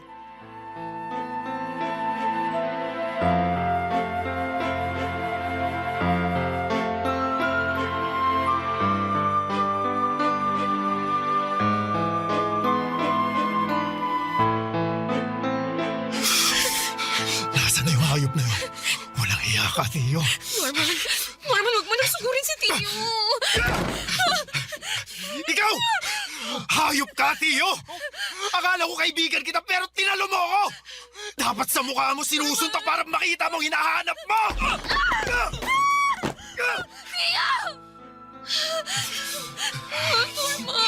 Norman, bakit mo ako sinuntok? Nagtanong ka pa talagang ahas kaya kulang pa nga yan dahil sa ginawa niyong panloloko sa akin! Sira ulo ka, Norman! Kala mo siguro hindi masakit yung ginawa mo, no? Halika! Dadagdagan ko pa para lalo ka masaktan! Sige, tara! Magsuntukan tayo! Alam mo yata, atrasan kita eh! Tama na! Tumigil na kayo! Ikaw babae ko, huwag mo akong awatin! Tuturuan ko pa ng leksyon yung lalaki yan! Ano bang ginawa ko sa'yo, ha? Sige nga! Nagtatanong ka pa rin! Eh bakit sa akin ka lang nagagalit? Eh si Marisa naman ang unang lumapit sa akin, ah! Paano hindi ako magagalit? Eh nakita ko yung mga hubad na litratong sinend mo sa girlfriend ko! Baka nakakalimutan mo. May kinakasama na si Marisa at ako yun! Hindi ko naman nakalimutan yon. Pero yung kinakasama mo, ang humingi ng mga picture ko na yon. Ano? Hindi totoo yan! Anong hindi totoo? Sabi mo gusto mong makita ang katawan ko kaya nag-send ako ng picture. Kaya lang nagpahuli ka naman kay Norman kaya yari tuloy tayong dalawa. Tio! Sumusobra ka na, Norman! Alam mo hindi kita papatulan, ha? Sige! Magsuntukan tayo! Para lalo ko mapadugo yung bastos mo ka! Ano ba kayo? Sinabing tama na eh! Makinig naman kayo sa akin! Huwag akong magsabihan at awatin mo kundi ang Norman na yan! Siya naman na noon ang nanunto ka! At pag-amok dito sa pamamahay ko! Meron akong dahilan kung bakit ko ginawa yon! Tinalo mo ako, tol! Akala ko pa naman magkaibigan tayo! Tigil na kayo sa amin! Ang sakit! Marisa! Marisa! Marisa, nagdudugo ka! Ang baby ko! Ang baby ko! Tulungan niyo ako! Ang baby ko! Dalhin niyo ako sa ospital!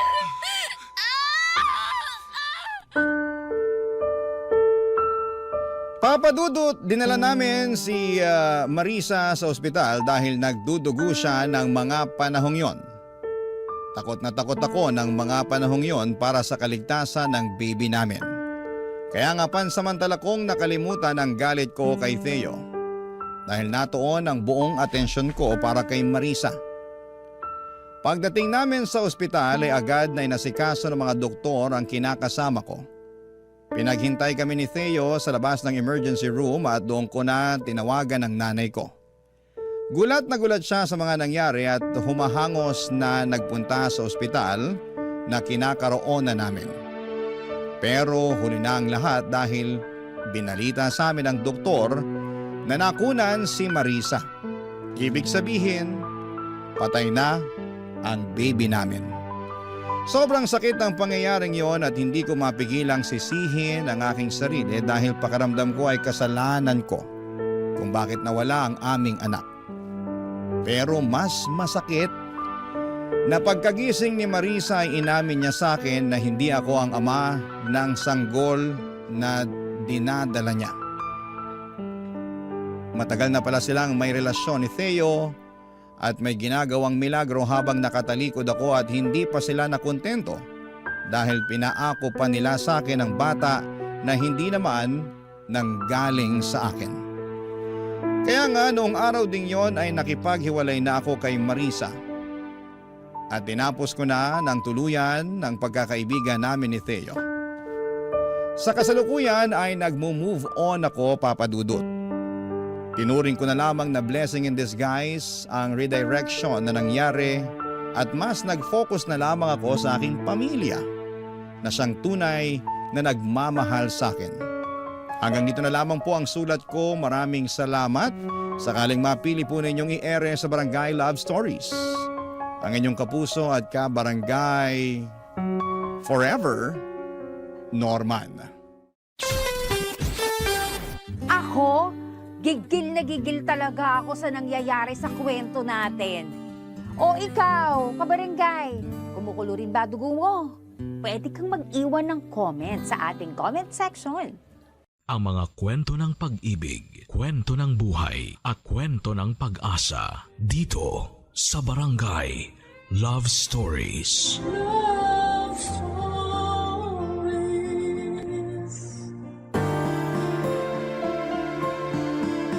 May mga bagay na hindi tayo komportableng nakikita o nararanasan.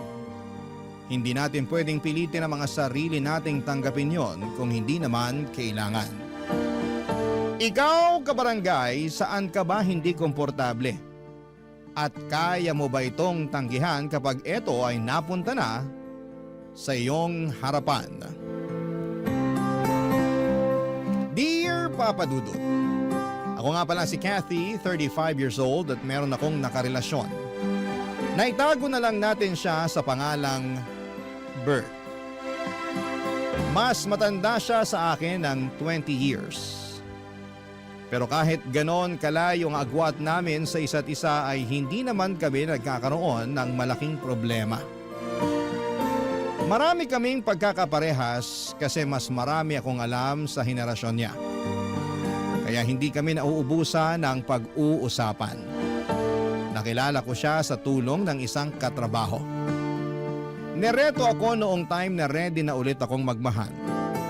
3 taon na kasi akong single noong nakilala ko si Bert.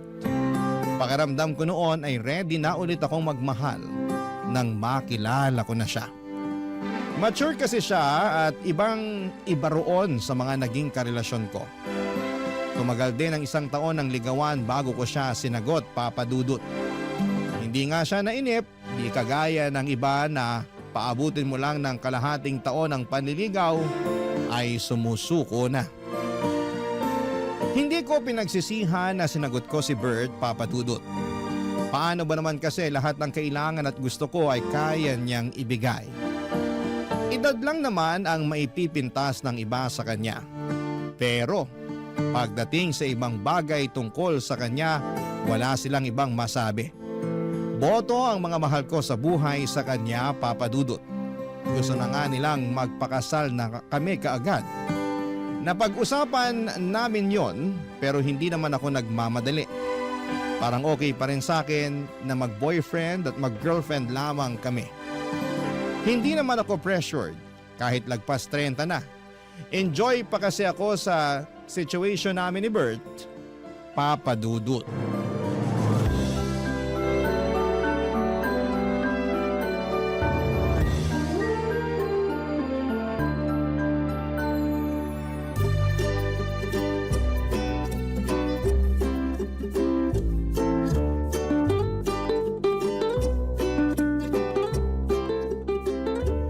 Saan tayo sa day off ko?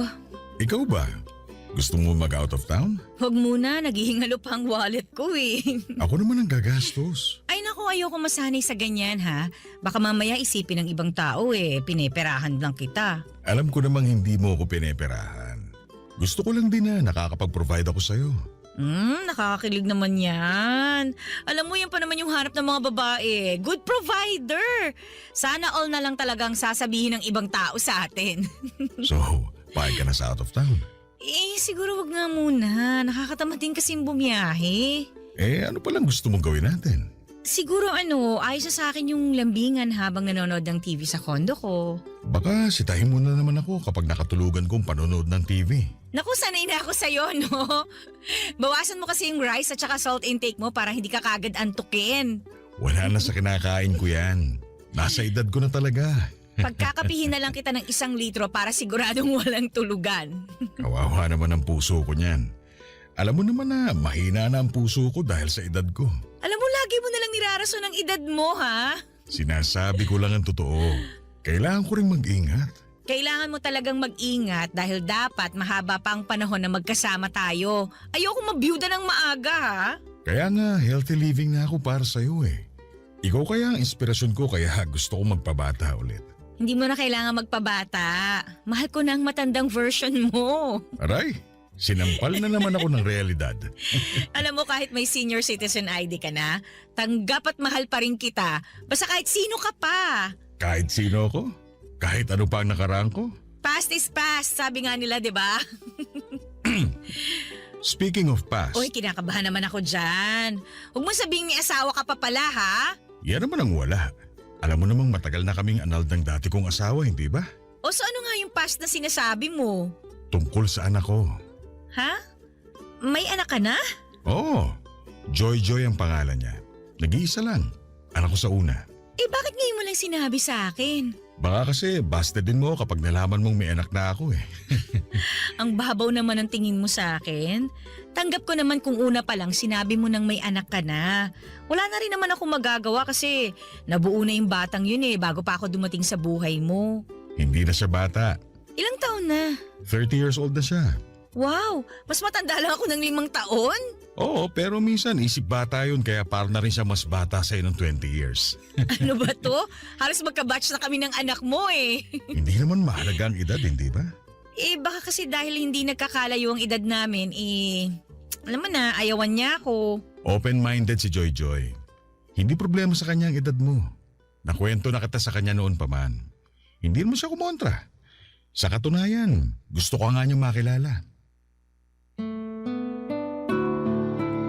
Kinabigla ko talaga yung pag-amin sa akin ni Bert na may anak na siya na halos kaedad ko na. Napansin niyang hindi ako komportable noon kaya inassure niya na magiging okay ang una naming pagkikita ng anak niyang si Joy Joy. Nagpakwento na ako sa kanya tungkol sa ugali ni Joy Joy, Papa Dudut. Sinabi niyang liberated ang anak niya, bukas ang isipan nito sa maraming bagay. Kung ano raw ang magpapasaya kay Bert, ay sosuportahan daw yon ni Joy Joy. Papa's girl daw kasi si Joy Joy. Palibasa noong baby pa lamang ito ay si Bert na lagi ang kasama niya. Nag-ibang bansa kasi ang nanay ni Joy Joy after nitong mga anak. Kaya na-develop yung bonding nilang mag-ama. Kahit nung time na nagkahiwalay na si Bert at ang asawa niya ay hindi nagbago ang koneksyon ng mag-ama, Papa Dudut. Kahit tuwing weekends na lamang daw sila magkita pero madalas pa rin silang nagkukumustahan, salamat na lamang sa social media. Marami pa akong nalaman tungkol kay Joy Joy. Dahil doon ay napanatag na rin ako kahit papaano. Baka naman makakasundo ko si Joy Joy, lalo't hindi naman nalalayo ang edad namin sa isa't isa. Marami rin kaming pwedeng pag-usapan. Naisip ko nga rin baka pwede na rin kaming maging magkaibigan. Weird yon kung iisipin, pero para sa akin ay maganda nga yun para mas lalo akong mapalapit kay Bert. Alam kong mahal na mahal ni Bert si Joy Joy. Base pa lang kung paano kumislap ang mga mata ng nobyo ko kapag pinag-uusapan namin ang anak niya. Alam kong wala na siyang ibang hihilingin pa kapag nagkasundo kami ni Joy Joy. Kaya naman pinaghandaan ko na ang unang pagkikita namin ni Joy Joy. Kabado man pero kinaya ko yon para sa relasyon namin ni Bert, Papa Dudut.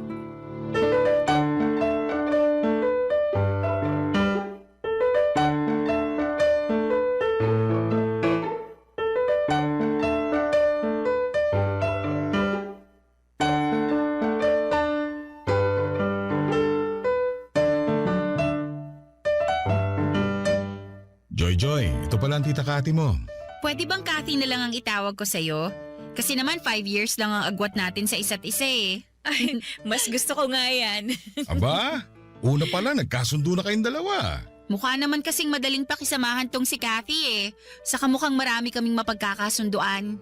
Ramdam ko rin eh. Parang may lukso ng dugo ako sa'yo. Ay, nanay lang? Char. Huwag mong sobra ng biro mo, Joy Joy. Baka mabigla naman to si Kathy. Ay hindi. Maganda nga una pa lang nilalapag na niya sa akin yung totoong ugali niya eh. Para wala nang gulatan. Alam mo ngayon pa lang, gusto na kitang maging stepmother. Pero mas mukha tayong stepsisters. Oo nga pala, Joy Joy. Dito matutulog sa bahay si Kathy, ha? Si Papa naman? Anak ba kita para magpaalam ka sa akin kung pwedeng matulog ang girlfriend mo sa bahay mo? Baka lang kasi dito ka rin matulog ngayon. Eh dito naman talaga ako matutulog ngayon. Nakaschedule na, di ba? Wala namang kaso sa akin kahit maglambingan kayo magdamag ni Kathy. Basta wag lang kayo masyadong maingay sa kwarto ha. Walang kalampagan ng kama. Hoy, huwag yung ganyang biro ha. Hindi naman maiilang tong si Kathy. Ako ang naiilang eh. Eh di sorry. Sorry Kathy ha kung nabibigla ka sa bunganga ko. Sana masanay ka na. Ganito lang talaga ako makipag-usap kay Papa para lang kaming magkaedad. Nako, okay lang yun. Parehas lang tayo. Parang kaedad ko lang din ng tatay ko kapag kinakausap ko siya. Eh nagkikiss din ba kayo ng tatay mo? Kiss? Oo, bumibesa ako sa kanya pag nagkikita kami. Ha? Beso lang? Para naman kayong magkaibigan lang? Eh paano pala dapat? Pa, beso lang yung sa kanila oh. Bakit tayo kiss sa lips? Kiss sa lips? Oo. Yun ang nakasanayan namin mula nung baby pa siya. Love language namin yun. Nung bata pa lang si Joy Joy. Mula pagkabata niya Hanggang ngayon. Hanggang ngayon? Consistent kami ni Papa dyan. Joke to, no? Anong joke? Sampulan nga natin pa. Okay na. Hindi na kailangan patunayan yung joke nyo. Natatawa na ako. Bahala ka. Pa, alis muna ako. Tumatawag yung best friend ko. Gala lang kami sa mall. Balik ako mamayang dinner. Agahan mo ha. Sumabay ka sa amin ni Cathy mag-dinner. Sure. Bye, Cathy. Bye, Pa. Pakis nga ako. Lambot naman ang lips ng dalaga ko. O ingat ka ha. Update mo kami ni Cathy ha. Ang inakala kong biro ay totoo pala. Nakita ko kung paanong naglapat ang mga labi ni Bert at Joy. Naghalikan talaga sila sa harapan ko at hindi ako nakapagsalita kaagad, Papa Dudut. Inoobserbahan ko kung nagbibiro pa rin sila pero mukhang hindi na. Seryosong kumaway na paalis si Joy habang si Bert naman ay nagtungo muna sa kusina para i-check kung ano ang pwede niyang iluto para sa dinner naming tatlo. Naiwan naman ako sa sala na takang-taka kung bakit may gumagawa pa ng ganon. Masyado lang ba akong malisyosa at normal ba na sa edad ni Joy na yon ay hinahalikan pa siya sa labi ng sarili niyang ama? Ako lang ba ang hindi komportable sa sitwasyon na nakikita ko? Kailangan ko bang sanayin ang sarili ko sa nakasanayan nilang mag-ama? Hindi namin napag-usapan ni Bert ang tungkol sa halik na yon. Parang ako pang nahiya sa nakita ko at hindi ko naman pinahalata sa kanya na nabigla ako sa naging halikan nilang mag-ama. Pagkabalik ni Joy ay nakita ko naman silang naghalikang muli sa labi. Isang malaking pasanin sa akin na ipakita na okay lamang ako sa nakasanayan nilang gawin. Bakit sila ganon? Hindi naman ako conservative na babae pero alam ko kung ano yung limitasyon. Close din naman kami ng tatay ko pero hanggang beso lang ang pupwede. Kina Bert at Joy kailangan talagang magdikit ang mga labi nila ng matagal. Naintindihan ko kung musmos pa labang si Joy pero dalaga na siya. Halos kaedad ko na nga siya. Hindi ba dapat may boundaries na rin silang mag-ama pagdating sa bagay na yon, Papa Dudut? Barangay Love Stories. Barangay Love Stories. Papa Dudut, marami pa akong napapansin sa kanila mag-ama habang tumatagal na nakakasama ko sila. Sobrang komportable nila sa isa't isa na wala na silang pakialam kung komportable pa ba ang iba kapag nakikita sila. Meron nga noong magkasama kaming kumain sa isang restaurant, silang dalawang mag-ama ang magkatabi.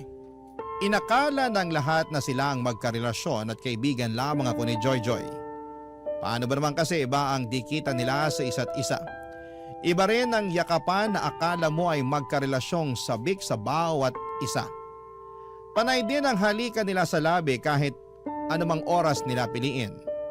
Doon ako hindi nakatitig ng mabuti, Papa Dudut. Samantalang kami ni Bert bihira lamang kung maghalikan sa labi. Hindi rin kami gaanong naglalambingan at nagyayakapan. Pero silang mag-ama kayang-kaya po nila. Minsan gusto ko nang sabihin sa kanila na hindi ako komportable kaya lang nauuna lagi yung takot ko na baka ma-misunderstand nila ang pinanggagalingan ko. Hanggat maaari ay ayoko namang magkaroon kami ng hindi pagkakaunawaan ni Bert.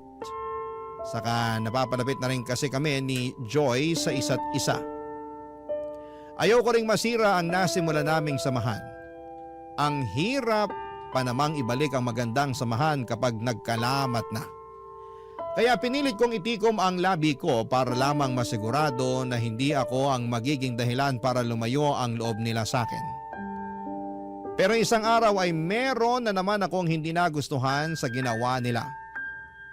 Kararating ko lamang noon ng bahay ni Bert at naabutan kong magkasama sina Joy at Bert. Nakasuot ng nightie si Joy na sobrang nipis. Wala rin itong suot na bra. Dahilan para mailang ako, Papa Dudut.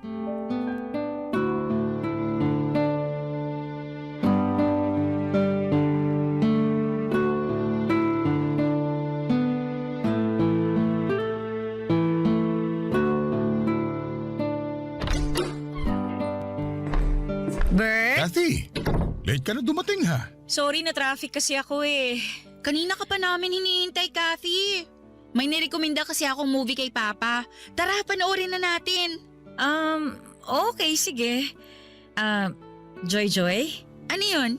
Gusto mo bang humiram ng pajama or jacket? Meron ako dyan. Ha? Para saan? Naka-nighties ka kasi tsaka wala ka pa yatang bra. Ganyan talaga manamit yan kapag dito sa bahay natutulog. Lagi kasi siyang naiinitan. Masanay ka ng ganitong suot ko, Kathy. Saka ayaw akong nagbabra kasi masakit sa likuran. Kailangan din naman kasing ipahinga yung dibdib niya sa bra. Hayaan mo na siya. Okay. Kala ko kasi wala siyang magamit na ibang damit. Hindi nga rin ako nakapanty eh. Seryoso ka ba dyan? Yan ang payo ko sa kanya. May nabasa kasi ako na dapat hindi palagi nagpapante ang babae. Dahil? Nakalimutan ko na eh. Magpalit ka na ng pambahay para makanood na tayo rito. Dali. Joy, sure ka bang ayaw mong humiram ng ibang damit sa akin? Hindi nga, okay lang ako. May problema ka ba sa damit ko? Baka lang kasi kabagin ka. Baka hindi ka komportable. Ito na ang pinaka-komportableng damit ko. Kung pwede nga lang tong gamitin sa mall eh. Baka pinangrampa ko na talaga. Huwag ka na mag-alala sa sote, Joy. Asikasuhin mo na lang ang sarili mo para makanood na tayo. True. Saka, Kathy, okay lang ba kung kami ni Papa ang magtabi habang nanunood? Kasi maingay kami pag nanunood eh. Baka maistorbo ka. Ayos lang naman. Madikit lang kasi itong si Joy sa akin kapag nanonood ng TV. Lalo kapag sa sinihan at horror pa ang pinapanood. Naku, iba ang dikit nito sa akin. Kumakandong pa nga ako kay Papa kasi lagi ako natatakot eh. Kumakandong? Nakasanayan na naming dalawa yun. Kumakandong siya sa akin lalo kapag nangangalay na yung likuran niya. Lagi kasi sumasakit ang likod nitong dalaga ko eh. Kumakandong kahit ganyan ang suot niya? Oo, wala namang masama. Nakadamit naman si Papa ng maayos.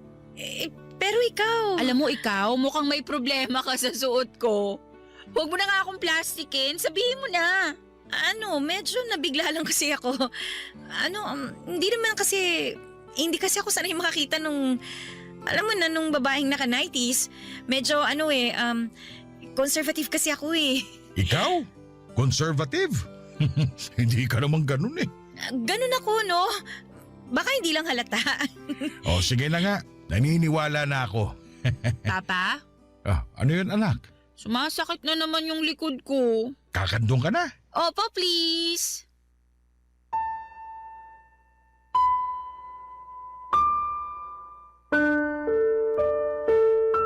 Bigla na lamang kumandong si Joy kay Bert. Natulala na lamang ako sa mga nangyari.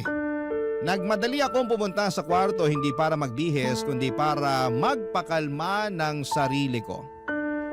Naiinis ako sa ginagawa nila pero mas naiinis ako dahil wala naman akong magawa para pigilan sila, Papa Dudut. Parang ang helpless ko sa sitwasyon na yon. Gustuhin ko mang magsalita, natatakot ako dahil baka ma-offend ko sila. Noong sinubukan ko nga na magpasimple pero kamuntik nang magalit itong si Joy. Doon ako natakot, Papa Dudut. Lalo na noong parang kinampihan ni Bert ang anak niya. Sino ang magiging kakampi ko kung ganon? Wala akong maisip na mapagsabihan ang sitwasyon ko. Papa Dudut, natatakot ako na baka may magsabi sa akin na masyado lamang akong malisyosa. Baka ako lang ang nakakakita ng hindi maganda sa mga nangyayari. Baka nga kailangan ko rin mag-adjust. Sa pagdaan pa ng mga araw ay sinubukan kong sanayin ang sarili ko sa mga nakikita ko sa kanila. Kapag hindi ko na kinaya ay pumipikit na lamang ako o di naman kaya ay gagawa ako ng dahilan para makaiwas sa kanila. Napapadalas pa naman ang punta ni Joy sa bahay ni Bert. Natuwa na raw kasi siya sa akin kaya gusto niyang makasama kami lagi ng papa niya. Kung alam lang niya na hindi kami parehas ng nararamdaman. Lagi na lang akong naiilang sa tuwing andon siya. Lagi akong kinakabahan na may makikita pa akong sobra sa ginagawa nila. At hindi nga ako nagkamali, Papa Dudut. Nagkatotoo nga ang aking iniisip. Isang gabi, sinurpresa ko si Bert para sa mansari namin. Sinabi ko sa kanya noong una na hindi ako makakapunta sa bahay niya pero pumunta pa rin ako. May dala akong cake at regalo para sa kanya. Pero isang malaking sorpresa para sa kanya ay hindi pala kundi ako pala ang masosorpresa sa mga makikita ko.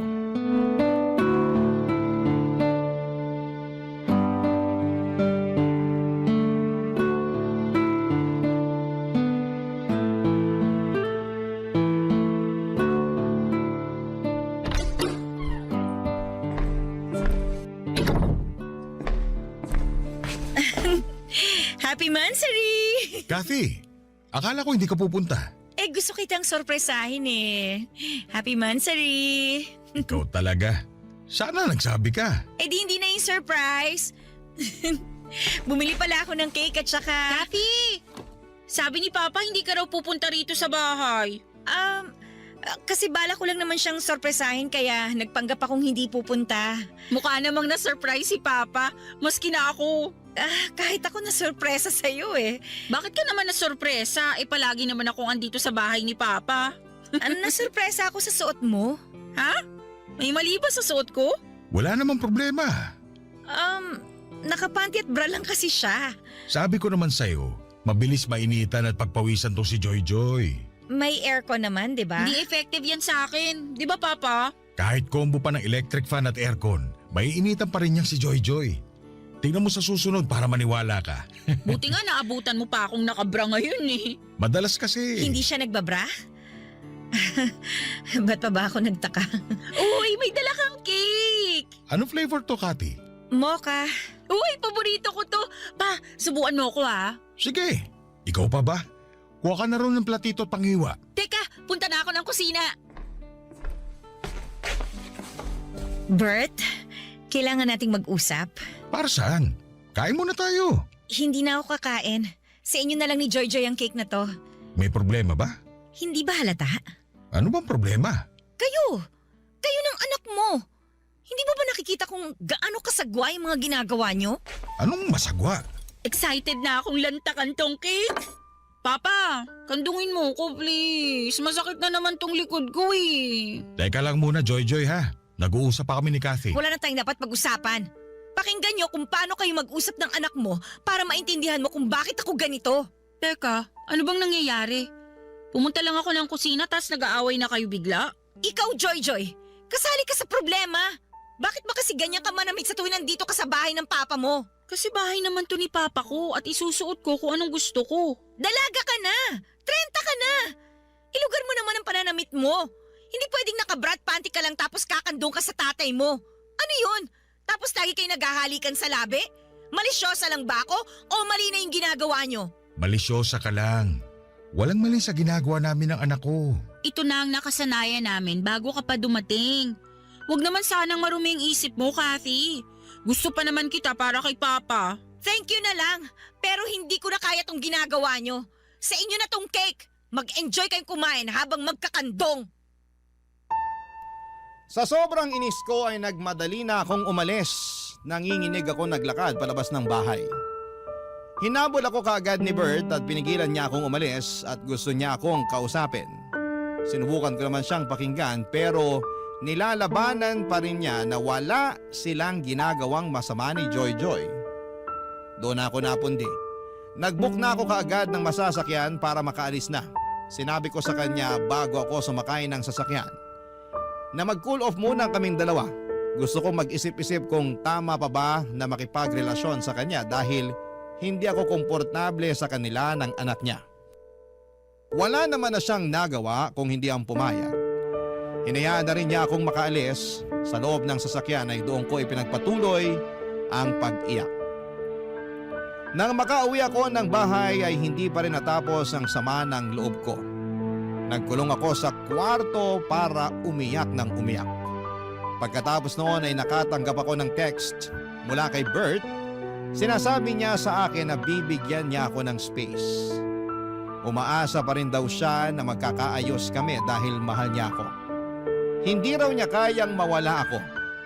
Lumambot ang puso ko sa sinabi niya. Kaya naman sinubukan ko siyang kausapin para ipaunawa ang maling napapansin ko sa kanilang mag-ama. Pero tulad ng dati, sarado pa rin ang isip niya tungkol doon. Kaya wala ko nagawa kundi ang itigil ang pag-uusap namin at sinimulan ko nang iwasan silang mag-ama habang pinag-iisipan kung tama pa ba na magstay ako sa buhay niya. Papa Dudut. Barangay Love Stories. Barangay Love Stories. Sa pagdaan ng mga araw ay hindi na nga muling nagparamdam sa akin si Bert.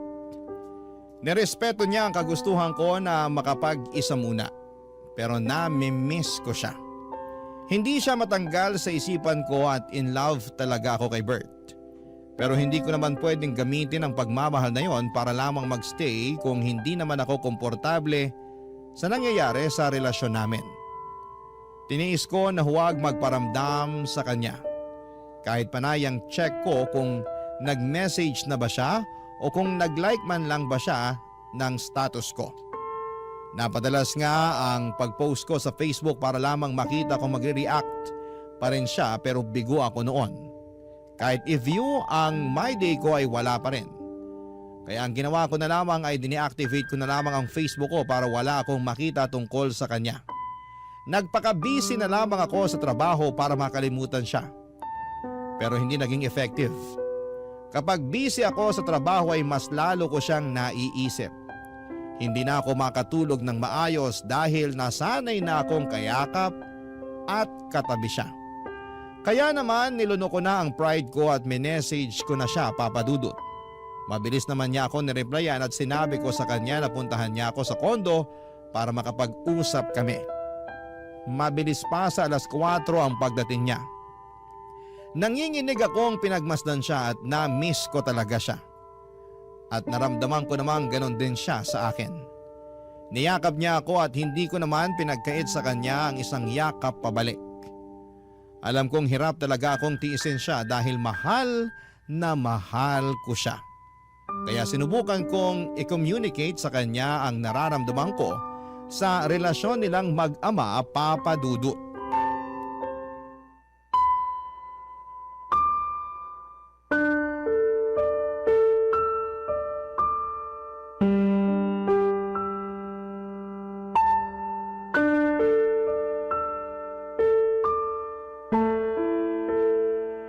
Namiss talaga kita. Mabutit naisipan mo nang makipag-usap sa akin. Namiss mo ba ako? Namiss kita, pero Pwede kayang wag na tayong mag-away. Okay na sana to.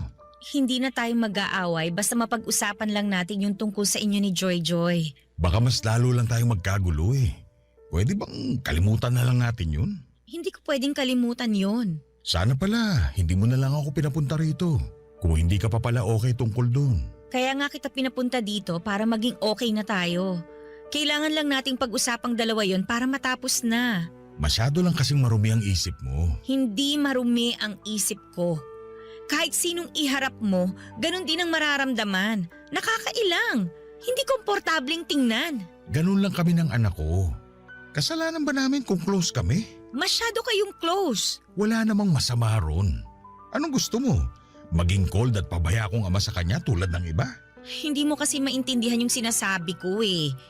Sobra kayang laswa yung nakikita ko sa inyong dalawa. Naghahalikan kayo sa labi.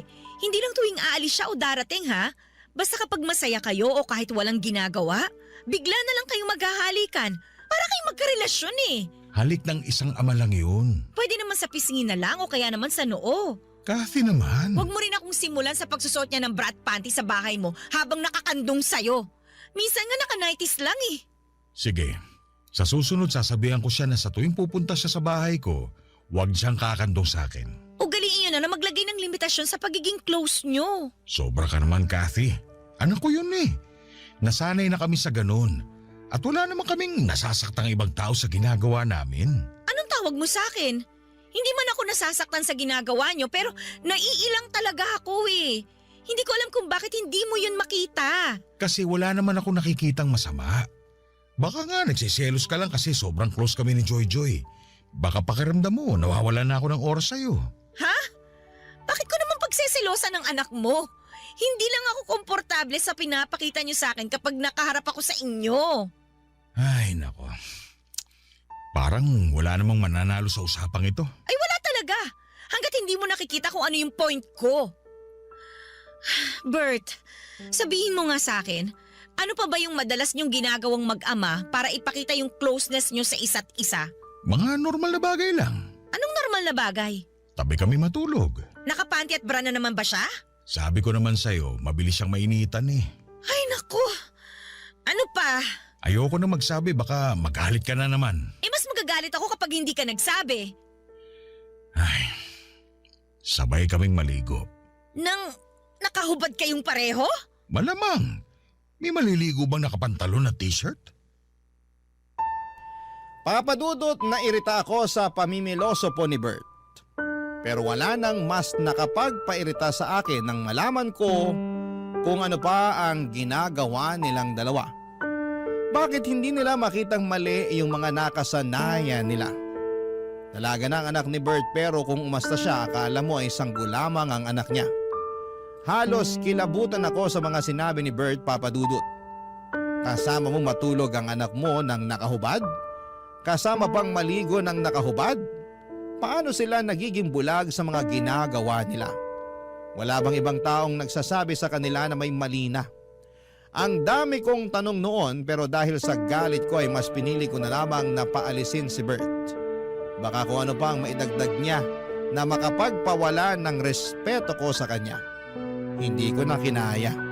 Minessage ko siya at sinabing tapos na kaming dalawa, Papadudot. Hindi naman niya ako nireplyan. Mabuti na rin yon para mamatay na yung natitirang pag-asa sa puso ko na magiging maayos pa kaming dalawa. Panayang iyak ko habang nagmo-move on. Yun marahil ang pinakamasakit na breakup sa akin. Hindi kasi ako ready na magkahiwalay kami ni Bert. Pero kailangan kong gawin dahil hindi ko na kayang tanggapin yung nakikita ko sa kanilang mag-ama. Hindi na siya nagparamdam pa ulit sa paglipas ng buwan. Hanggang isang araw ay nagulat na lamang ako sa isang bisitang dumating sa bahay ko. Si Joy Joy. Kumatok ito sa pinto at nang buksan ko ay nakita ko ang malungkot na mukha ni Joy Joy. Hindi ko alam kung paano siya haharapin. Naiilang ako sa kanya pero gusto kong pakinggan kung ano man ang gusto niyang sabihin, Papadudot.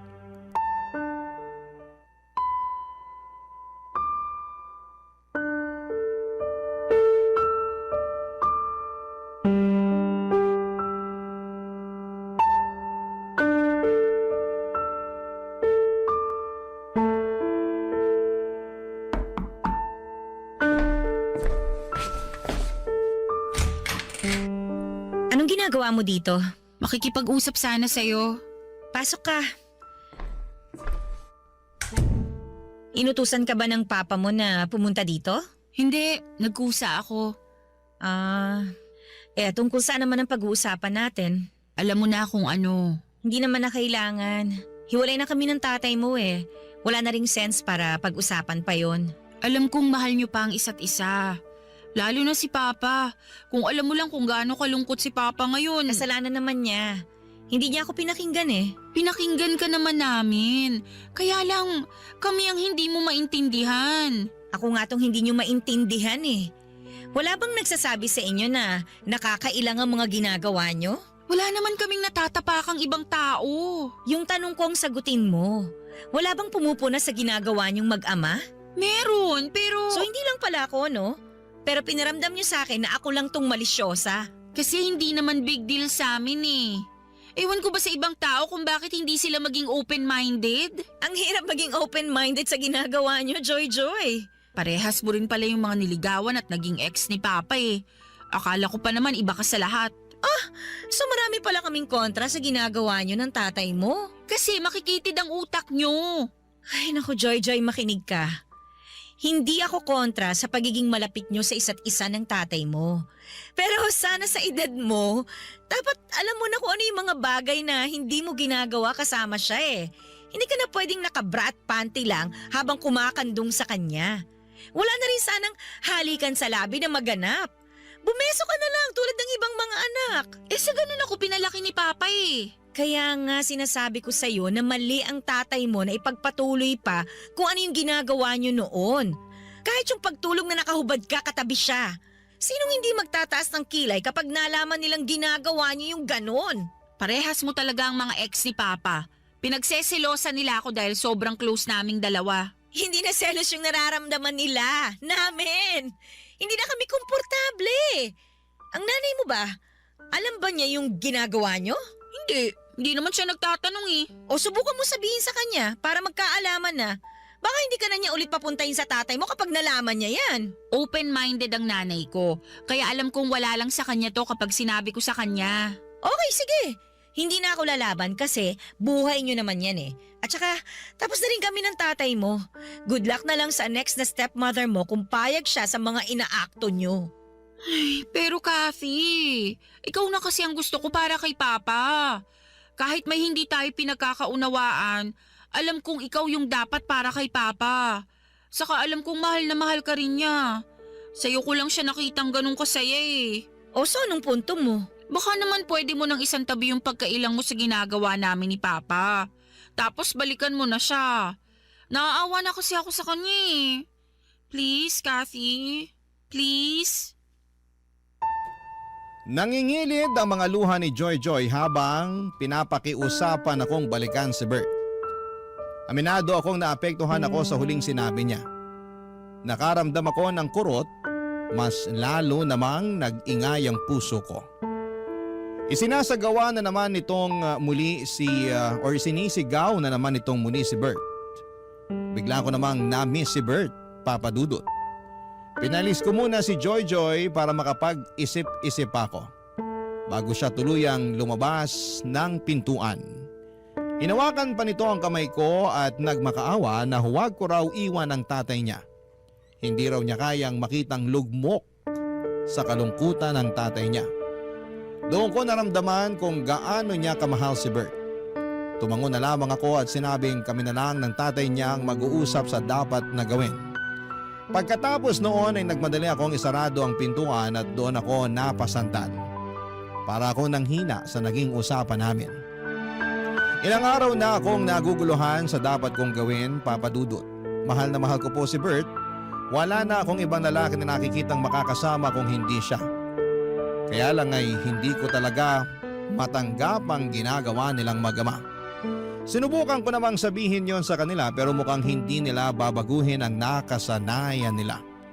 Kasi hanggang sa dulo ay pinapakita nilang walang mali sa ginagawa nila. Ano po ba sa tingin ninyo ang dapat kong gawin? Wala na akong ibang problema kay Bert maliban nga roon sa kakaibang closeness nilang mag-ama. Hindi ko na alam kung ano ang gagawin ko at sana'y matulungan niyo ako. Isa po akong masugid na tagapakinig ng inyong #1 radio station sa Barangay LS 97.1, lalo na ang inyong programang Barangay Love Stories. Makakaasa kayo sa patuloy na pagsuporta ko bilang pasasalamat sa pagbahagi ng aking kwento. Ang inyong forever kapuso at kabarangay, Kathy. Barangay Love Stories. Barangay Love Stories. Nalilito pa rin sa live ang ating kabarangay. Ano kaya ang maipapayo mo sa kanya?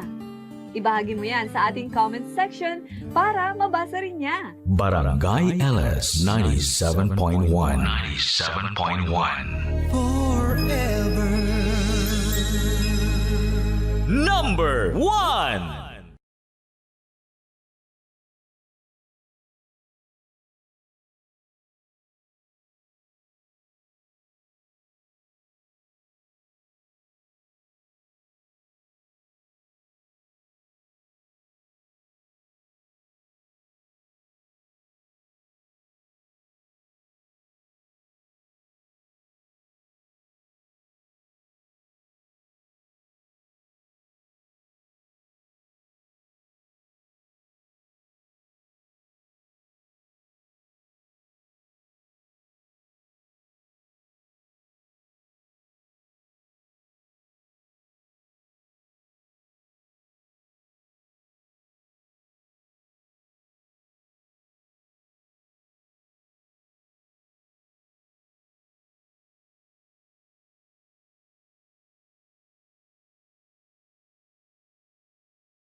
ang mga kwento ng pag-ibig, kwento ng buhay at kwento ng pag-asa dito sa Barangay Love Stories. Love Stories.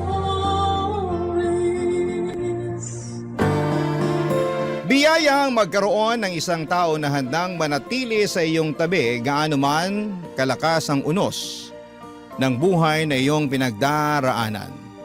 Sila rin ang nandyan sa oras na sumibol ang bagong kinabukasan.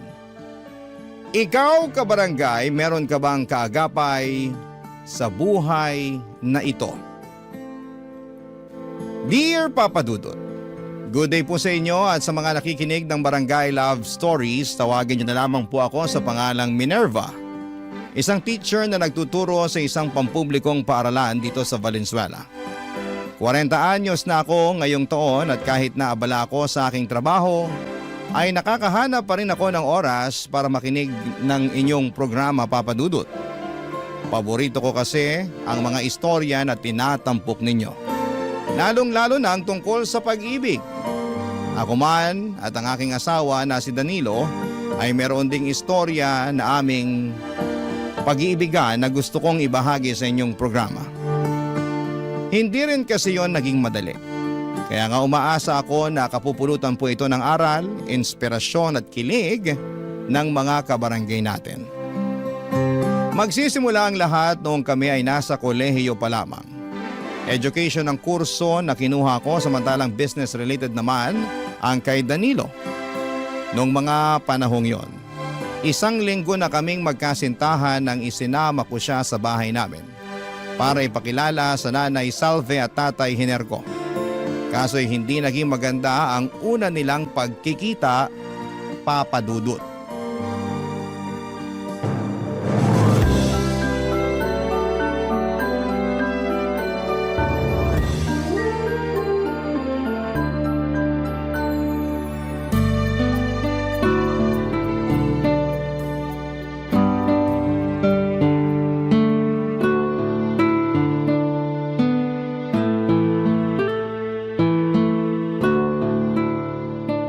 Tama ba ang narinig ko? Nobyo mo na ang lalaking to? Opo, Nay. Tsaka may pangalan po si Danilo.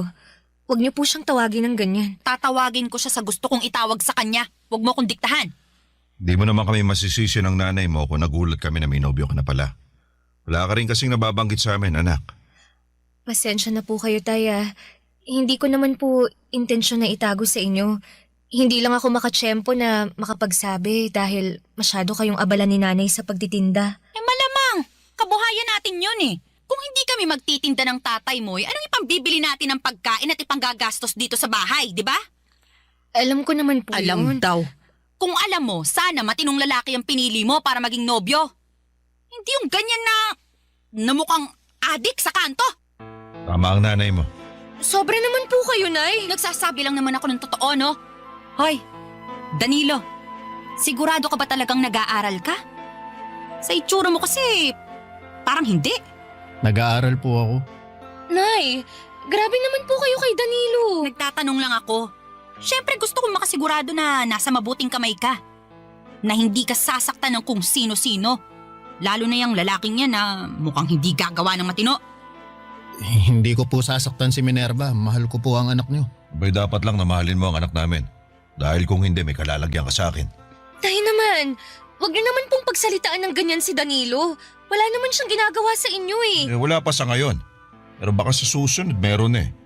Buti na yung habang maaga na pagsasabihan na namin siya ng nanay mo. Buti pa, aalis na lang po kami. Ay, teka. Saan kayo pupunta? Kahit saan po kasi mukhang hindi naman welcome dito si Danilo. Tsaka nahihiya na rin po ako sa kanya dahil sa ugali niyo ni tatay. Ayos lang ako, Minerva. Oy, ayos lang naman daw pala sa kanya eh. Narinig mo ba yon, Minerva? Narinig ko. Pero ako, hindi ayos. Dahil harap-harapan yung iniinsulto ang nobyo ko. Pinagmalaki ko pa naman kayo ni tatay sa kanya. Tapos ganyan lang yung ipapakita niyong ugali. Anak, inaalala ka lang namin ng nanay mo. Siyempre ayaw ka namin mapariwara pag nakatuluyan mo yung lalaki na yan. Tsaka tama naman ang nanay mo. Mukha siyang hindi gagawa ng matino. Tignan mo. Hinusgahan niyo na agad si Danilo nang dahil sa itsura niya. O, anong magagawa namin kung kahusga-husga siya? Tsaka bakit kasi dyan ka pa nagkagusto, anak? Ang ganda-ganda mo. Gwapo rin yung dati mong karelasyon. Matangos ang ilong, maputi, makinis ang balat. Sana man lang pumili ka ng mas gwapo pa dun. Hindi naman yata tama na pagkumparahin niyo si Danilo sa dati kong karelasyon. Sumusobra na kayo ah. Kami pa talagang sumusobra. Huminahon ka lang, Minerva. Paano ko hihinahon? Grabe na yung pang-iinsulto nila sa'yo. Hindi ka ba nasasaktan? O kita mo na, ako rin. Nasasaktan at mas doble yung sakit na nararamdaman ko kasi mga magulang ko pa talaga ang nanlalait sa'yo. Kung ayaw mo na malait namin yung nobyo mo, mabuti pa huwag mo na yun isama rito sa pamamahay natin. Ay, tama ang tatay mo. Ayoko na ulit makitang pagmumukha niyan, ha? Nasisira lang ang araw ko.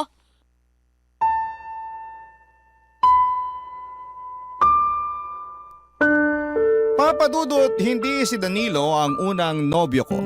Meron pang isa na nauna sa kanya na nilarawan nga ni nanay na mas nakakalamang daw pagdating sa itsura. Halata rin na mas gusto nila niyon ni tatay kesa kay Danilo kaya naman nasaktan ako kasi mahal na mahal ko ang kasintahan ko. Sa paningin ko si Danilo ang pinakagwapo at pinakamakisig. Bukod doon ay napakabuti rin ng kalooban niya. Mabait siyang anak sa mga magulang niya at kuya sa kanyang mga kapatid. At yon ang mga katangian na una kong nagustuhan sa kanya. Kaya nga kahit tutol sina nanay at tatay sa aming pagmamahalan, ay pinagpatuloy pa rin namin ang aming relasyon ni Danilo. Kaya lang makaraan ng 2 linggo ay merong malungkot na nangyari sa pamilya ng nobyo ko. At yon ay ang pagkamatay ng kanyang tatay, Papa Dudut.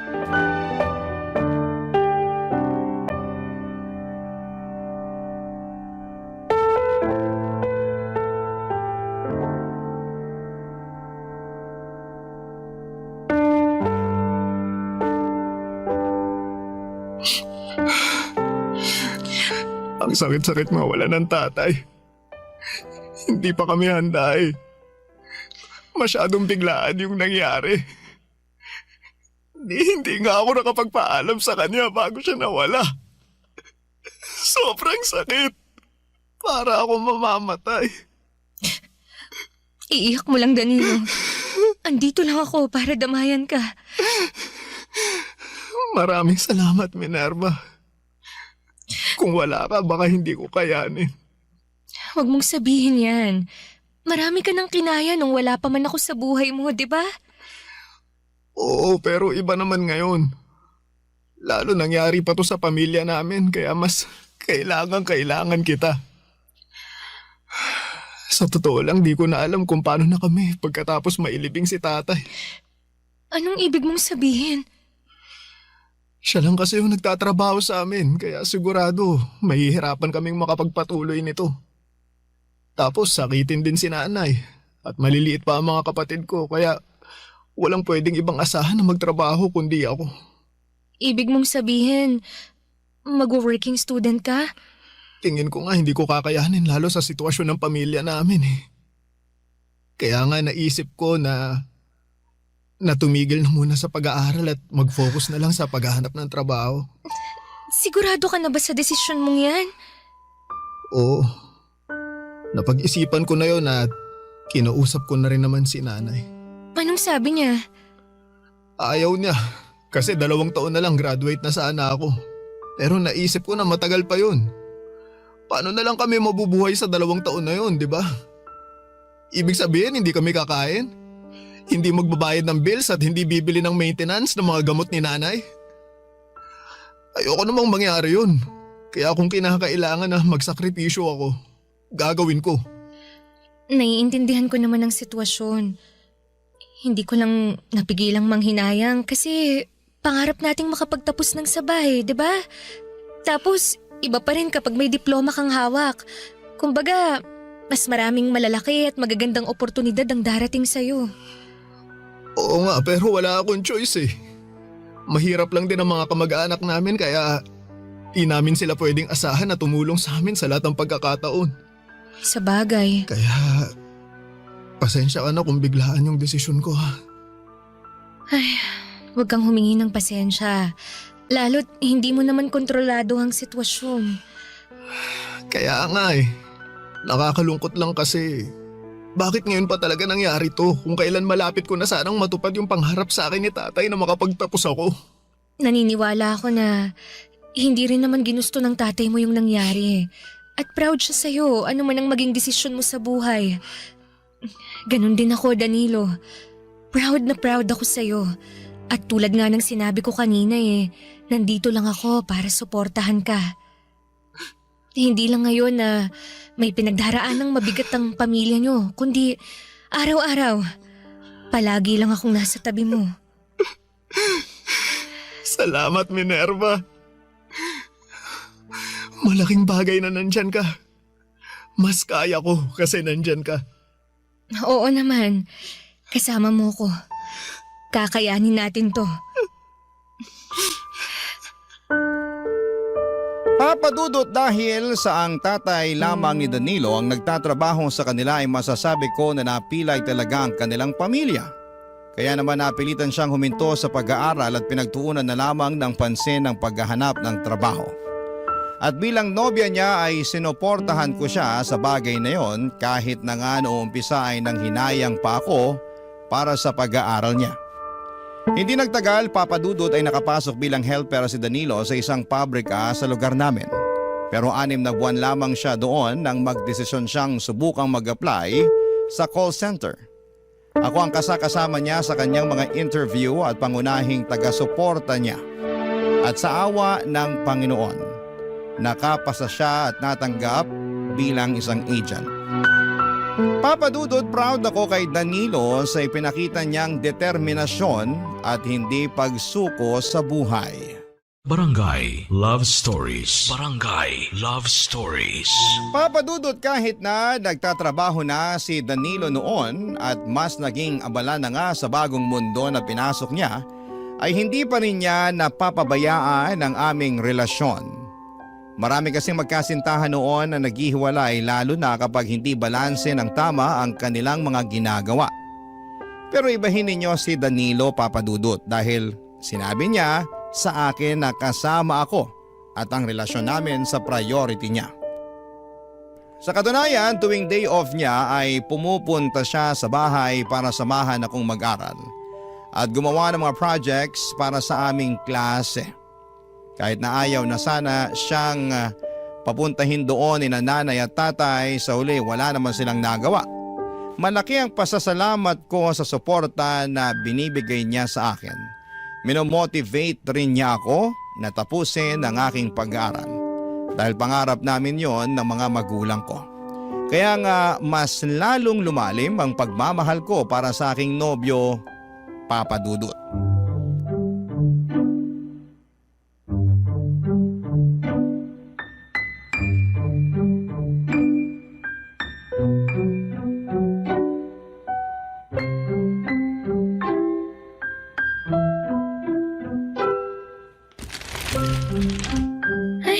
Grabe, pagod na ang utak ko sa kare-review.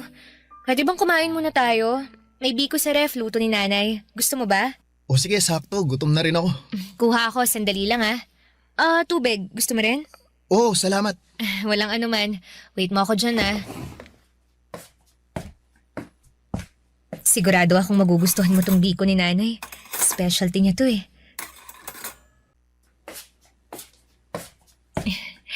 Ito na yung merienda natin. O, tulungan na kita. Salamat. Sandali lang pala. Kailangan kong magbanyo. Balik ako Sige lang.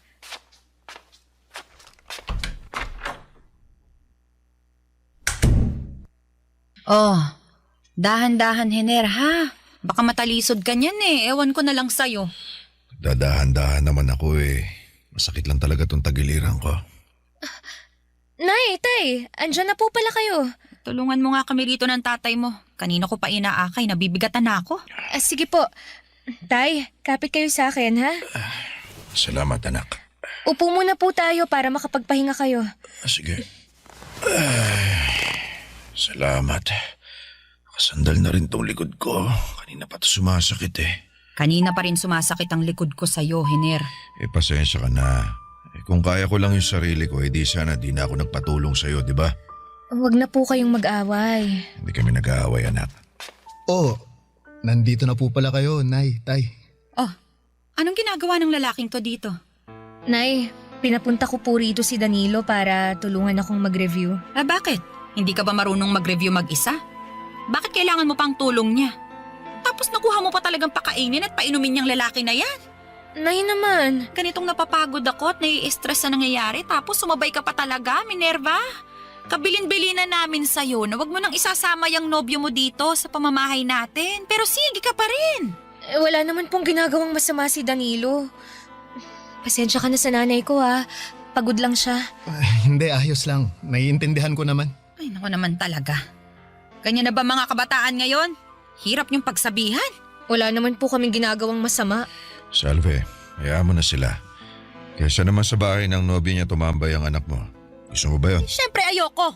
O kaya nga manahimik ka na dyan. Ingay-ingay mo, kitang masama na nga pakiramdam ko. Ano po bang nangyari? Kumusta ang check-up ni tatay? Ayun na nga. Kumpirmado na may sakit sa bato tong tatay mo. At ayon sa resulta ng mga test niya, malala na raw. Kinakailangan na nga niya mag-dialysis di ba ang mahal nun? Saan tayo kukuha ng pera pang pagamot sa kanya? Ganun po ba? Grabe naman. Grabe talaga. Kaya halos mapanot na ako sa kaiisip kanino lalapit. Pero saka na yan. Gusto ko munang matulog. Pagod na rin tong tatay mo. Doon na muna kami sa kwarto. Buti pa, tulungan mo na lang ako para maalalayan ng tatay mo. Sige po, Nay. Tay, tulungan ko na po kayo. Teka, hindi pa nga nag-iinit puwet ka sa pagkakaupo, tatayo na naman tayo. Huwag ka nang magreklamo dyan. Mas maigi nang nandun tayo sa higaan.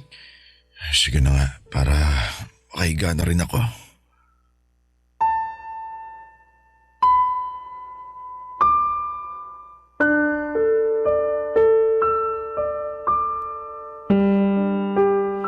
Papa Dudut, magkahalong lungkot, takot at inis ang namutawi sa akin ng mga panahong yon. Lungkot at takot para sa kondisyon ng tatay ko at inis dahil sa asal niya sa nobyo ko. Wala namang ginagawang masama sa kanila si Danilo pero sobra naman kung pagbuntunan nila ito ng galit. Kaya nga dismayado talaga ako sa pakikitungo ng mga magulang ko sa nobyo ko.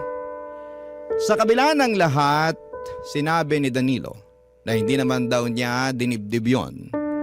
Sa katunayan ay nag-alala rin po siya ng husto sa kondisyon ng tatay ko. At habang tumatagal ang mga araw ay lumalala ang sakit ni tatay kaya naman nahirapan ang aming pamilya sa mga sunod-sunod na mga gastusin, Papa Dudut.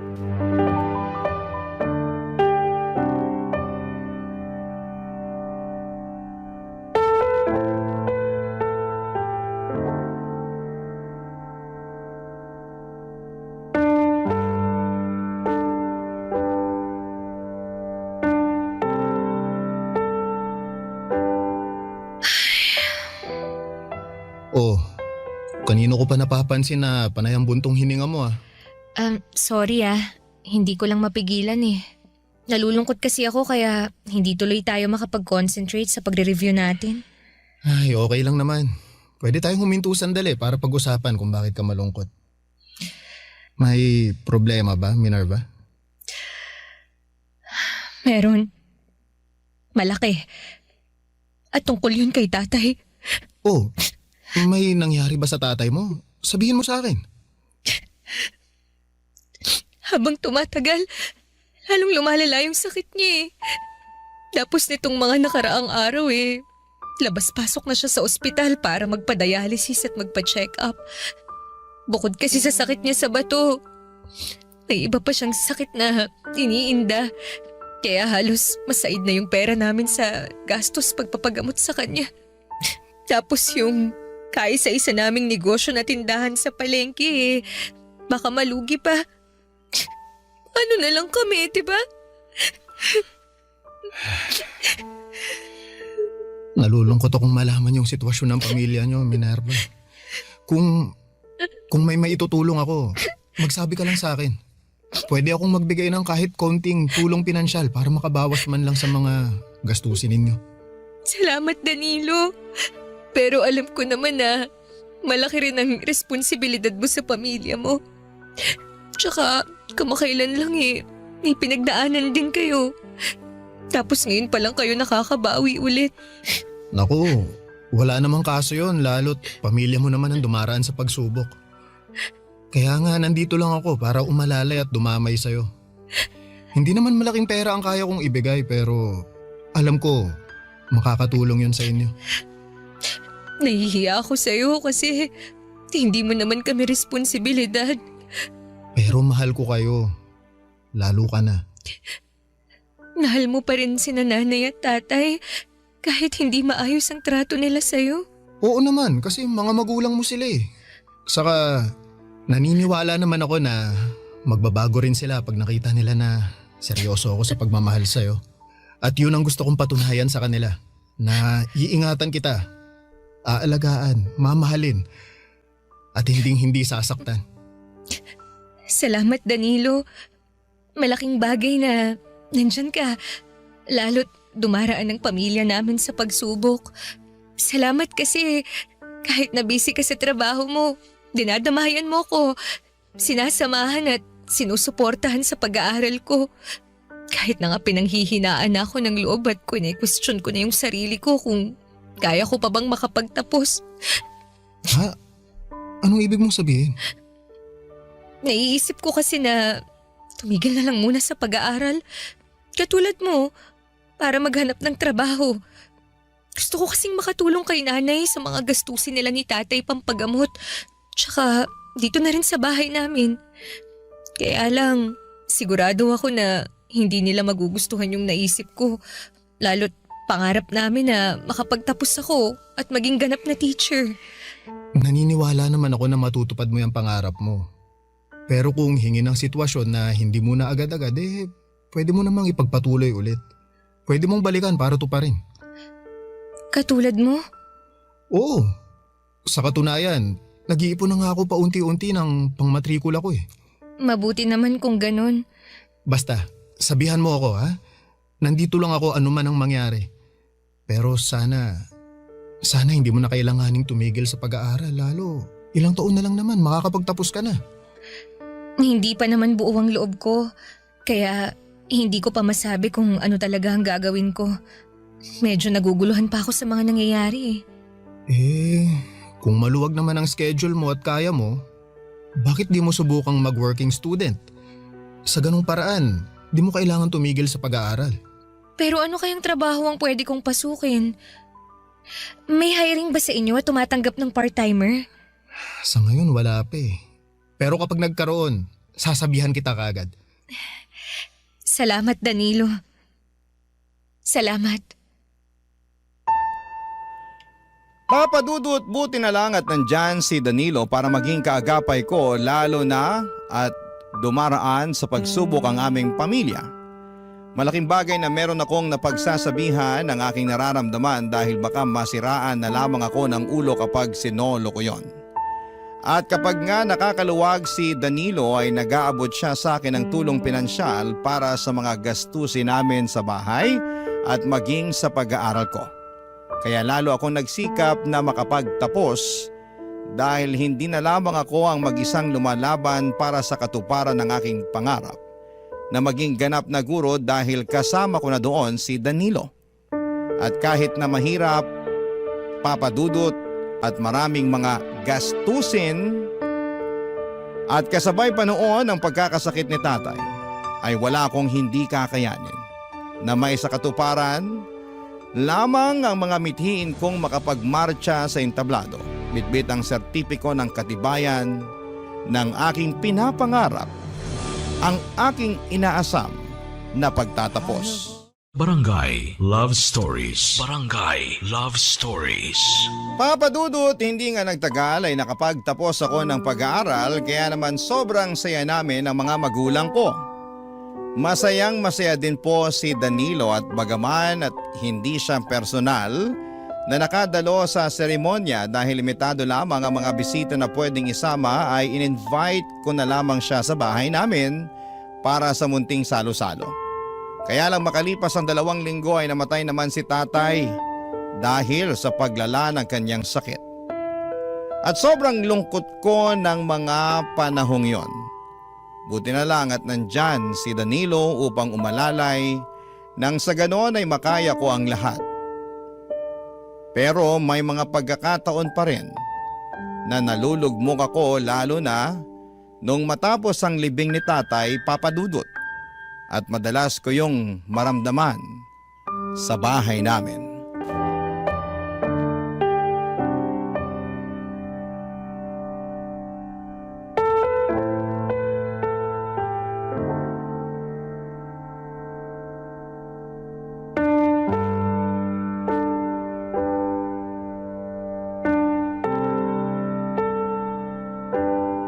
Nay, ano pong ginagawa niyo sa mga gamit at damit ni tatay? Hindi ba halata? Di nililigpit ko. Kaya nga kinuha ko tong mga nakatambak na karton sa tindahan. Kasi dito ko planong ilagay ang mga damit at gamit ng tatay mo. Namimiss ko po si tatay. Lalo na yung mga damit at gamit niya. Ako rin. At bilang asawa, masakit sa akin na gawin ang bagay na to. Pero kailangan. Baka lalo tayong hindi makausad kapag nakikita pa rin natin ang mga damit at gamit niya na nandito sa kwarto. Pero hindi naman po ibig sabihin nun na kakalimutan na natin si tatay, di ba? Hindi ko pa po kasi kaya eh. Sino bang nagsabi sa'yo na kalilimutan natin siya? Siyempre hindi. Pero kagaya nga ng sinabi ko kanina kailangan nating umusad. Hindi naman pwedeng huminto ang buhay natin lahat dahil nawala ang tatay mo. Lalong-lalo ka na, Minerva. Ano pong ibig niyong sabihin? Ngayon nawala na ang tatay mo. Siguro naman naisip mo na yung mga responsibilidad na nakaatang sa balikat mo. Isa na nga dun yung maging ganap na guro ka. Para naman kahit nasa kabilang buhay na ang tatay mo mabigyan mo pa rin siya ng karangalan. Kailan mo ba planong kumuha ng lisensya? Tungkol po sa bagay na yan, ang totoo, wala pa po akong plano. Ha? Paano wala ka pang plano? Kamamatay lang po kasi ni tatay. Hindi ko pa po kayang mag-focus sa pagre-review kasi nagluluksa pa po ako. Kasasabi ko lang na hindi pwedeng huminto ang buhay natin ang dahil lang sa pagkamatay ng tatay mo. Tapos lilinyahan mo ako ng ganyan? Ano na lang sasabihin sa'yo ng tatay mo sa kabilang buhay? Sige nga. Kabilin-bilinan pa naman niya na gusto kanyang maging lisensyadong guro kahit nawala na siya.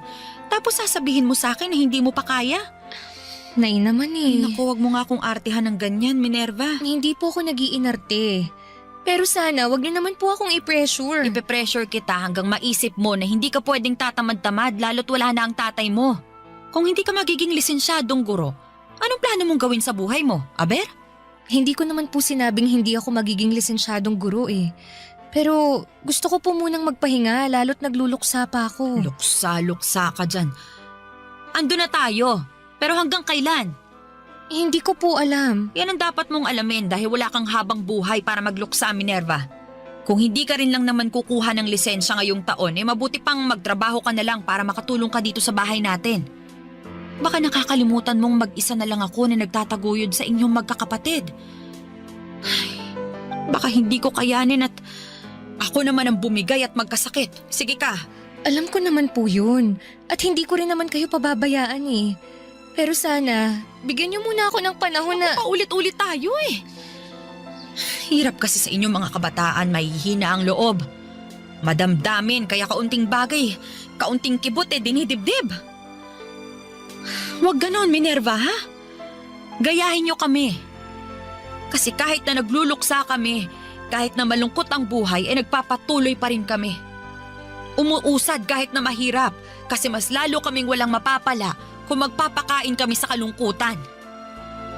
Ay naku, wala akong matatapos kung dadaldal lang ako sa'yo rito Buti pa, tulungan mo na lang ako rito para magkaroon ka naman ng pakinabang. Papa Dudut, sa totoo lang, lalong bumigat ang pakiramdam ko sa pag-uusap naming yon ni nanay. Hindi pa kasi talaga ako handang umusad at magpatuloy sa buhay lalo na at kamamatay pa lamang ni tatay. At 1 linggo pa lamang noong naililibing siya. Ngunit natanga na agad ako ng mabigat na responsibilidad sa aking mga balikat. Litong-lito po ako at hindi ko po alam kung saan at papaanong magsisimula. Kaya nga si Danilo ang madalas kong kasakasama ng mga panahong yon. Sa katunayan ay sa bahay nila ako natutulog dahil mas gumagaan ang loob ko. At nakakahinga ako ng maluwag pag wala ako sa bahay namin. Naalala ko lang kasi doon si tatay. Kaya naman lagi ako nalulungkot at umiiyak doon. Tapos ay pinipressure pa ako ni nanay, Papa Dudut. Makalipas nga ang 3 buwan ay nabuntis ako ni Danilo at masasabi ko na lalong nag-ibang takbo ng mundo ko. At kahit pa kapwa kami may takot sa magiging reaksyon ni nanay ay matapang pa rin naming sinabi sa kanya ang mga plano namin ni Danilo. Ngunit bukod sa pagbubuntis ko ay meron pa kaming sinabi kay nanay na labis niyang ikinagulat.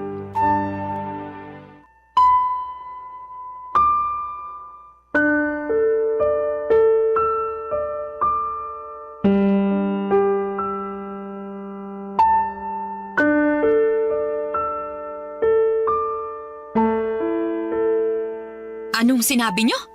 Kasal? Kayo magpapakasal? Opo, Nay. At bakit? Buntis na po kasi ako. Kaya gusto na po namin magpakasal ni Danilo. Ano ka mo? Buntis ka? Opo. Ay, anak ka naman talaga ng teteng. Bakit ka nagpabuntis sa lalaking yan? Mahal ko po si Danilo. At mahal ko rin po ang magiging anak namin. Mahal ko rin po si Minerva kaya naman pananagutan ko po siya. Ay, wala akong pakialam sa pagmamahalan nyo. Pero walang magpapakasal sa inyo. Bakit naman po? Nagtanong ka pa talaga? Akala mo yata laro-laro lang ang kasal eh. Hoy, para sa kaalaman mo, kapag kinasal ka na sa lalaking yan, eh habang buhay ka nang nakatali sa kanya. Alam ko po yun. At handa naman po akong matali kay Danilo. Hindi mo talaga alam ang sinasabi mo, ano? O sige, sasabihin ko sa'yo para maintindihan mo. Makinig kang mabuti, ha? Kamamatay pa lang ng tatay mo. Kagagraduate mo lang din tapos nagpabuntis ka na agad at sa Danilo pa na yan. Hindi ka pa nga nagiging lisensyadong guro tapos gusto mo lang pala maging nanay. Eh sana hindi ka na lang namin pinag-aaral ng tatay mo. Sana hindi ka na lang namin ginastosan kung wala rin pala kaming mapapalang tulong sa'yo pagdating ng araw. Ano po bang klaseng tulong ang gusto niyong gawin ko? Eh hindi naman ako naging rebeldeng anak sa inyo ni tatay ah. Tsaka hindi naman po porke magpapakasal na kami ni Danilo, eh kalilimutan ko na ang responsibilidad ko sa pamilya natin. Lalo na yung pangarap ko na maging lisensyadong guro. Tutuparin ko pa rin naman po yun kapag nakapanganak na ako. Akala mo ganun kadali ang sinasabi mo? Pwes hindi, Minerva. Dahil sa oras na maging nanay ka na, sa anak mo na iikot ang buhay mo. Kagaya ko. Wala na akong panahon sa sarili ko dahil nakatuon lang ang isip ko sa kung paano namin kayo bubuhayin ng tatay nyo. Pero hindi po ba ganun naman ang mga magulang? Kung hindi pa po pala kayo handa sa responsibilidad ng pagkakaroon ng anak, eh di sana hindi na lang kayo nag-anak. Ba't talaga namang sumasagot ka pa talaga, ha? Nagsasabi lang po ako ng totoo. Nay, alam ko po na masama ang loob niyo sa amin ni Minerva dahil sa nangyari. Pero pinapangako ko po na hindi ko pababayaan ang anak niyo at ang magiging anak namin. At kapag kaya na namin babawi kami sa inyo. Saka tama po si Minerva. Hindi namin kalilimutan yung responsibilidad namin sa kanya-kanya naming pamilya kahit na may mga anak na kami. Magsisikap po kami, lalo na ako, para matupad po ang bagay na yun. Magsisikap daw baka naman puro lang kayo salita. Tapos kamukat-mukat makakalimutan nyo na yung sinabi nyo. Ay naku, talaga naman. Hindi po mangyayari yun dahil may isang salita po ako. Mahal ko po si Minerva at mahal ko rin ang pamilya niya kaya naman kasama kayo sa plano ko. Ay, ewan ko sa inyo. Hindi ko naman hinihingi na buhayin nyo ko, ganito, ganyan. Ang gusto ko lang, tulungan nyo ko. Lalo ka na, Minerva. Sana bago ka mag-asawa at magkaanak may maayos ka na ring buhay para hindi kawawa yung magiging anak nyo ni Danilo. Kaya nga magsisikap po kami ni Danilo, Nay. Lalo ngayon na magkakaanak na kami. Bahala kayo sa buhay nyo. Magpakasal kayo kung gusto nyo, wala na akong pakialam. Basta wag na wag kang lalapit sa akin, Minerva, ha? Habang umiiyak at magsasabi na nagsisisi ka na nag-asawa ka ng maaga at nagkaanak dahil sa hirap ng buhay.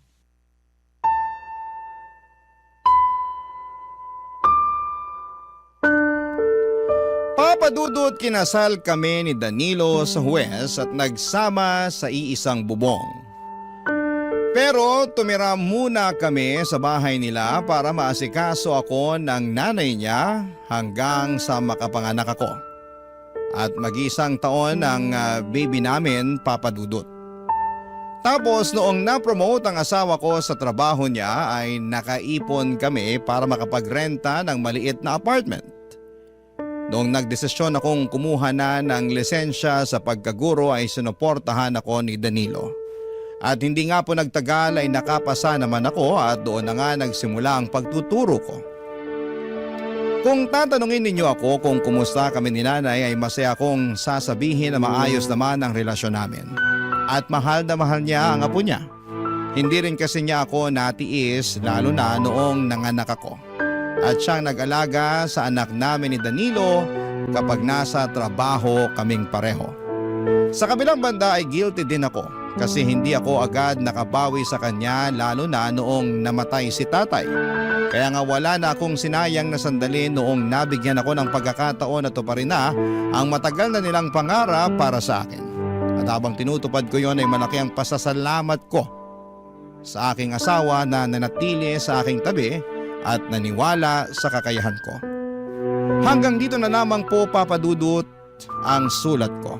Sana po'y mapili po ninyong i-ere sa programa ninyong Barangay Love Stories. God bless and more power sa inyong istasyon. Ang inyong forever kapuso at ka-barangay, Minerva. Kwentuhan naman tayo dito sa comment section. Ang mga kwento ng pag-ibig, kwento ng buhay at kwento ng pag-asa dito sa Barangay Love Stories. Love Stories.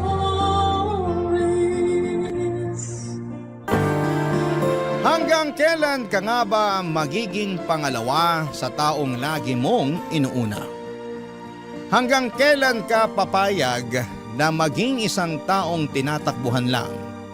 Kapag may kailangan siya pero sa dulo ng araw, iba ang kasama niya kapag masaya na siya. Dear Papa Dudut, itago niyo na lamang po ako sa pangalang Essie. Sumulat ako sa inyo ngayon para ikwento sana sa inyo ang naging maiksing forever namin ng aking ex-boyfriend na si Jay.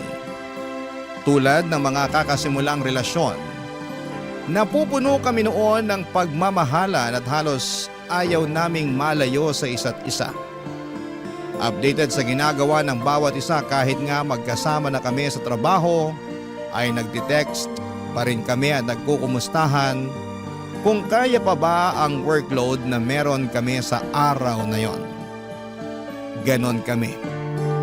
Facebook official na kami at syempre ang pinaka-importante sa lahat ay official kami sa pamilya ng bawat isa. Akala ko nga ay talagang forever na ito eh. Akala ko. Kasi maayos naman kaming dalawa, walang naging problema pagdating sa oras dahil marami kami noon para sa isa't isa. Lalo na ako. Handa kong ibigay sa kanya ang lahat ng oras ko. Walang naging problema sa pamilya namin kasi boto sila sa amin. Actually ay sila pa nga itong nagpaplano na para sa future wedding namin. Nakakatawa na nakaka-pressure. Wala rin naging problema na sobrang bigat o walang naging challenges sa relasyon namin na hindi namin nalagpasan dahil sinisiguro ko na hindi kami aabot sa punto na matatalo kami ng mga pagsubok na yon. Bago pa man lumala ang inuupahan na naming pareho ang problema or inuupuan na namin ang mga problema at pinag-uusapang dalawa. Sobrang perfect na nga eh. Inabot na nga kami ng 2 taon sa relasyon pero sobrang gulatan na lang talaga. Noong 2nd year anniversary namin ay may bomba siyang pasabog na mas nakakasorpresa pa kesa sa ginawa kong surprise anniversary date para sa aming dalawa, Papa Dudut.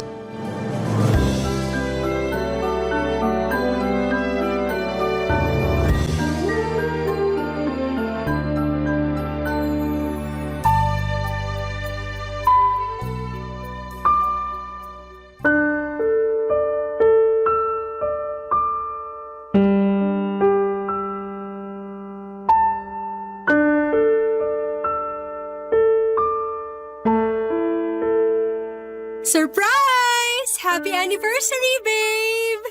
Essie, sabi ko naman sa'yo. Alam ko sinabi mo na wala nang pa-surprise sa anniversary natin. Pero kasi hindi ako makatiis eh. Patuwarin mo na lang ako. Essie, Wait lang, bago ka magalit dyan, tignan mo muna tong hinanda ko. break na tayo. May hinanda akong tinola sa gata ng paborito mo. Essie! Narinig ko. I'm sorry kasi dapat kahapon ko pa sinabi to eh. Kung alam ko lang na maghahanda ka ng ganito, edi sana... Bakit? Anong bakit? Bakit ka nakikipaghiwalay? Bakit ngayon pa? Essie, Nakailang esi ka na ngayong gabi. hindi na ako masaya. Paano hindi ka na masaya? Nung Sunday masaya pa tayong dalawa after church, diba? Ano yun? Essie, matagal na akong hindi masaya. Bakit di ka masaya? Sabihin mo kasi hindi ko naman yung nakikita sa'yo. Hindi ko alam kung bakit hindi na ako masaya. Siguro kasi hindi na kita mahal. Pero mahal kita, Jay. I'm sorry, Essie. Pero hindi na tayo pareho ng nararamdaman ngayon. Ang labo naman, Jay. Akala ko ba wala magbabago? Akala ko rin eh. Paano na to? Pwede pa rin naman natin kainin tong hinanda mong tinola eh. Itong relasyon at hindi ang lintik na tinola na yan. Hindi ko alam. Hindi ka nalalaban? Hindi na. Ako lalaban pa. Wag na. Please, Jay. Hindi ko na kaya, Essie. Hindi na talaga.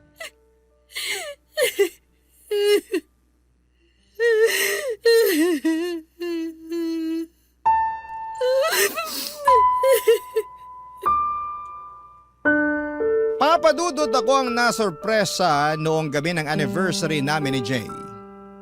Iyak ako ng iyak na hindi niya ako mapatahan pa. Umalis siya nang hindi nagpapaalam dahil hindi na rin niya alam ang gagawin at makalipas nga ang ilang oras ay tumawag ito para humingi ng sorry sa mga nangyari. Akala ko noon ay makikipagbalikan na ito kasi natauhan na pero hindi, papadudot.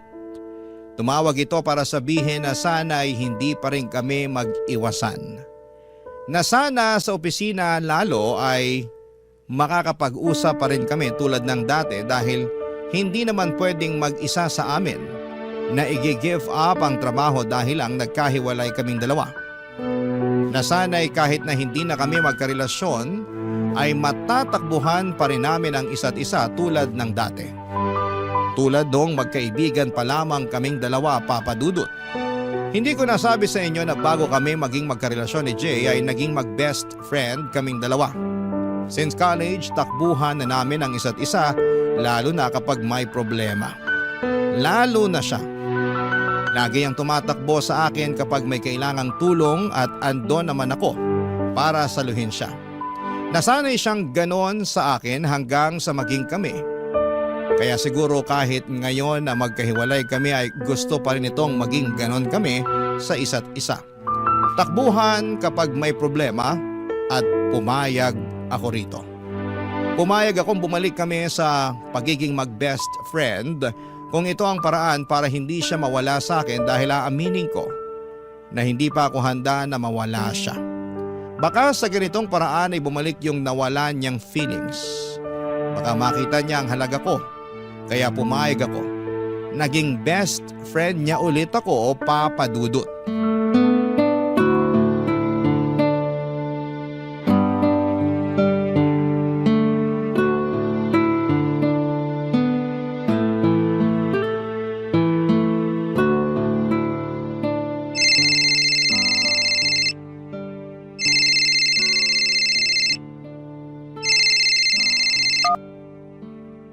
Hello.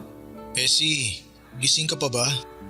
Nagising na. Ay naku, sorry talaga Essie kasi... Ano ba yun? 3:30 na ng umaga, oh. Hindi ko kasi matapos tong report na pinapagawa ni boss eh. Di ba para mamaya na yan? Ano nangyari? Kanina ko lang kasi to sinimulan. Akala ko madaling gawin pero hindi naman pala. Anong gusto mong gawin ko? Tulungan mo naman ako, please. Hindi kita kayang tulungan kung over the phone lang, Jay. Eh di, pumunta ka rito. Sige na, Essie, please. Please, Essie, please. Ano ba naman, Jay? Mag-alas 4 na eh. Please naman, Essie, oh.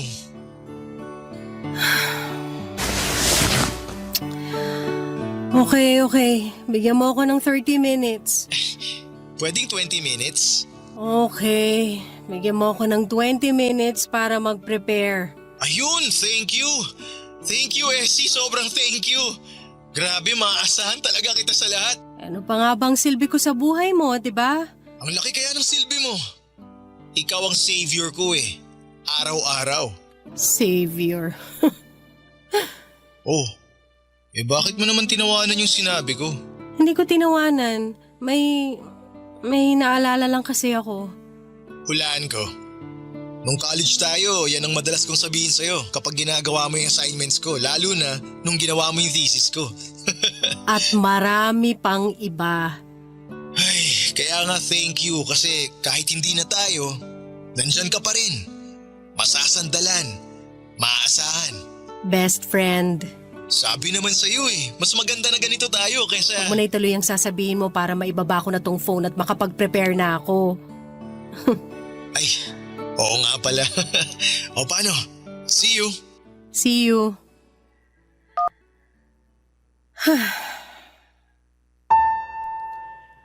Best friend, yan na lamang ako muli sa buhay niya. Takbuhan niya kapag may kailangan o may problema. Para kaming bumalik sa college, ang daming nagsasabi na ang tanga-tanga ko para ipagpatuloy ang ginagawa ko. Pero kibits balikat na lamang. Hindi kasi nila naiintindihan yung kagustuhan ko na mapalapit lamang kay Jay. Nasanay akong kasama siya at nasanay akong lagi siyang nandyan. Kaya hindi madaling putulin yung naging routine namin. Hindi ko kaya. Kaya naman nakontento ako sa ganito sa pagiging best friend kung eto ang paraan para hindi siya mawala sa akin. Dahil papadudot aaminin ko, kahit 2 taon na ang nakalipas, ay mahal ko pa rin siya. Hindi nawala ang pagmamahal ko sa kanya siguro dahil ayaw ko naman kasing mag-move on talaga sa kanya. Kasi lagi naman kaming magkasama. At kahit noong nagkaroon na ito ng bagong girlfriend, ay andun pa rin ako sa kanya. Natatakbuhan niya. Kahit ang sakit-sakit na. Andun pa rin ako at umaaktong ayos na ang kahit durog na ako. Dahil alam kong wala nang pag-asang maging kaming dalawa dahil may mahal na siyang iba. Papa Dudut. Barangay Love Stories. Barangay Love Stories. Papa Dudut, lumipas ang 5 taon at heto pa rin ako, katrabaho pa rin si Jay. Ginagawa pa rin ang lahat para sa kanya. Nagigising ng sobrang aga kahit sobrang dilim pa para lamang tulungan siya sa trabaho niya na hindi niya maintindihan o hindi niya magawa. Lumipas nga ang 5 taon at heto, nakakasama pa rin niya ako sa inuman kapag masama ang loob niya sa trabaho o kaya ay sa karelasyon niya. Lumipas nga ang 5 taon at heto, mahal ko pa rin siya. Wala pong nagbago. Mahal na mahal ko pa rin siya. Tanga na akong tanga pero hirap talaga akong kalimutan siya. Lalo na't lagi namang kaming magkasama. At dahil nangako ako sa kanya na hindi ako magbabago, na hindi ako iiwas at magiging mag-best friend pa rin kami. Kahit nga noong time na sinabi nito sa akin na engaged na sila ng kanyang girlfriend. Hindi pa rin ako umalis. Nangako pa rin ako na matatakbuhan niya anumang oras niya ako kailangan, Papa Dudut.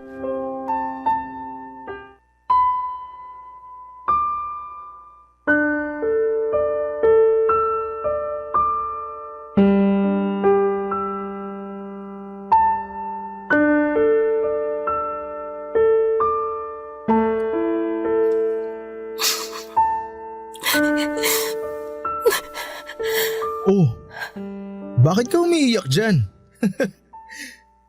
masaya. Masaya kasi ako para sa'yo.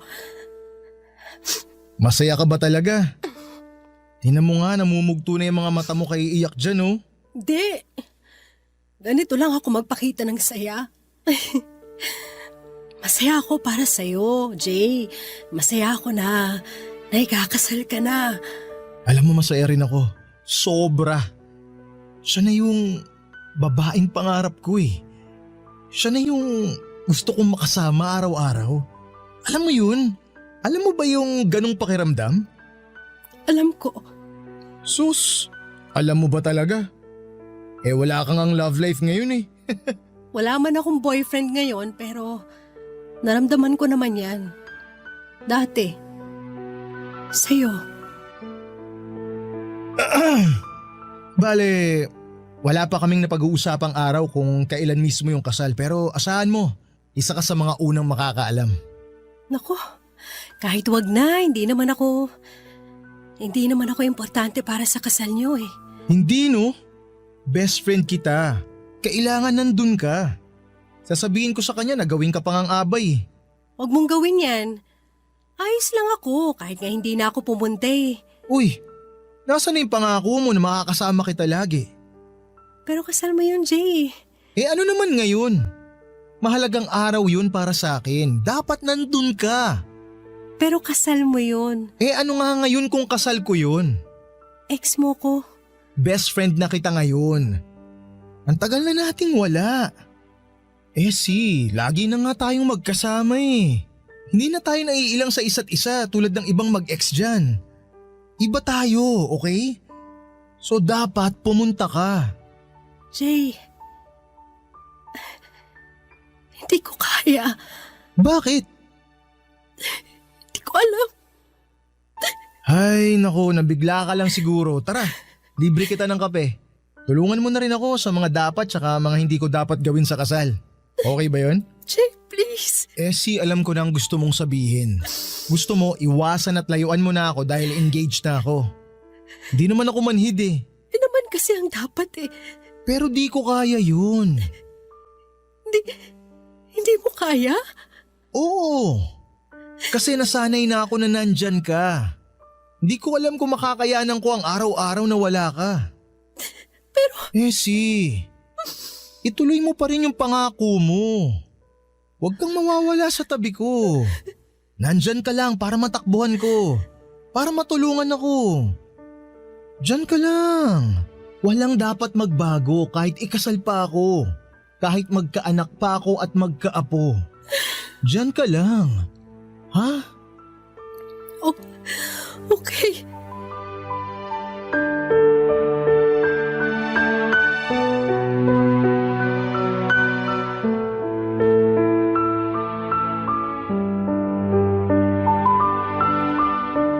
Yun na nga po ang pinakamasakit na pangakong kailangan kong panindigan.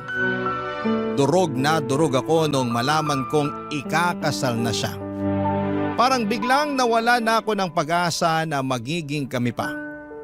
Kasi nung magkarelasyon pa lamang sila ng girlfriend niya ay okay pa.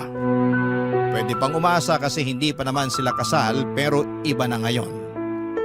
Engaged na sila at papunta na doon sa forever nila. Alam ko dapat at pinanindigan ko na lamang yung tumatakbo sa utak ko na dapat ay umiwas na ako kahit na ayaw pa niya. Oras na rin para makapag-move on sa kanya pero hindi ko nagawa. Kasi nung tumingin ako sa mga mata niya noong narinig ko ang mga pakiusap niya na huwag akong mawawala ay para akong natameme. Na dapat na sa tabi lamang niya ako, lahat ng plano ko na lumayo ay nawala at pumayag ako sa kagustuhan niya. Ang mga kung hindi ako aalis. Na forever akong nasa tabi niya at forever niya akong matatakbuhan kapag kailangan niya ng forever best friend. Hindi ko po alam, Papa Dudut, kung hanggang kailan ako masasanay sa ganito. Hindi ko alam kung makaka-move on na ba ako sa kanya at matatanggap na ang katotohanan na mag-best friend na lamang kaming dalawa.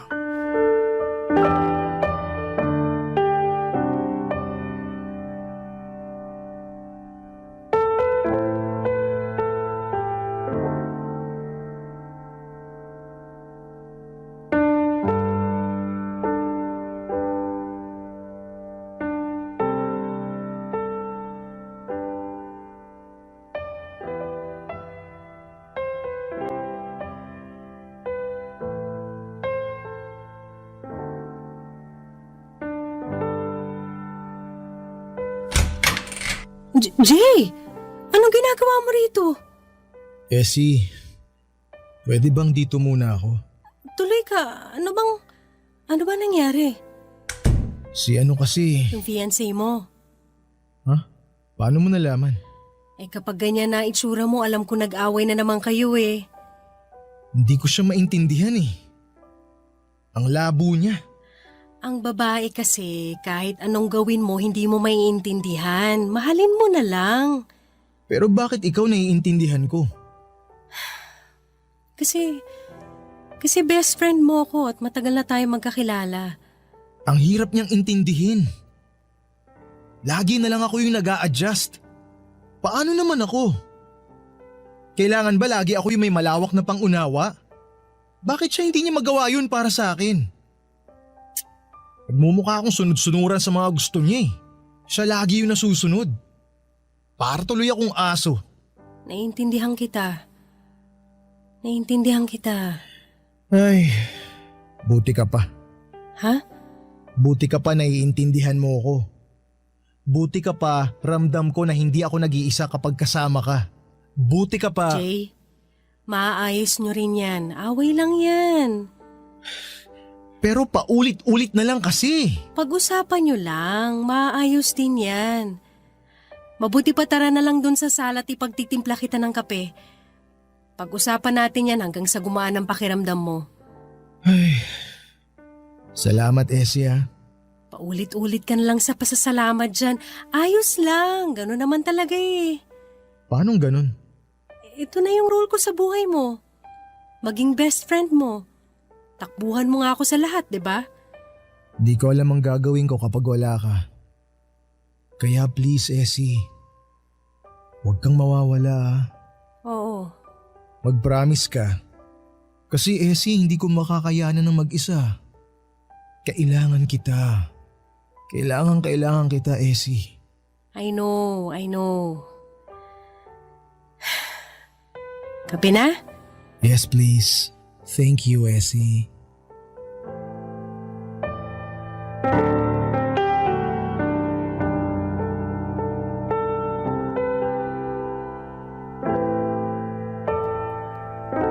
Dapat maging masaya ako kapag sinabi niya na kailangan niya ako.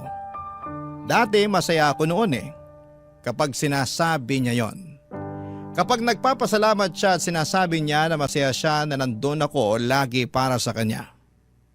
Na walang ibang babaeng kayang gumawa noon kahit pa nga ang GF niya. Hindi kayang gawin ang ginagawa ko. Pero ngayon, kapag naririnig ko ang pasasalamat niya sa akin, kapag napapakinggan ko na sinasabi niya na kailangan niya ako, na hindi niya kayang mawala ako ay parang nadudurog ako ng paunti-unti. Kasi alam ko na hanggang doon na lamang yon. Hanggang takbuhan lamang ako kapag may kailangan at problema siya. Hanggang doon lamang ako. Hanggang best friend lamang niya ako. Ikakasal na siya, mahal na mahal niya ang babaeng pakakasalan niya at alam ko, kahit ako pa ang takbuhan niya sa lahat ay hindi ako ang babaeng ihaharap niya sa altar. Ang hirap naman ng ganito, Papa Dudut. Sarili kong kwento, sarili kong love story. Pero hindi ako yung leading lady. Sa sarili kong love story ay best friend lamang ang role ko sa buhay ng lalaking pinakamamahal ko. Habang pinagmamasdan ko ang leading man ko na masaya sa pinili niyang leading lady. Sa sarili kong kwento. Barangay Love Stories. Barangay Love Stories. Papadudot, pakiramdam ko ay para akong kabit kay Jay. Pero isang kabit na ako lang ang nakakaalam. Yung pinupuntahan niya lagi kapag may problema sila ng fiancé niya at yon ang pinakaayaw ko sa lahat. Nang dahilan kung bakit siya lumalapit sa akin. Parang mas lalo niyang pinaparamdam sa akin na talagang wala na akong dapat pang asahan sa kanya. At ang pinakamasakit pa rito, Papa Dudut, ay wala akong lakas ng loob para sabihin sa kanya na nasasaktan ako sa ginagawa niyang paglapit at alam kong wala na akong karapatan na sabihin ito sa kanya. Dahil nangako ako na nandito lamang ako para sa kanya kahit sobrang sakit na. Sobrang sakit, Papa Dudut.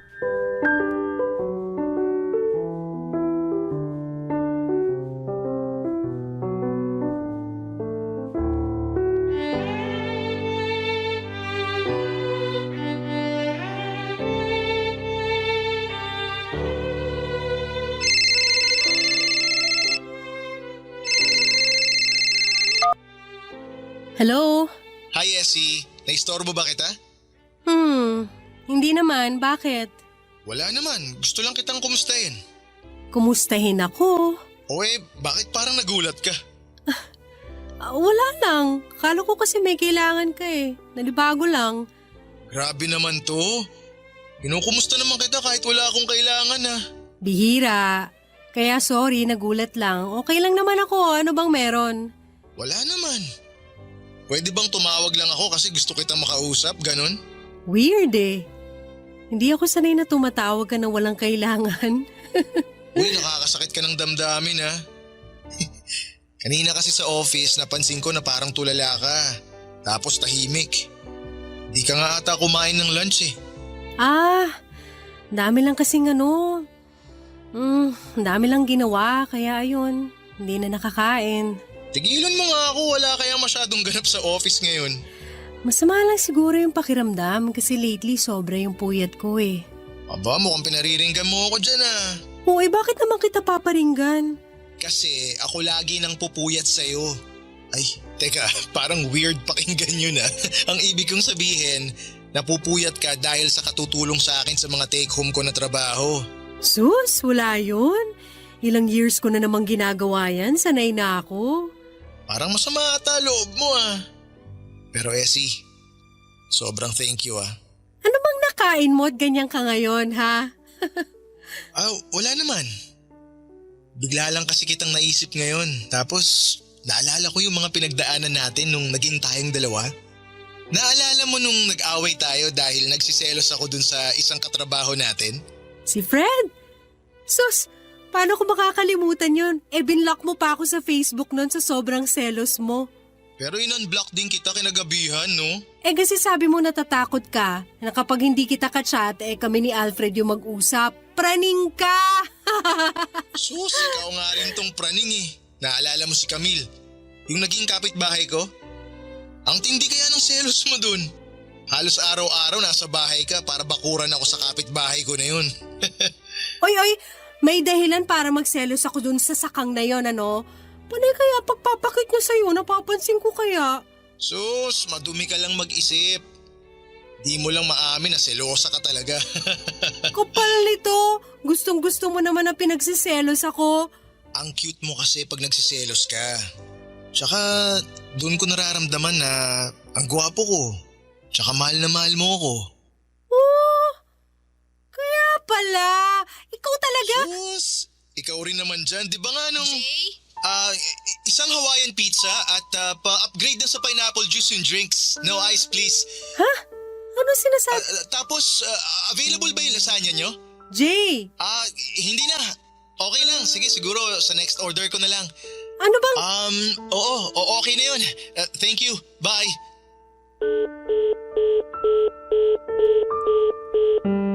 Hindi ko alam kung ano yung naging usapan namin yon ni Jay. Kung bakit bigla siyang tumawag at bigla naming pinag-usapan ang nakaraan namin. Aaminin ko na nakaramdam ako ng kaunting pag-asa. Baka kapag nagtuloy-tuloy ay baka maisip niyang mahal niya pa rin ako. Tuwang-tuwa ako noon habang pinag-uusapan ang nakaraan namin, pero nung biglang dumating ang fiancé niya ay bigla siyang nagpanggap na tumatawag sa isang fast food para magpa-deliver ng pagkain at walang sabi-sabing pinatayan ako ng tawag noong papalapit na ang fiancé niya sa kanya. Sobrang mixed signal yon para sa akin. Ano ba talaga? Bakit siya biglang mangungumusta at magbabanggit ng nakaraan namin? Bakit siya biglang magiging sweet tapos bigla ay parang nililihim na niya ako sa kanyang fiancé na dati naman ay hindi niya ginagawa? May mali siya na ba yon sa kanya? Gusto kong pag-usapan namin kung ano ba yung nangyari sa amin, pero pagkatapos noon ng pag-uusap namin yon ay umiwas na ito sa akin at hindi ako manhid para maramdaman yon. Pero sa tingin ko ay maganda na rin yon para maka-move on na rin po ako sa kanya. Baka yun na yung hinihintay ko para tuluyan na siyang makalimutan kasi hindi ko kayang ako ang magsimulang umiwas sa kanya. Siguro inabot ng 2 linggo ang hindi namin pagkikibuan hanggang sa isang araw ay bigla na lamang itong pumunta sa bahay, Papa Dudut.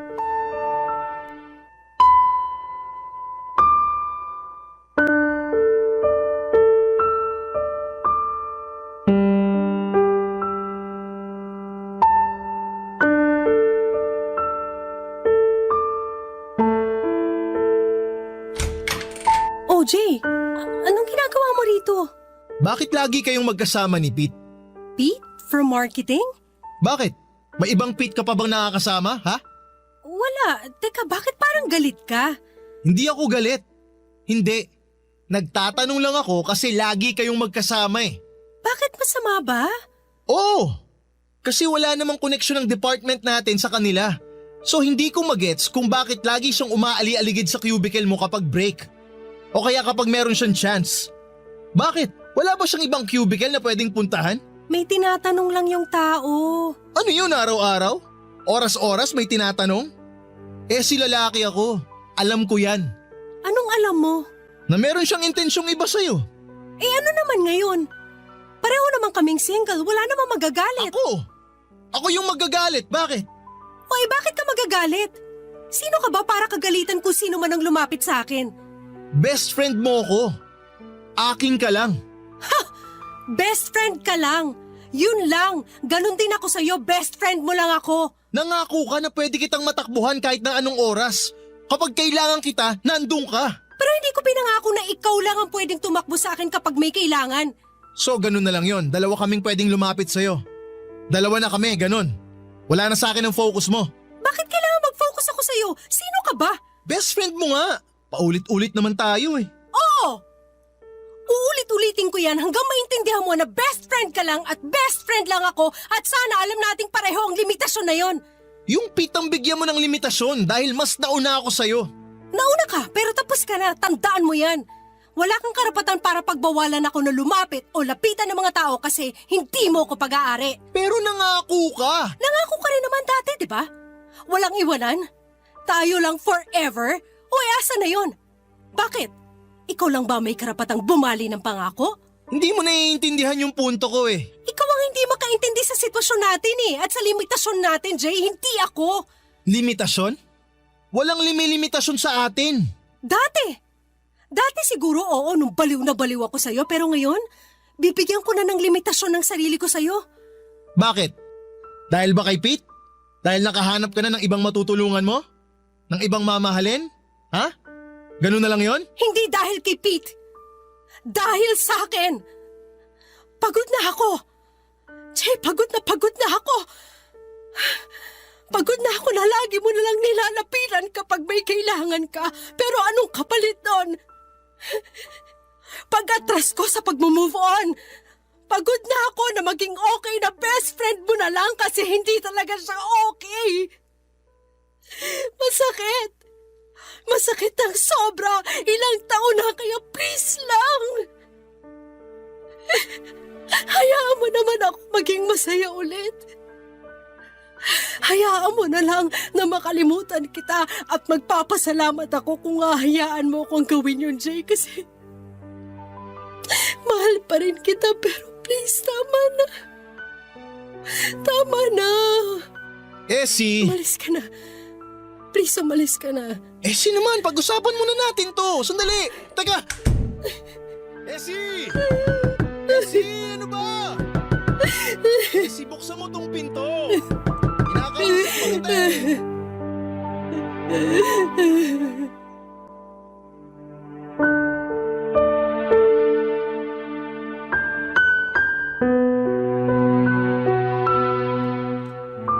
Sa unang pagkakataon ng buhay ko ay naramdaman kong malaya na ako. Naramdaman ko, Papa Dudut, na makakapagbukas na ako ng panibagong chapter ng buhay ko. Nawala na ang inaakala kong leading man ko. Sa unang pagkakataon ng buhay ko ay naramdaman ko na may ginawa rin akong tama para sa sarili ko naman. Sobrang sakit na tuluyang unang pinutol ang koneksyon namin ni Jay. Pero alam kong mas kailangan ko ang sakit na yon para tuluyan kong maitulak ang sarili ko papunta sa tamang direksyon at sa tamang tao. Alam ko na habang nakadikit ako kay Jay ay nababawasan ang chance na mahanap ko ang totoong leading man ng buhay ko. Kaya ng gabing yon, sinabi ko sa kanya lahat-lahat ng mga tinago kong salita sa loob ng maraming taon. Tinapos ko ang chapter namin ang gabing yon. At hindi ako nagsisisi na ginawa ko yon dahil sa unang pagkakataon sa buhay ko. Nagkaroon ako, Papa Dudut, ng pag-asa na magiging masaya ulit ako. Sa unang pagkakataon ng buhay ko ay naramdaman ko na tama ang ginawa ko at alam ko ang kasunod nito ay saya na. Saya dahil ilang hakbang na lamang at makikilala ko na ang leading man ng buhay ko. Yung leading man ay tuturing akong leading lady sa kwento naming dalawa. Aabangan ko yon. At hindi ako mapapagod na humakbang patungo sa direksyon kung nasaan man siya. Papa Dudut, marami na akong sakit na dinanas sa nakaraang pahina ng buhay ko. Malit na bagay na lamang ang hahakbangin ko para makalaya. Ang inyong kapuso at kabarangay forever, Essie. Kwentuhan naman tayo dito sa comment section.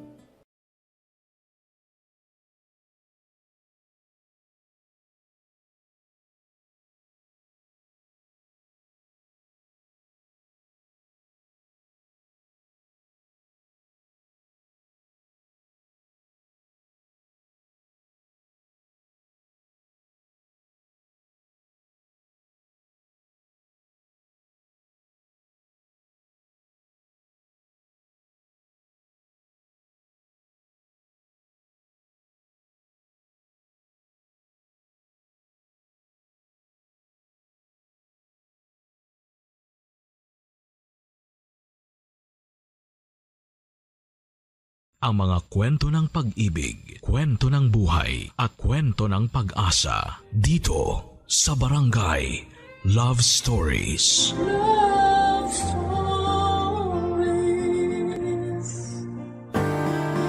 Sa pag-ibig ay hindi may iwasang may masaktan dahil para itong laro na may panalo't talunan. Subalit ang tunay na pag-ibig ay hindi kailangang makipag-agawan. Dahil para itong biyaya na dumarating ng hindi inaasahan. Ikaw, kabarangay, nasubukan mo na bang makipag-agawan sa ngalan ng pag-ibig?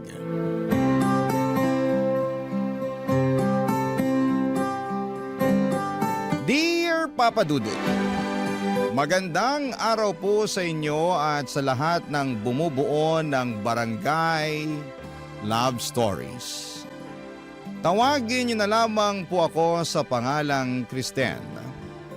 28 years old mula sa Pasig.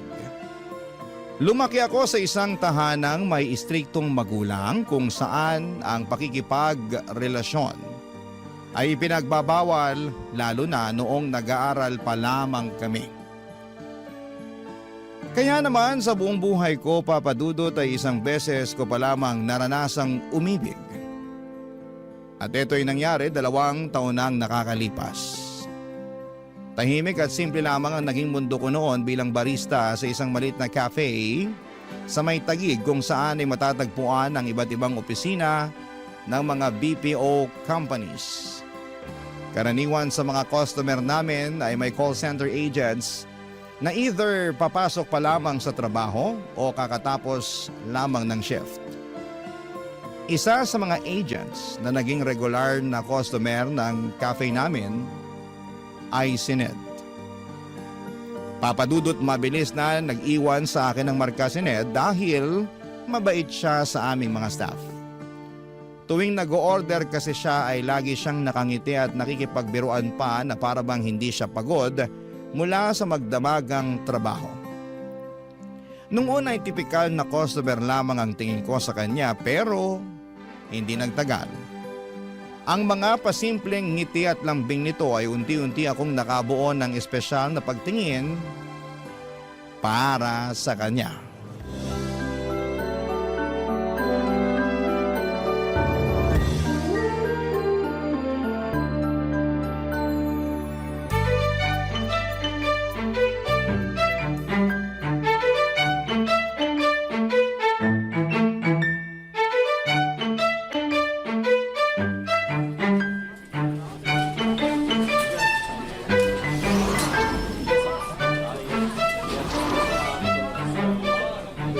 Good morning, Sir Ned! Good morning din.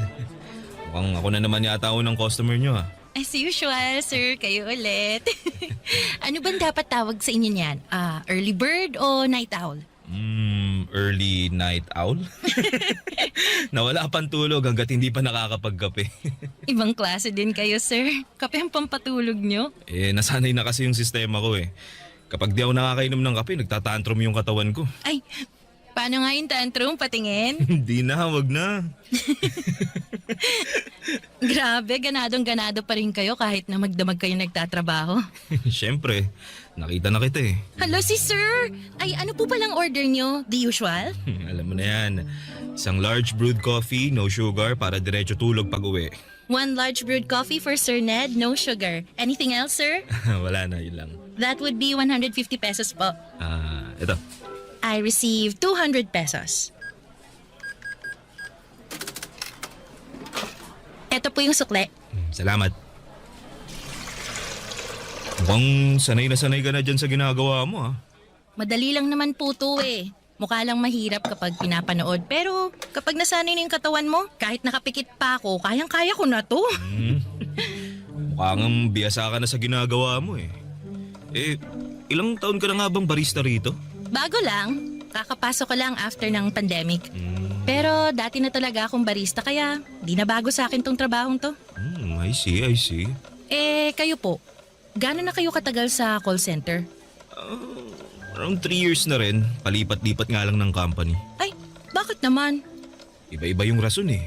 Iniwan ko yung first company ko dahil nagiging toxic na yung work environment. Yung pangalawa naman, overwork, tapos delayed pa yung sahod. Kamusta naman itong company nyo ngayon? So far, okay naman sila. Medyo questionable yung ugali ng TL namin pero wala, tolerable naman. Gusto ko nga rin sanang mag-call center kasi sabi nila malaking kinikita dyan. Kaso di ko na tinuloy. Bakit naman? Try mo, pwede kitang i-refer kung gusto mo. Hindi na. Baka mamaya magpanik lang ako kapag may kausap na ako. Hindi pa naman ako magaling mag-English. May mga non-voice agents naman eh. Karaniwan sa chat lang sila, email, social media, mga ganun. Pero sa bagay, kung ako tatanungin mo, mas maganda na tong trabaho mo. Bakit nyo naman po nasabi yan? Kasi ang ganda mo, bagay iharap sa mga tao eh. Hindi pwedeng nakatago lang yan sa likod ng keyboard. Uy, grabe naman po kayong mambola, sir. Mamaya paniniwalaan ko yan. No joke. Ibang klase yung ganda mo. Very, very classic. Para kang si Gloria Romero nung kabataan niya. Ay sus! Kailangan nyo na talaga magkape kasi masyado nang matamis yung mga lumalabas dyan sa bibig nyo. Eto na po, large brewed coffee to go. Alright, salamat. See you again tomorrow? Yes po, bukas ulit.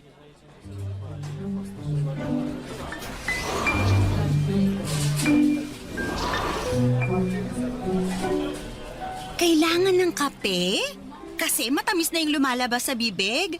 Ate ko, ang corny mo makipaglandian. Uy, Mara, kanina ka pa dyan? Oo, kanina ko pa kayo sinisilip magharutan ng Prince Charming mo. Prince Charming ka dyan. Mas kunwari ka pa. Aminin mo na, bet mo yung customer nating yon, no? Ano ulit pangalan? Si Sir Ned? Hindi Wala akong gusto sa kanya. Ikaw talaga kung ano-anong pinagsasabi mo dyan. Ay nako, Kristen, wag mo nga akong pinaglololo ko dyan. Yung mga ngiting yan, yung mga pa-cute na boses mo tuwing kausap mo si Sir Ned, isa lang ibig sabihin yan. Ano naman? In love ka na sa kanya. Okay naman sa in love? In love agad? Hindi ba pwedeng attracted lang ng slight? Oh sige, attracted na akong attracted. At least inamin mo, na bet mo siya. To be honest, cute din naman kasi siya. Tsaka, ang gaan niyang kausap. Kaso, mukha siyang high maintenance, no? High maintenance man o hindi, isa lang ang nakikita ko based sa daily interactions nyo. May gusto kayo sa isa't isa. Hoy, ang eme mo naman. Funny pa naman ako. Funny walain. Totoo nga. Alam mo, marami na akong love life na pinagdaanan at alam ko na ang galawan ng mga lalaking yan. Hindi naman sa pagmamayabang, no? Pero marami na akong flavors na natikman, kaya basang-basa ko na yung mga galawan nila. Basta, ayoko mag-assume. 'Di ba sabi nga nila, never assume unless stated. Aminado po ako, Papa Dudut, na sa unang kita ko pa lamang kay Ned ay nakaramdam na agad ako ng attraction sa kanya na malimit ko lamang maramdaman sa ibang tao. Matangkad si Ned na may makinis na balat at magandang pananamit. Kaya naman kahit puyat ay malinis at maliwalas siyang tignan. Isa pa sa mga nagustuhan ko sa kanya ay very friendly siya at approachable ang aura nito. Malambing din ang boses niya tuwing nakikipag-usap siya sa akin kaya may impact ang mga yon para sa akin.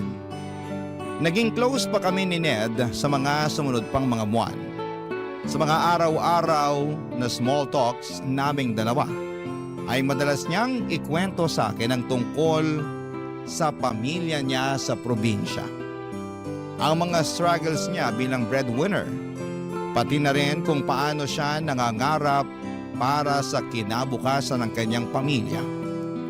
At dahil nga sa closeness na nabuo naming dalawa ay may mga pagkakataon noon na inaaya na rin niya akong lumabas. May mga time nga noon na iniimbitahan niya akong samahan siya sa opening ng restaurant ng kaibigan niya. Inaya din niya akong maglaro ng bowling at manood ng sine kapag nagkakasabay ang day off namin. Nung mga panahong yon, napapaisip na ako kung totoo nga ba ang sinabi sa akin ni Mara na baka nga interesado rin sa akin si Ned. At dahil never ko pang naranasan na umibig noong mga time na yon, ay hirap akong basahin ang sitwasyon naming dalawa. Hindi ko po alam kung friendly lang ba talaga siya o may nais na siyang ipahiwatig sa akin. Ganon pa man, hindi ako masyadong umaasa dahil baka mali lang pala ang iniisip ko. Hanggang sa isang araw ay nasagot din ang mga katanungan sa isipan ko, Papa Dudut.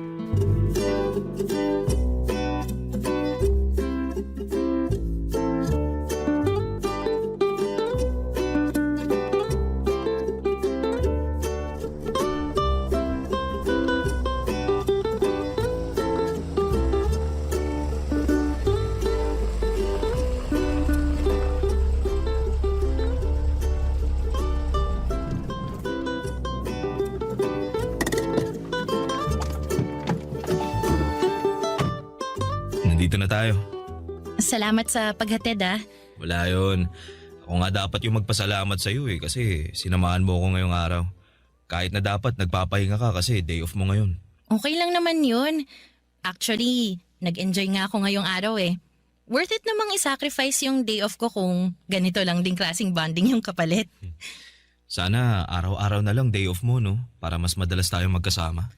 Ay, kung mayaman lang sana ako, edi araw-arawin kong day off ko.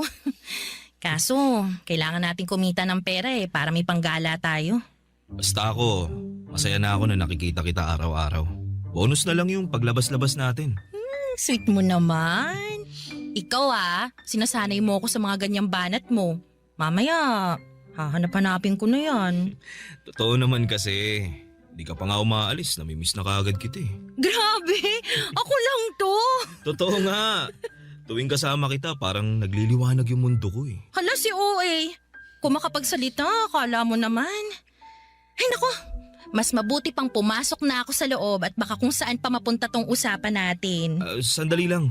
Pwede bang makahingi ng goodnight kiss man lang? Sa susunod na lang. Sige na, please. O sige na nga. Kahit anong klaseng kiss pa yan. Para naman masaya ako pag uwi ko. Sige, halika rito. Isa pa. Okay na yun. Sana lang. Sige na, bitin eh. Tagalan natin kahit 3 seconds lang. Oo, sige. Last na ha.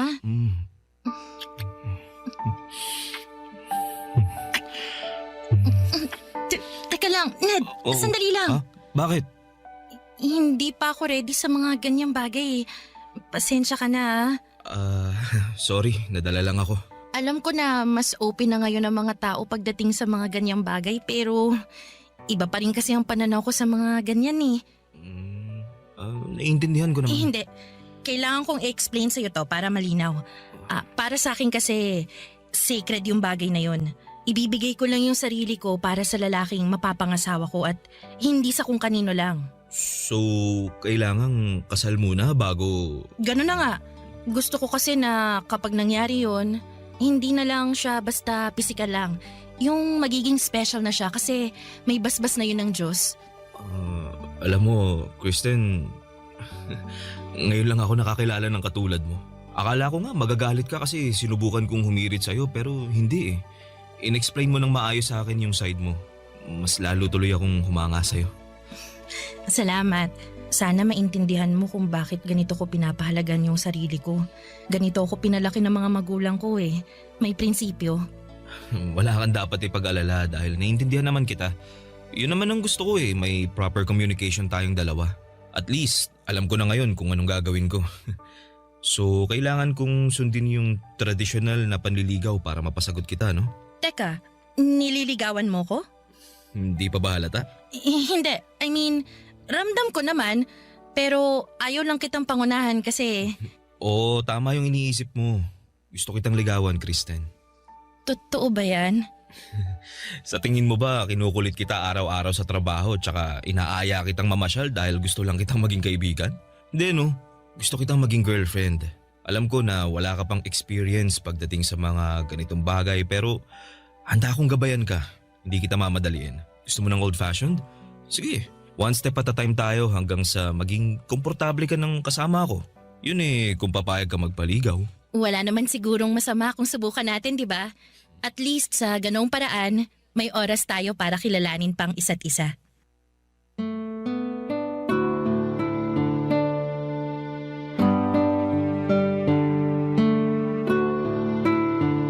Papa Dudut, hindi na naulit pa ang pagtatangka sa akin ni Ned. Sa halip na mainis o mawala ng gana ay mas pinili niyang ipakita sa akin na kaya niyang maghintay. Doon ko napatunayan na hindi siya tulad ng ibang lalaki na basta-basta na lamang sumusuko o nagmamadali para makuha ang gusto nila. Sa mga sumunod na buwan ay nagpatuloy ang panliligaw sa akin ni Ned. Hindi para puwersahin na magkaroon kami ng relasyon kundi para lamang makita ko kung komportable ba kami para sa isa't isa. Never ako nakaramdam ng pressure mula sa kanya. Sa halip ay ipinaramdam niya sa akin kung gaano kasaya ang pag-ibig. Kahit na noong mga panahong yon ay hindi ko pa rin naibibigay sa kanya ang inaasahan niyang relasyon. Ginawa niyang lahat para maging komportable ako sa piling niya. Binigyan niya ako ng maraming rason para pagkatiwalaan ko siya. Kilig nga ang mga kaibigan at katrabaho ko noon, Papa Dudut, dahil first time lang nila akong nakita na binuksan ko ang puso ko para sa ibang tao. Matagal ko rin kasing iningatan ang puso kong ito dahil natatakot akong baka paglaruan lamang ito ng maling tao. Pero sa mga sandaling yon, pakiramdam ko ay safe na ako kay Ned, Papa Dudut.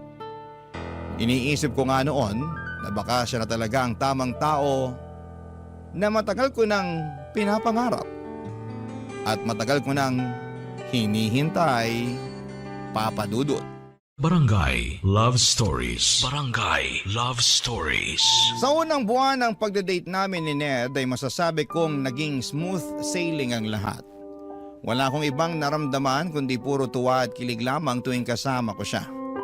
Pagkatapos ng trabaho ko at bago magsimula ang shift niya ay sabay kaming nagdi-dinner sa labas.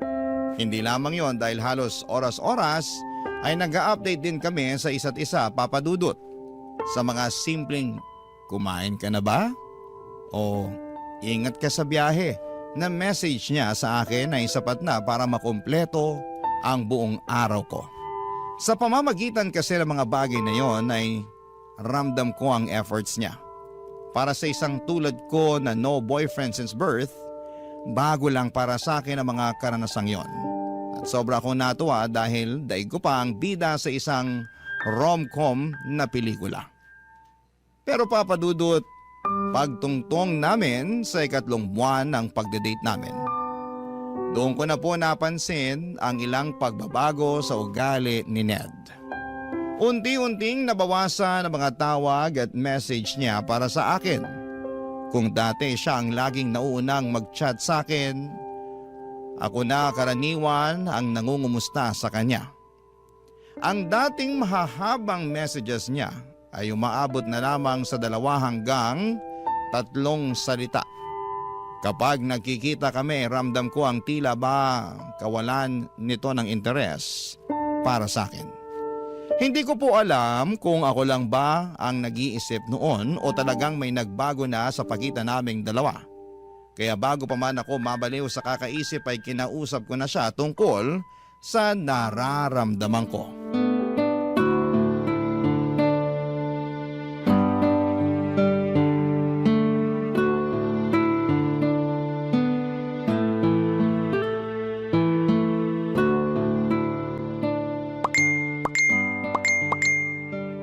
Daming ka-chat ah. Ang sabi ko, ang dami mo namang kausap sa chat. Yung mga kaibigan ko to. Ang kukulit daming tinatanong. Ay naku, O bakit? wala. Ngayon na nga lang tayo magkasama tapos busy ka pa dyan sa cellphone mo. Hindi naman ako laging nagsiselfone na. Tsaka saglit lang naman yung pagre-reply na ginagawa ko. O ito na, bibitawan ko na tong cellphone ko. Ano bang gusto mong gawin? Di ko alam. Ano ba kasing pinunta mo rito sa bahay? Para makasama ka, ano pa ba? Tatambay lang, ganun. Siyempre, para makapag-banding tayo. Asa na yung banding? Sorry na, na-excite lang ako kasi ngayon lang ulit nabuhay yung GC namin eh. O sige, bumalik ka na sa GC nyo. Baka marami ka nang namimiss dyan sa usapan nyo eh. Hindi, mamaya na to. Mas importante ka kaysa sa mga kaibigan ko. Sinasabi mo lang yan para hindi ako magalit eh. Baka mamaya iniisip mo na dyan, di pa nga tayo magjowa pero pinagbabawalan na kita. Di naman yun yung iniisip ko eh.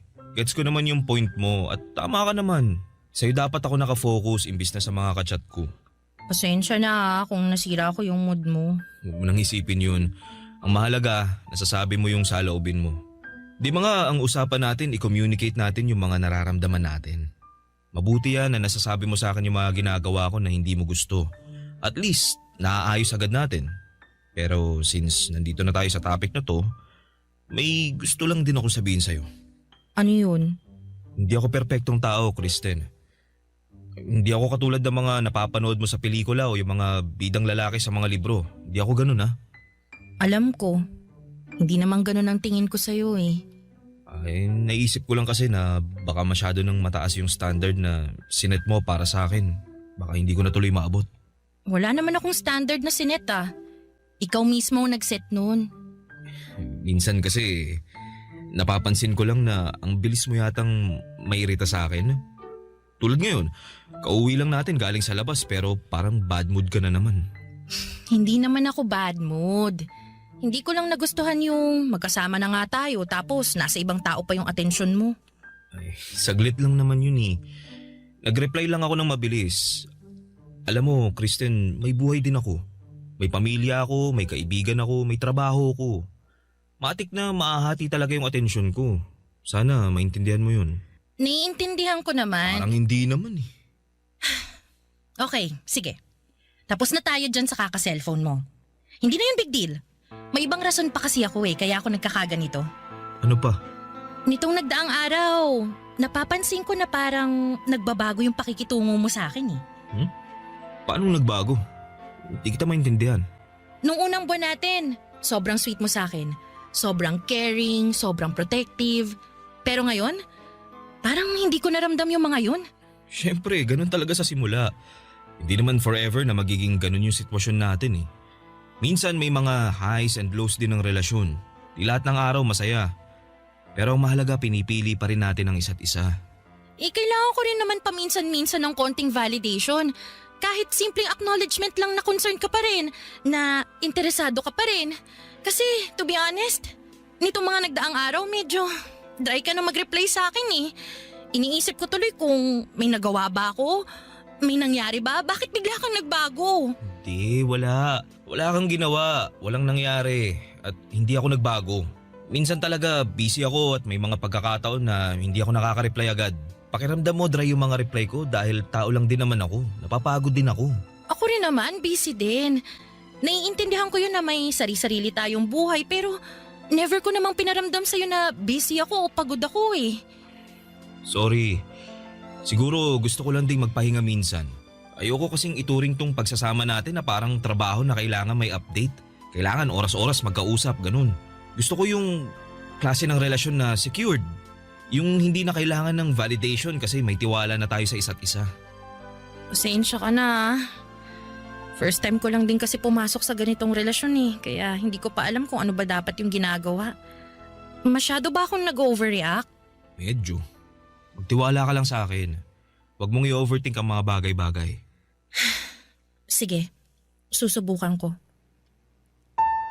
Nangako naman sa akin si Ned na susubukan niyang ibigay sa akin ng validation na hinahanap ko. Pero sa mga sumunod pang mga linggo ay hindi ko na natanggap ang inaasahan ko mula sa kanya, Papa Dudut. Nagpatuloy ang pagiging dry texter niya na para bang hindi na siya interesado sa akin. Naisip ko tuloy na baka nagbago na siya dahil hindi niya makuha ang gusto niya. Baka nagsawa na rin siya sa panliligaw sa akin kaya lumabas na ang totoo niyang ugali. Papa Dudut, dumating na ako noon sa point na pakiramdam ko ay one-sided na lamang ang nangyayari sa pagitan naming dalawa. Ako na lamang ang nag-i-effort para magkaroon kami ng oras sa isa't isa. At kapag nagkikita kami ay parang ako na lamang din ang masaya na magkasama kami. Siya naman ay tahimik. Laging malayo ang iniisip at walang gana. Ang lagi niyang rason noon ay sobrang busy niya raw sa trabaho. Naintindihan ko naman dahil alam kong mabigat talaga ang graveyard shift at nakakapagod ang line of work niya. Pero habang tumatagal ay napapansin kong hindi na ito simpleng pagod lamang. May kakaiba na sa mga kilos niya. Hanggang sa dumating ang araw na nalaman ko ang totoong dahilan kung bakit biglang nagbago ang pakikitungo niya sa akin, Papa Dudut.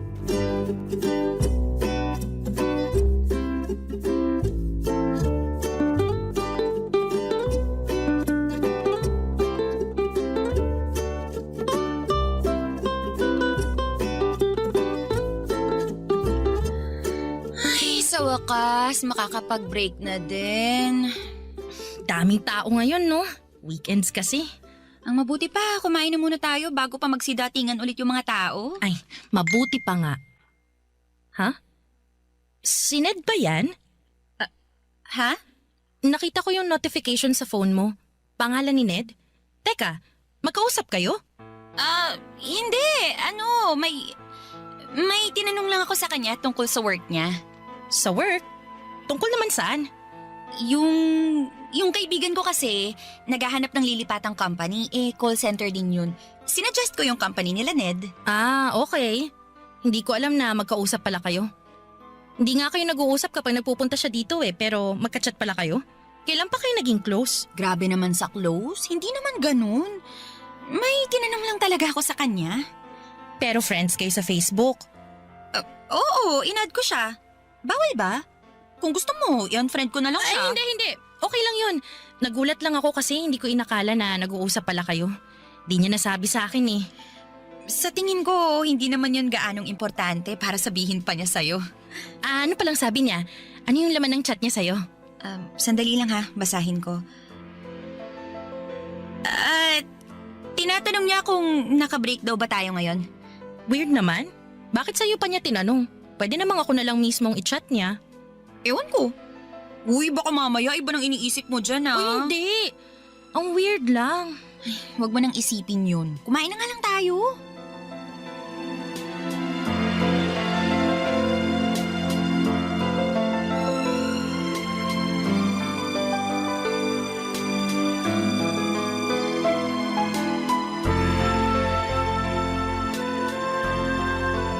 Oh, di mo yata ginagalaw yung pagkain mo. Wala kang gana? Di ko alam. Gutom naman ako pero hindi ko ma-enjoy tong kinakain ko eh. Bakit? May problema ba? Wala naman. May bumabagabag lang sa isip ko ngayon. Ano naman? Hindi naman to big deal eh pero nababother lang talaga ako. Magkausap pala kayo ni Mara? Mara? Oo. Nag-chat siya sa akin tungkol sa kaibigan niya. Gusto daw niyang lumipat sa company namin. Bakit ka naman nababother dun? Hindi mo kasi nabanggit sa akin na magkausap pala kayong dalawa. Wala namang masama dun ah. Nagtanong lang naman yung tao. Hanggang ngayon ba nagkaka-chat pa rin kayo? Paminsan-minsan, nangungumusta siya. Bakit daw? Teka, nagsiselos ka ba? Hindi naman sa nagsiselos. Hindi ko lang magets kung bakit biglang naging interesado sa'yo si Mara eh. Hindi rin naman kami ganun ka-close para makapag-close siya sa'yo. May tinanong nga lang tungkol sa work tapos naging close na kami after that. Alam mo, nagsisimula ka na naman dyan sa pag-overthink mo eh. Di maganda yan ah. Sorry na. Di ko alam kung bakit ganito ko eh. Di naman ako ganito dati. Magtiwala ka lang kasi sa akin. Yun ang wala sa'yo eh, yung tiwala. Lahat kasi ng galaw ko masyado mong binibigyan ng meaning.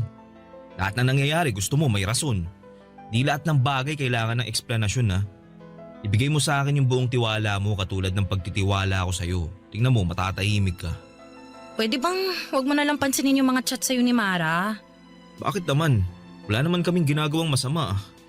Para lang mapanatag ako. Kristen, di dapat ako gumagawa ng paraan para mapanatag ka. Ikaw dapat ang gumawa nun kasi sariling isip mo yung kalaban mo eh. Alam ko, pero tulungan mo naman ako. Masyado ka naman nagiging controlling yan eh. Una sa mga kaibigan ko tapos ngayon, pati mga taong kachat ko kailangan ko ring i-consider para sa'yo. Di na healthy yung ganun. Alam ko, pero please, kahit ngayon lang. Para namang wala kang tiwala sa akin sa ginagawa mo. May tiwala ako sa'yo. Pero kay Mara, wala. Araw-araw ko siya nakakasama kaya alam ko na kung anong ugali niya. Eh di sige, oo na. Di ko na siya kakausapin. Masaya ka na. Wala na tuloy ako ng gana. Di pa nga tayo tapos, ganyan ka na umasta. Sorry. Nagsiselos ako ng mga panahong yon, Papa Dudut. Aminado naman ako. Nung una ay sinubukan kong baliwalain ang mga nangyayari dahil tama nga naman na wala akong dapat ikatakot kahit magkausap pa sila sa chat. Basta magtiwala lamang ako kay Ned. Pero habang tumatagal, nagsimula akong kainin ng pagdududa. Sa tuwing late mag-reply si Ned, agad kong naiisip na baka si Mara ang kausap niya. Sa bawat oras na hindi siya available, ang iniisip ko'y baka mas pinipili niyang makipag-chat kay Mara kesa sagutin ako. At kapag nakikita kong nakangiting mag-isa si Mara habang hawak ang kanyang cellphone ay kusang pumapasok sa isipan ko na baka si Ned ang dahilan ng mga ngiting yon. Dahil nga sa mga naisip kong yon, Papa Dudut, ay unti-unti kong iniiwasan si Mara. Hindi ko na siya pinapansin katulad ng dati. Naging malamig na ang pakikitungo ko sa kanya hanggang sa hindi ko na napansin na nagkaroon na pala ng tensyon sa pagitan naming dalawa. Ang dating magaan naming samahan bilang magkatrabaho ay unti-unting napalitan ng awkwardness at pananahimik. Ramdam kong nagtataka na si Mara noon kung bakit ako nagbago. Pero dahil sa selos yon na nararamdaman ko, pinili kong manahimik na lamang kaysa linawin ang lahat. At doon ko naramdaman, Papa Dudut, kung gaano kalakas ang epekto ng selos. Unti-unti nitong sinisira hindi lang ang relasyon ko kay Ned, kundi ang samahan namin ni Mara. Barangay Love Stories. Barangay Love Stories. Papa Dudut, hindi ko na alam kung tuloy pa ba ang ginagawang panliligaw sa akin ni Ned ng mga panahong yon o tuluyan na siyang sumuko. Hindi ko na kasi maramdaman ang kagustuhan niyang mapasagot ako ng mga panahong yon. Ramdam ko na unti-unti na siyang lumalayo sa akin. Sa sobrang pagka-desperada ko nga, ay makailang beses ko na siyang sinabihan na willing na akong sagutin siya. Pero lagi niyang sinasabi sa akin na hindi pa raw siya ready. Ang sakit, Papa Dudut. Kasi ako na itong bukas ang puso pero siya na mismo ang umaatras. Never kong naisip na darating ang araw na maghahabol ako para sa isang tao. Sobra-sobra kasing saya ang ipinaramdam sa akin ni Ned sa puntong sa kanya na umikot ang buhay ko. Sa maikling panahon ay mabilis niyang nakuha ang pulso ko. Kaya nung biglang nagbago ang ugali niya ay para bang hinahanap-hanap ko na ang klase ng sayang nararamdaman ko mula sa kanya.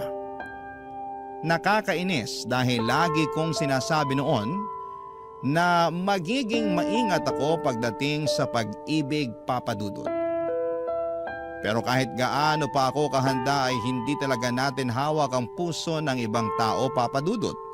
Dumating ang araw kung kailan ay napatunayan kong totoo nga ang mga hinala ko.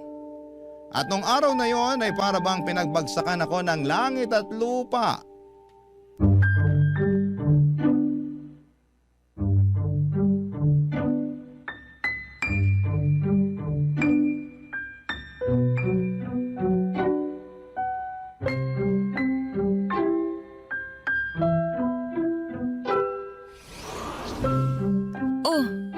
Kristen, anong ginagawa mo rito?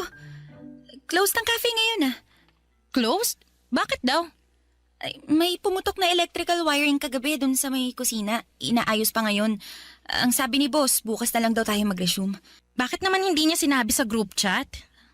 Ewan ko. Ako nga rin hindi sinabihan Sayang yung pamasahe ko papunta dito. Sana natulog na lang ako. Nasan yung mga kasama natin? Nauna nang umuwi. Di mo man lang ako minessage para sana hindi na ako pumasok.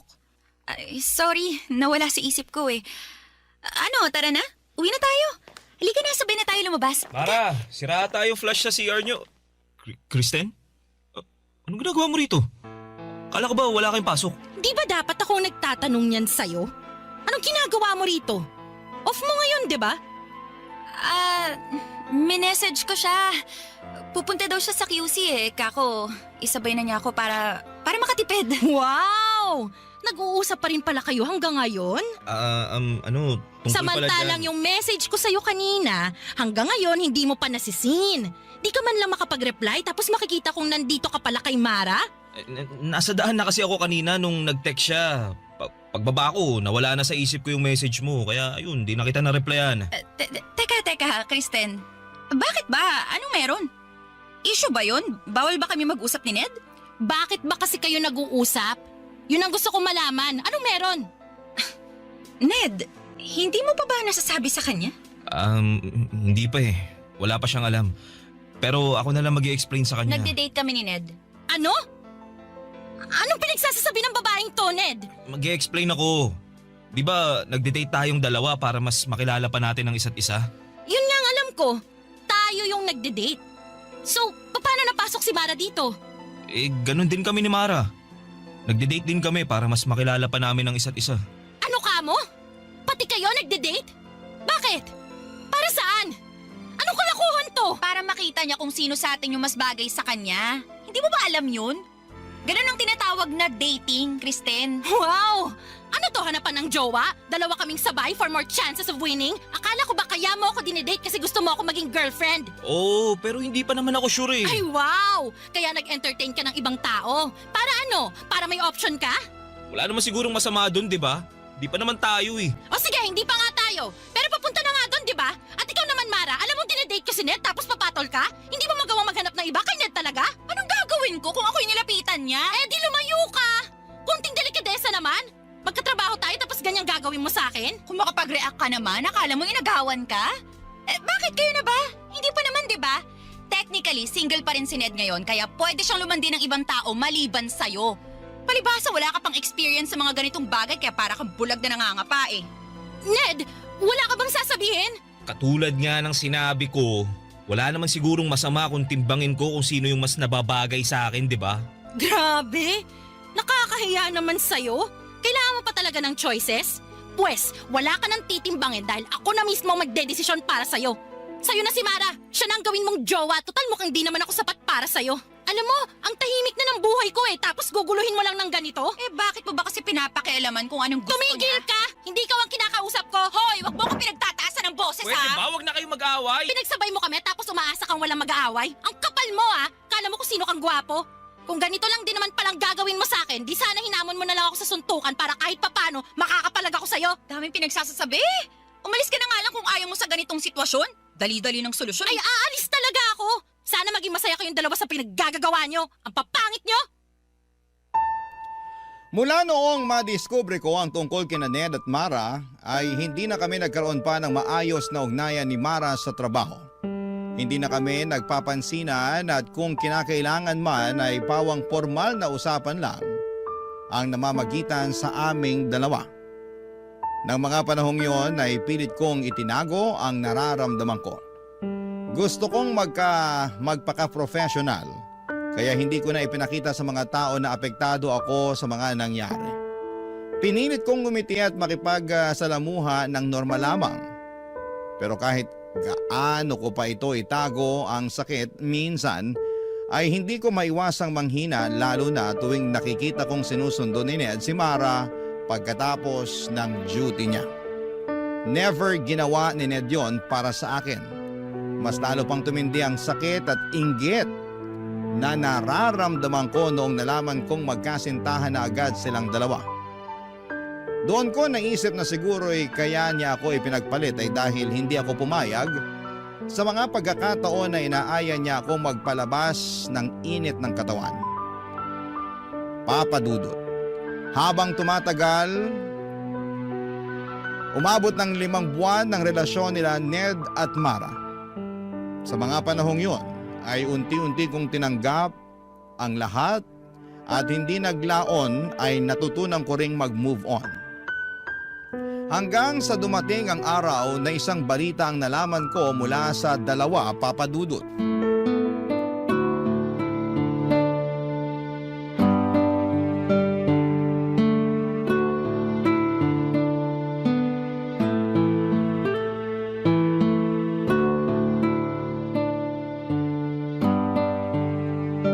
Ano ba naman tong counter?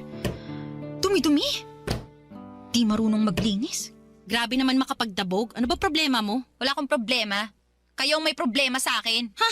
Anong pinagsasasabi mo? Akala nyo ba? Hindi ko naririnig yung mga sinasabi nyo sa likuran ko, ha? Alam ko nang pinagchichismisan nyo ko. Una sa lahat, hindi ako kasama sa mga nangchichismis sa'yo, no? Pangalawa, wala na akong paki sa nangyayari sa buhay mo. Kaya hindi kita kailangan pagchismisan. Nagmamaang-maangan ka pa.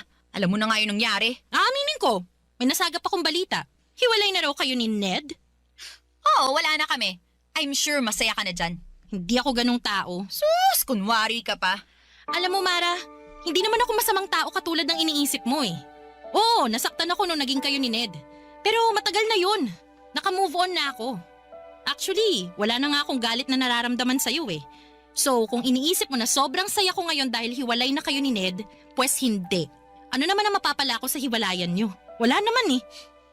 Karma ko na siguro to. Eh ano ba kasing nangyari? Promise, yung tungkol sa hiwalayan nyo lang talaga yung nabalitaan ko. Gusto mo lang din chumismis eh. Kung ayaw mong i-share, okay lang. Pero mas maganda yung mailabas mo yung sama ng loob mo kaysa nagdadabog ka dyan. Nalaman ko, pamilyadong tao na pala siya. Si Ned? May pamilya? Oo. Nasa probinsya nila. Kaya pala weekly siyang umuwi doon, hindi dahil para sa nanay niya, kundi dahil may asawa at 2 anak na siya. Oh my gosh, hindi nga. Bakit hindi man lang natin naamoy na may asawa na pala siya? Magaling magtago yung loko eh. May 2 Facebook siyang gamit, isang personal account para sa pamilya at mga kaibigan niya sa probinsya, isa naman para sa trabaho at sa mga kakilala niya dito sa Maynila. Grabe. Ang sakit naman nun. Paano mo nalaman na may 2 siyang Facebook? Inopen ko yung cellphone niya habang nasa CR siya. Ibang Facebook yung nakalogin. Anong ginawa mo? Kung ikaw tahimik na umalis, ako? Hindi ako pumayag na hindi ako makabawi sa kanya. Alam mo ba kung anong ginawa ko, ha? Liga, dun tayo sa break room, ikukwento ko sa'yo.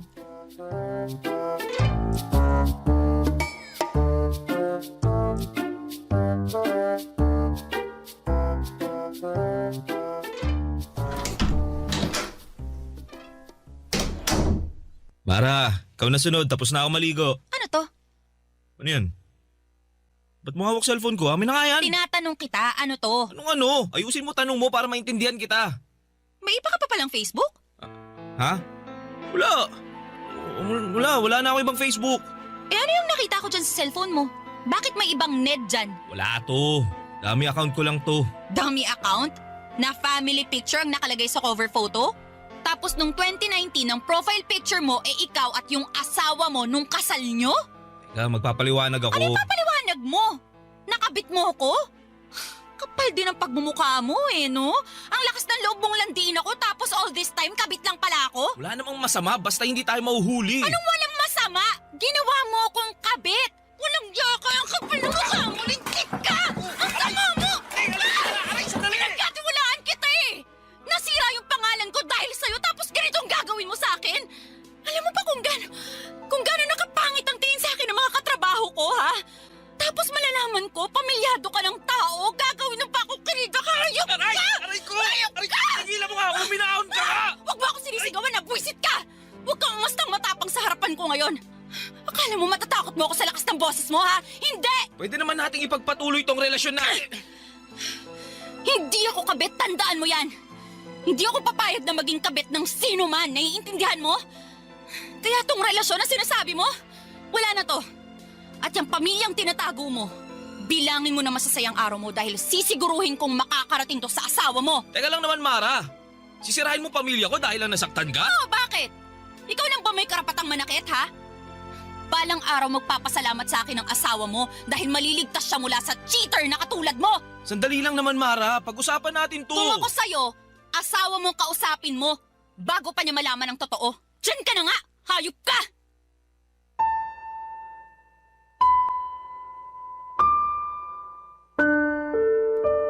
Sa huli, Papa Dudut, ay napagtanto ko na blessing in disguise pala ang mga nangyari sa akin.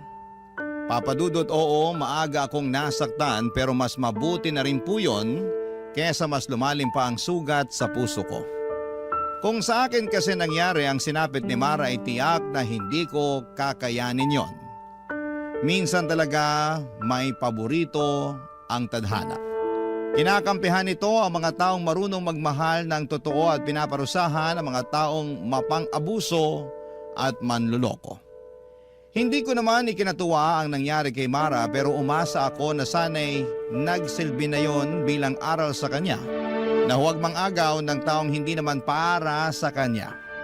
Dahil ang karma, mabilis kumilos at palaging nakakahanap ng tamang oras para ito ay gumanti.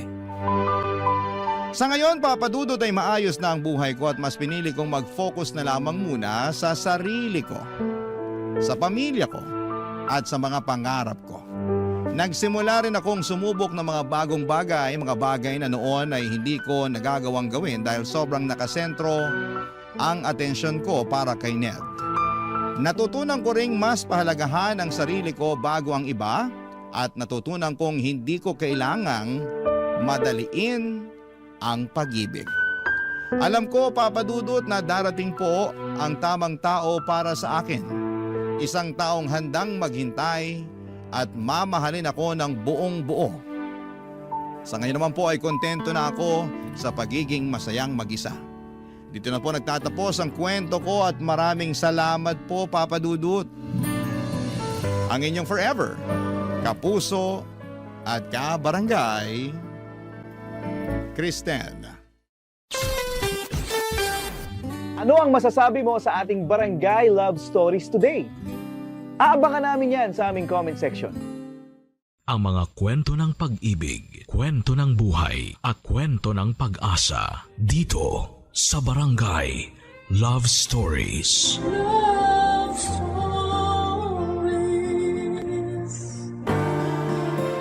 Tunay nga bang basihan ng kasiyahan ang pagiging number one?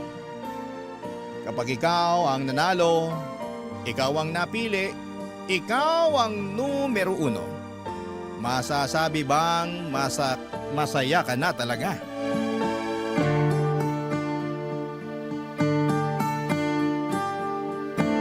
Dear Papa Dudut, naranasan nyo na ba yung hirap sa pakiramdam na mapasaya at makuha ang approval ng inyong ina?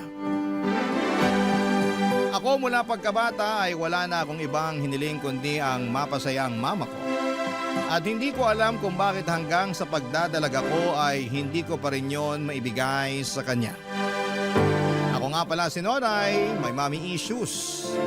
At ibabahagi ko sa inyo kung saan ito nagsimula. Bata pala mga konong mahilig si mama na isali ako sa mga pageant kahit na ayoko. Kahit alam kong hindi naman ako nababagay dito. Wala naman akong magawa dahil una ay bata pa lamang ako noon. Sumusunod lamang ako sa kagustuhan niya.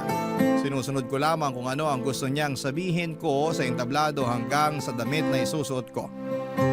Naalala ko pa nga na 8 taong gulang ako nung una akong sinabak ni mama sa beauty pageant. Talagang nagrenta pa ito ng dilaw na ball gown at nagtawag pa ng baklang magtuturo sa akin kung paano sumayaw sa kantang Sex Bomb.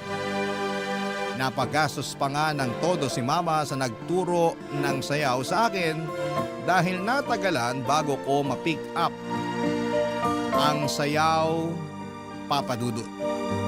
Pareho kasing kaliwang pa ako pero pinilit pa rin ni mama na sumayaw ako.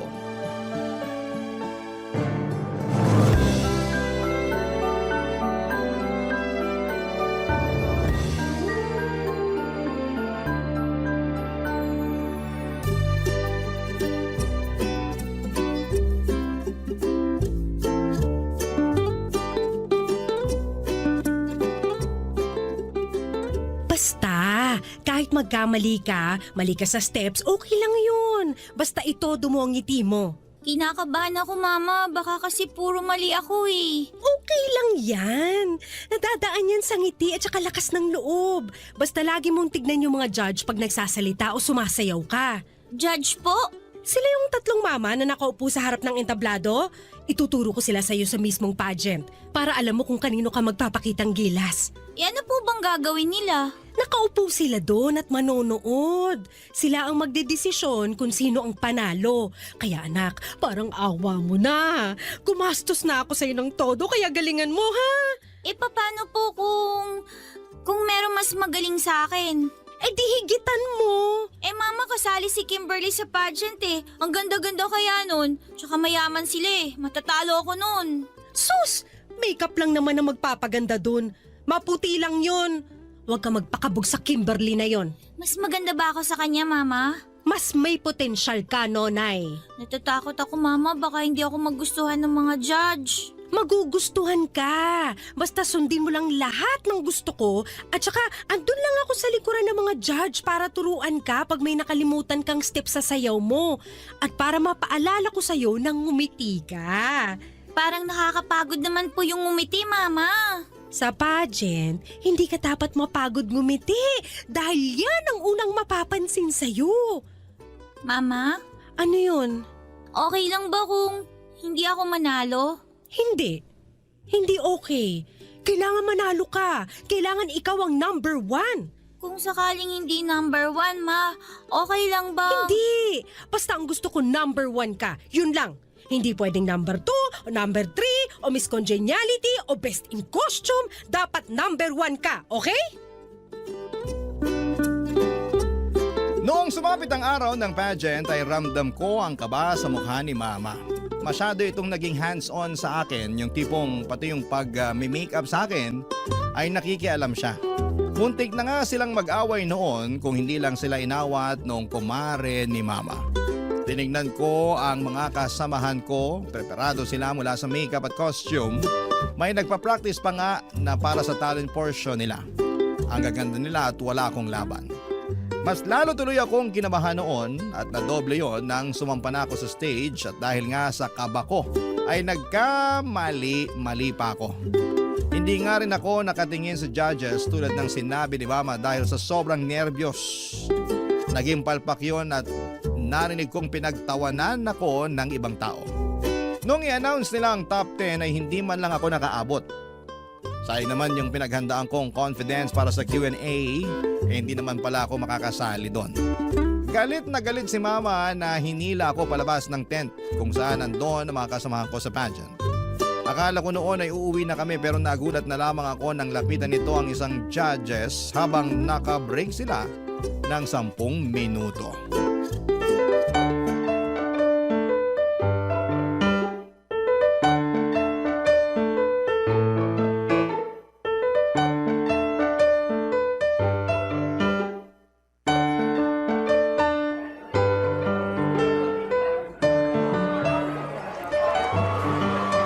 Hoy, Ako po ba ang tinatawag nyo? meron pa bang pwedeng tawaging hoy dito na iba? Medyo bastos po ang dila natin, Mother. Okay ka lang? Hindi. Paano ako magiging okay pinatalo mong anak ko? Ano po? Maangan ka pa. Nasilip ko dyan sa score sheet mo na yung anak ko ang pinakamababa sa lahat. Sino po bang anak nyo? Kasi marami akong binigyan ng mababang scores. At teka, hindi ko naman kailangan mag-explain sa puntos ko na binigay ko sa mga candidates. Yung naka-blue na hanging blouse at naka-boots ng black? Yun yung anak ko. Yung sobrang glitter sa pisngi. Nung natama ng spotlight, pati kami nasilaw. Medyo bastos ka rin, no? Sino po bang nauna? Sino ka para husgahan ng anak ko? Mother, judge po ako sa pageant na to. Malamang kailangan ko siyang husgahan. Kaloka. Iba yung panghuhusga mo May halong panlalait.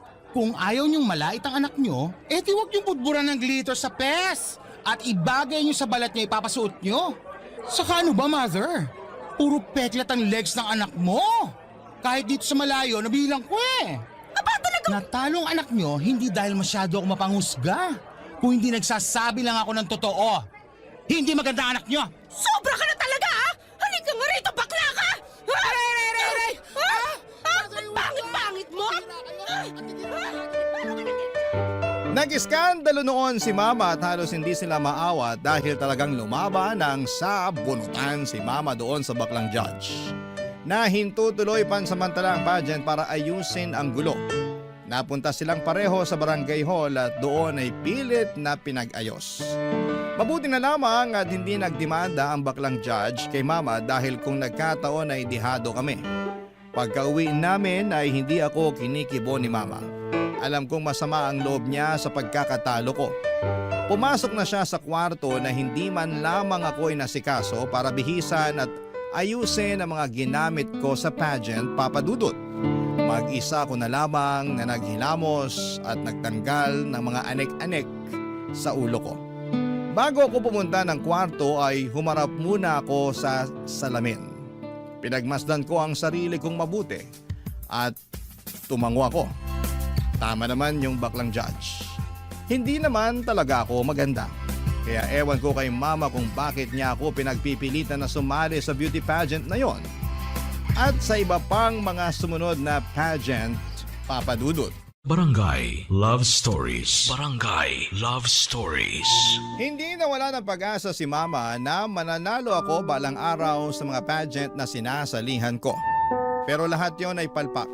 Lahat po yon ay talo.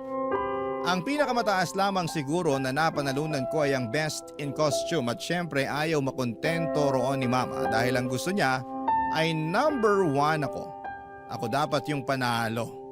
Hanggang sa pagdadalaga ko ay ganun pa rin ang nangyayari. Kung may mababalitaan itong pageant sa kung saan ay ipaparegister niya ako, agad-agad kahit na hindi ko pa alam, Papa Dudut.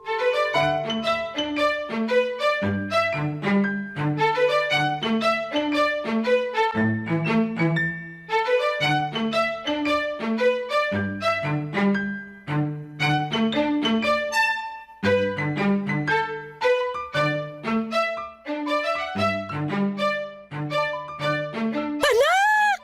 Anak! Oma, ang saya mo dyan ah. Masaya talaga. Hulaan mo kung bakit. Bumaba na ba ang bill natin sa kuryente? Hindi ka clown, huwag ka magpatawa ng ganyan. Ano nga po? Naibook ko na yung kakilala ni Tina na choreographer. Bali-balita kasi na sobrang galing nun. At saka nakakita ko ng magandang gown Para po saan, ma? sa pageant na sasalihan mo next month. Unang Sabado sa kabilang barangay. 3 months ago pa pala nung mai-register kita, nakalimutan ko lang sabihin. Kaibigan ko nung high school yung organizer kaya naisingit ka kahit wala ng screening. Ho? Bakit kayo lang po niyo sinabi sa akin yan? Ano ba diferensya kung kahapon o ngayon ko sinabi? Sa dulo sasali ka pa rin naman. Ma, may NSTP ako tuwing Sabado eh. Sana in-inform niyo muna ako sa date ng pageant bago niyo ako sinali. Wala akong pakialam. Gabi naman ang pageant kaya hindi masasagasaan yung NSTP mo. 5 to 6 p.m. ang klase ko sa NSTP, ma. Alas 8 naman ang pageant. Anong problema dun? Ma, ayoko naman yung gipit masyado sa oras. Kaya yan! Magaling ang makeup artist na nakuha ko. Alam na niya ang gagawin sa mukha mo kaya hindi na mangangapayan sa ipapahid sa iyong kolorete. Pero ma kasi... Walang pero-pero, Nonay, ha? Nakapag-advance na ako ng bayad sa magtuturo sa inong sayaw Umayos ka dyan! Hindi ko pinupulot ang pera. Di sana hindi niyo po muna ako sinali sa pageant na yan para hindi kayo gumastos. Sabi mo? Wala po, ma. Sabi ko sana makahabol ako sa pageant. Kailangan humabol ka talaga! Hindi pwedeng hindi! At siguruhin mong mananalo ka na this time. Paano kung bokeh pa rin? Hindi. Malakas ang pakiramdam ko na ito na yung unang panalo mo at magtutuloy-tuloy na to. Yan din naman yung sinabi niyo sa nakaraang sinalihan ko Iba ngayon. Matindi ang vibrations ko. Iba teka, saan ka pupunta? Sa kwarto po. Anong gagawin mo? Magpa-practice na pong ngumiti, baka palpak na naman Kung ngingiti ka kasi, huwag kita gilagid. Hindi pink ang gums mo, anak. Saktuhang ngiti lang, okay? At tulad nga po ng inaasahan ay natalo pa rin po ako sa pageant na yon. Mali na naman ang vibrations ni Mama na paulit-ulit niyang sinasabi. Hindi na naman ako number 1. Kahit bongga na ang naging pagsayaw ko with matching backup dancers pa, ay wala pa rin akong binatbat sa ibang mga kandidata na tanging ganda lamang ang nilatag. Doon po ako nagkulang. Aminado naman ako na hindi ako maganda lalo na noong nagdalaga ko. Kaya nga nagtataka rin ang lahat kung bakit ako sumasali pa rin gayong alam ko naman sa sarili kong hindi pang beauty pageant ang mukha ko. Well, alam ko naman ang sagot doon. Maraming kakilala si Mama sa mga nag-o-organize na mga pageant na ito. Kaya ako napapasali kahit na wala ngang screening. Pasok agad. Brasuhan, ika nga. Kumbagay parang nagiging panggulo lamang ako o dagdag option sa mga papatalunin sa mga pageant na yon. Tuwing natatalo ako ay laging galit si Mama. Tuwing natatalo ito, ako ang pinag-iinitan niya at tuwing natatalo ako ay hindi niya ito tatanggapin. At laging sasabihin na luto daw ang laban.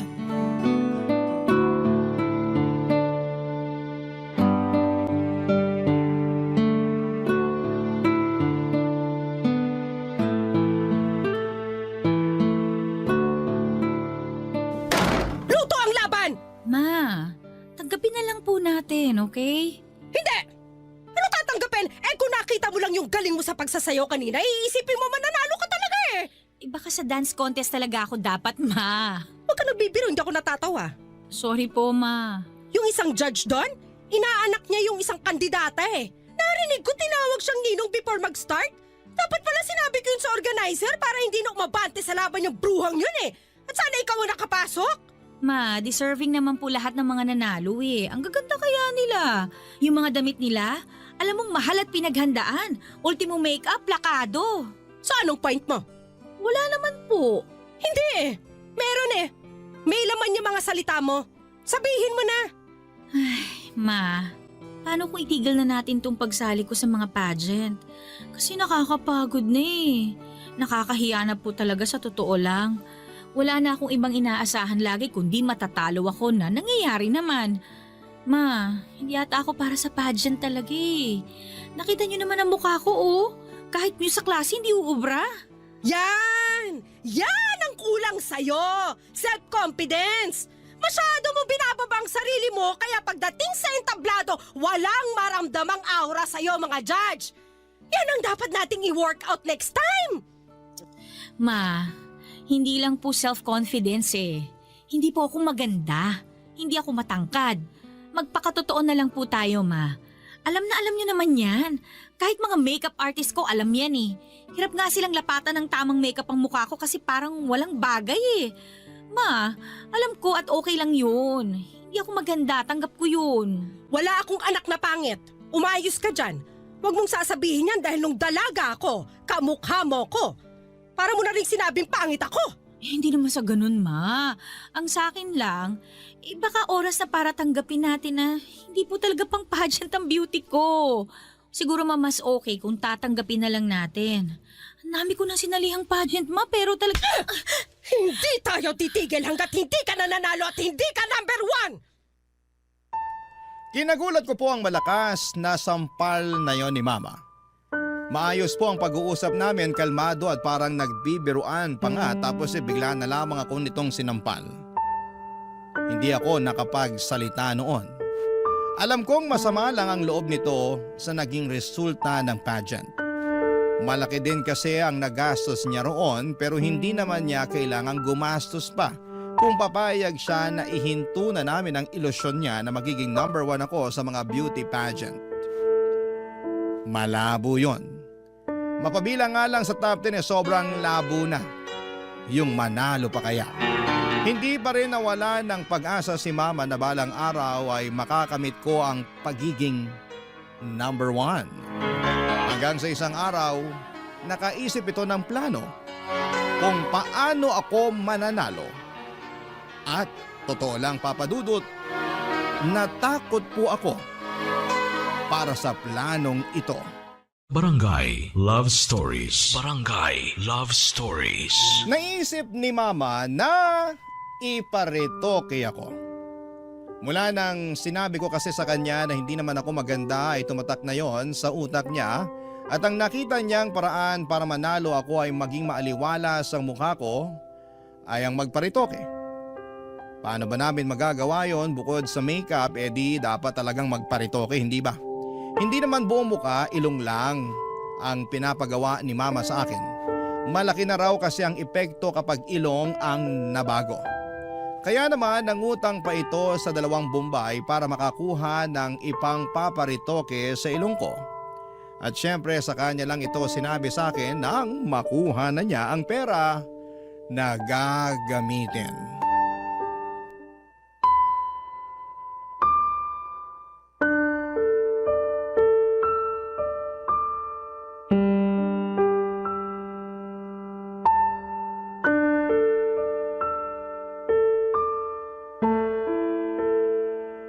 Ma, ayoko. Hindi pwedeng hindi. Takot ako magparetoke, Ma. May anesthesia naman. Pero Ma... Walang pero, nakautang na ako. Anong gagawin ko sa pera na to kung hindi ka naman pala magpaparetoke?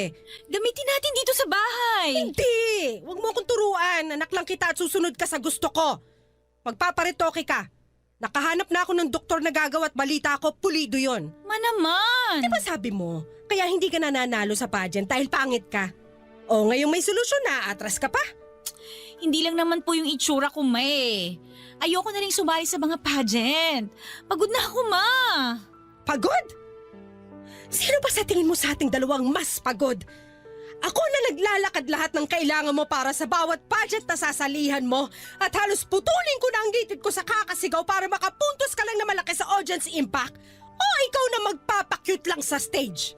Kasi naman, Ma, kayo lang naman kasi gusto mag-pageant ako eh. Sali nyo na lang ako sa ibang contest. Makakatipid pa kayo ng sobra. Sa beauty pageant lang kita gustong makita at wala nang iba. Hihinto ka muna next sem. para makapag-focus ka sa pagpapageant. Ano po? Nabingi ka na sa kaartehan mo? Ang sabi ko, hindi ka muna mag-e-enroll next sem. Magpo-focus ka sa pagpe-prepare sa pageant. Lahat aayusin natin. Kailangan mong aralin lahat tungkol sa mundo ng pageantry after nang mapaayos ang ilong mo. Hindi ka rin lalabas ng bahay ha, para hindi na lalong masunog ang balat mo. Naman. Last sem ko na sa susunod eh. Naman pwedeng tapusin ko na muna yung para makagraduate na ako. Ayoko mahuli. Gusto ko na magmarcha. Isang sem na lang naman eh. Yun na nga po, May. Huling sem na. Bakit hindi nyo na lang po ko hayaang tapusin yun? Dahil hindi ka na bumabata. At alam mong may age limit ang pagpapageant. Ang pag-aaral, mababalikan mo pa yan. Pero yung pagpapageant, may limitasyon yan. Isang sem na lang naman yan. Madali na lang yan balikan. Ang importante ngayon ay maging handa ka sa pageant at sisiguraduhin kung number 1 ka na after nito. Naintindihan mo? Pero ma... Naiintindihan mo? Yes, ma. Very good! Para na lamang akong robot na sumunod sa gusto ni Mama. Sa unang pagkakataon ay naramdaman kong bumigay ang lahat sa sarili ko at hinayaan na lamang si Mama na patakbuhin ako. Yes, Mama. Oo, Ma. Sige, Ma. Yan na lamang ang mga paulit-ulit kong sinasabi sa kanya kapag may nais siyang ipagawa sa akin. After niyang maparitoke ang aking ilong ay namahinga ako ng almost a month ay na rin sa sinabi ng doktor at habang nagpapahinga ako ay si Mama naman ang nag-aayos ng lahat ng kakailanganin ko para sa pag-iensayo ko. Nag-research ito ng mga videos ng mga beauty pageant na dapat ko raw gayahin. Pati mga damit ng mga kandidata ay nagprint din ito para mapatahin na lang daw sa kanyang kakilala para sa pagsaba ko. Hinanap nito ang mga tamang kulay para sa akin dahil noong mga nakaraan ay aminado naman siya na hindi bagay lahat ng kulay na pinili niyang ipasuot sa akin. Naghanap na rin siya ng mga makeup artist na alam niyang mamamagic ang mukha ko. Sabi naman niya ay maliit na bagay lang ang gagawin ng mga nagmi-makeup sa akin dahil ilong ko na ang lalaban. Noong gumaling na ang ilong ko ay sinabak ako ni nanay sa pagtitrain para sa paglalakad. Hirap ako dahil may dahil sa hirap talaga ako maglakad gamit ang may takong. Pero gumawa kami ng paraan para hindi yon mahalata kapag naglalakad ako. Nag-hire ng panibagong koryo si Mama para turuan ako ng sandamukal na sayaw para may imbak daw kami. Sobrang pagod na ako, Papa Dudut, pero hindi ako makahindi dahil ito ang kagustuhan ni Mama. Ginagawa ko na lang yon dahil wala namang pag-asang pumayag siya na itigil na namin yon.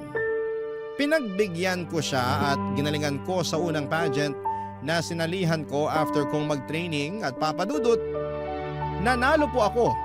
Sa unang pagkakataon ay number 1 ako.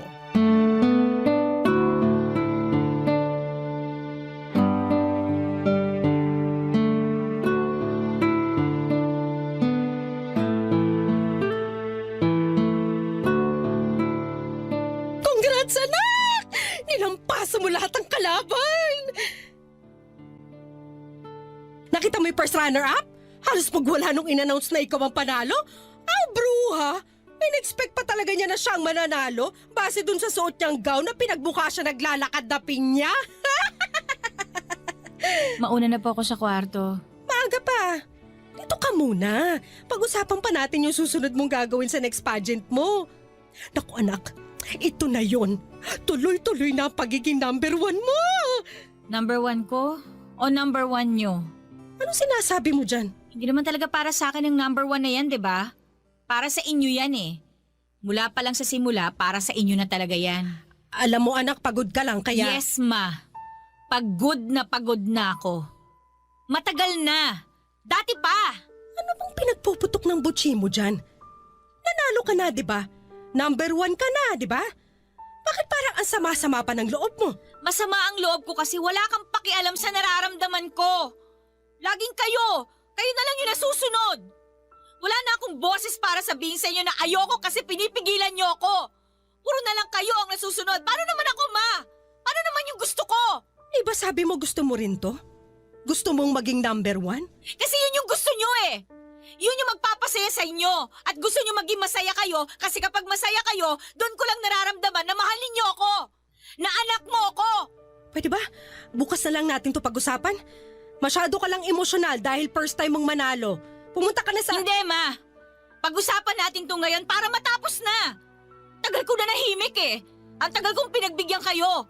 Balato nyo na sa akin to. Ano ba talagang gusto mo mangyari, ha? Maging masaya kayo para sa akin kahit hindi ako yung number 1. Mahalin niyo ako kahit hindi ako yung number 1. Hindi ka pwede maging masaya kung hindi ka number 1. Bakit hindi? Kasi alam ko ang pakiramdam na hindi number 1. Alam ko yung pakiramdam na pangalawa na lang lagi sa lahat. Nung bata ako, lagi ako naikukumpara sa kakambal ko. Sa tiyahin mo. Lagi akong pangalawa sa kanya mula sa talino hanggang sa ganda. Pareho kaming sinasali sa mga pageant ng lola mo. At kahit halos magkamukha kami, siya pa rin yung nananalo. Ma, hindi ko po... Pag-uwi ng bahay, sisirain ng lola mo yung gown na suot ko dahil sa sobrang galit. Habang suot-suot ko yon. Hindi mo alam kung gaano kasakit yon sa balat habang hinihila sa'yo at hindi mo alam kung gaano kasakit na paulit-ulit na marinig sa mismong nanay mo na talunan ka. Pangalawa ka na lang lagi. Ma. At sa tatay mo, hindi pa pangalawa lang tayo? Pangalawang pamilya tayo dahil kabit ako?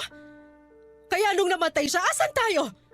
Handun tayo sa dulo at hindi tayo makalapit sa kabaong niya dahil Dahil pangalawa lang tayo. Ngayon mo sabihin sa akin, Nonay, masaya ba na maging pangalawa? Hindi ko alam na ganyan po palang... Hindi mo alam dahil ayokong ipaalam. Dahil gusto ko hindi ka magaya sa akin na laging pangalawa na lang. Ayokong iparana sa'yo yung pakiramdam na talunan ka. Hayaan mong maputol na sa akin ang sumpa ng pagiging pangalawa. Ilaban mo ang sayo. Maging number 1 ka kung gusto mong maging masaya. Sorry, Ma.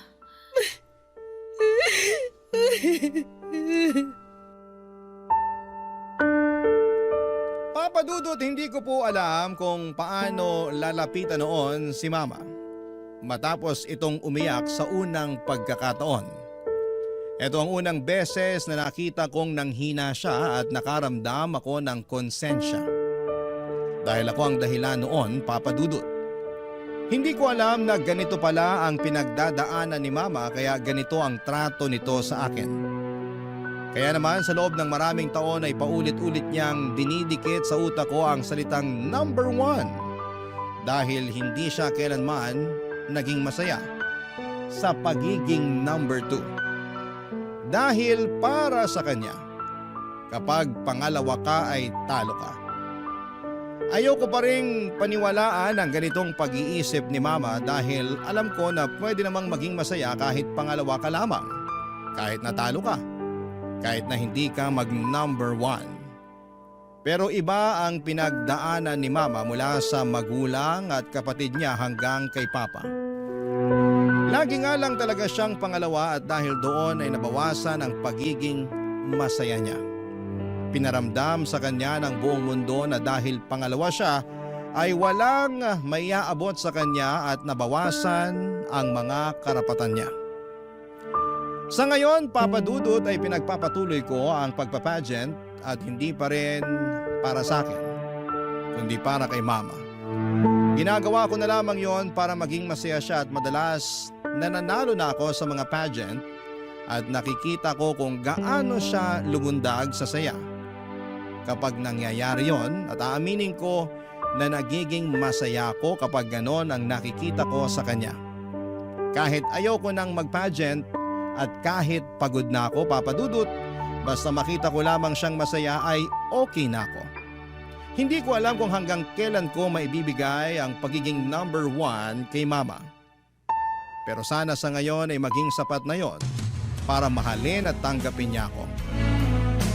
Maraming salamat Papa Dudut, ang inyong kapuso at kabarangay, Nonay. Anong say mo sa Barangay Love Stories na ito? Pagkwentuhan natin sa comment section yan.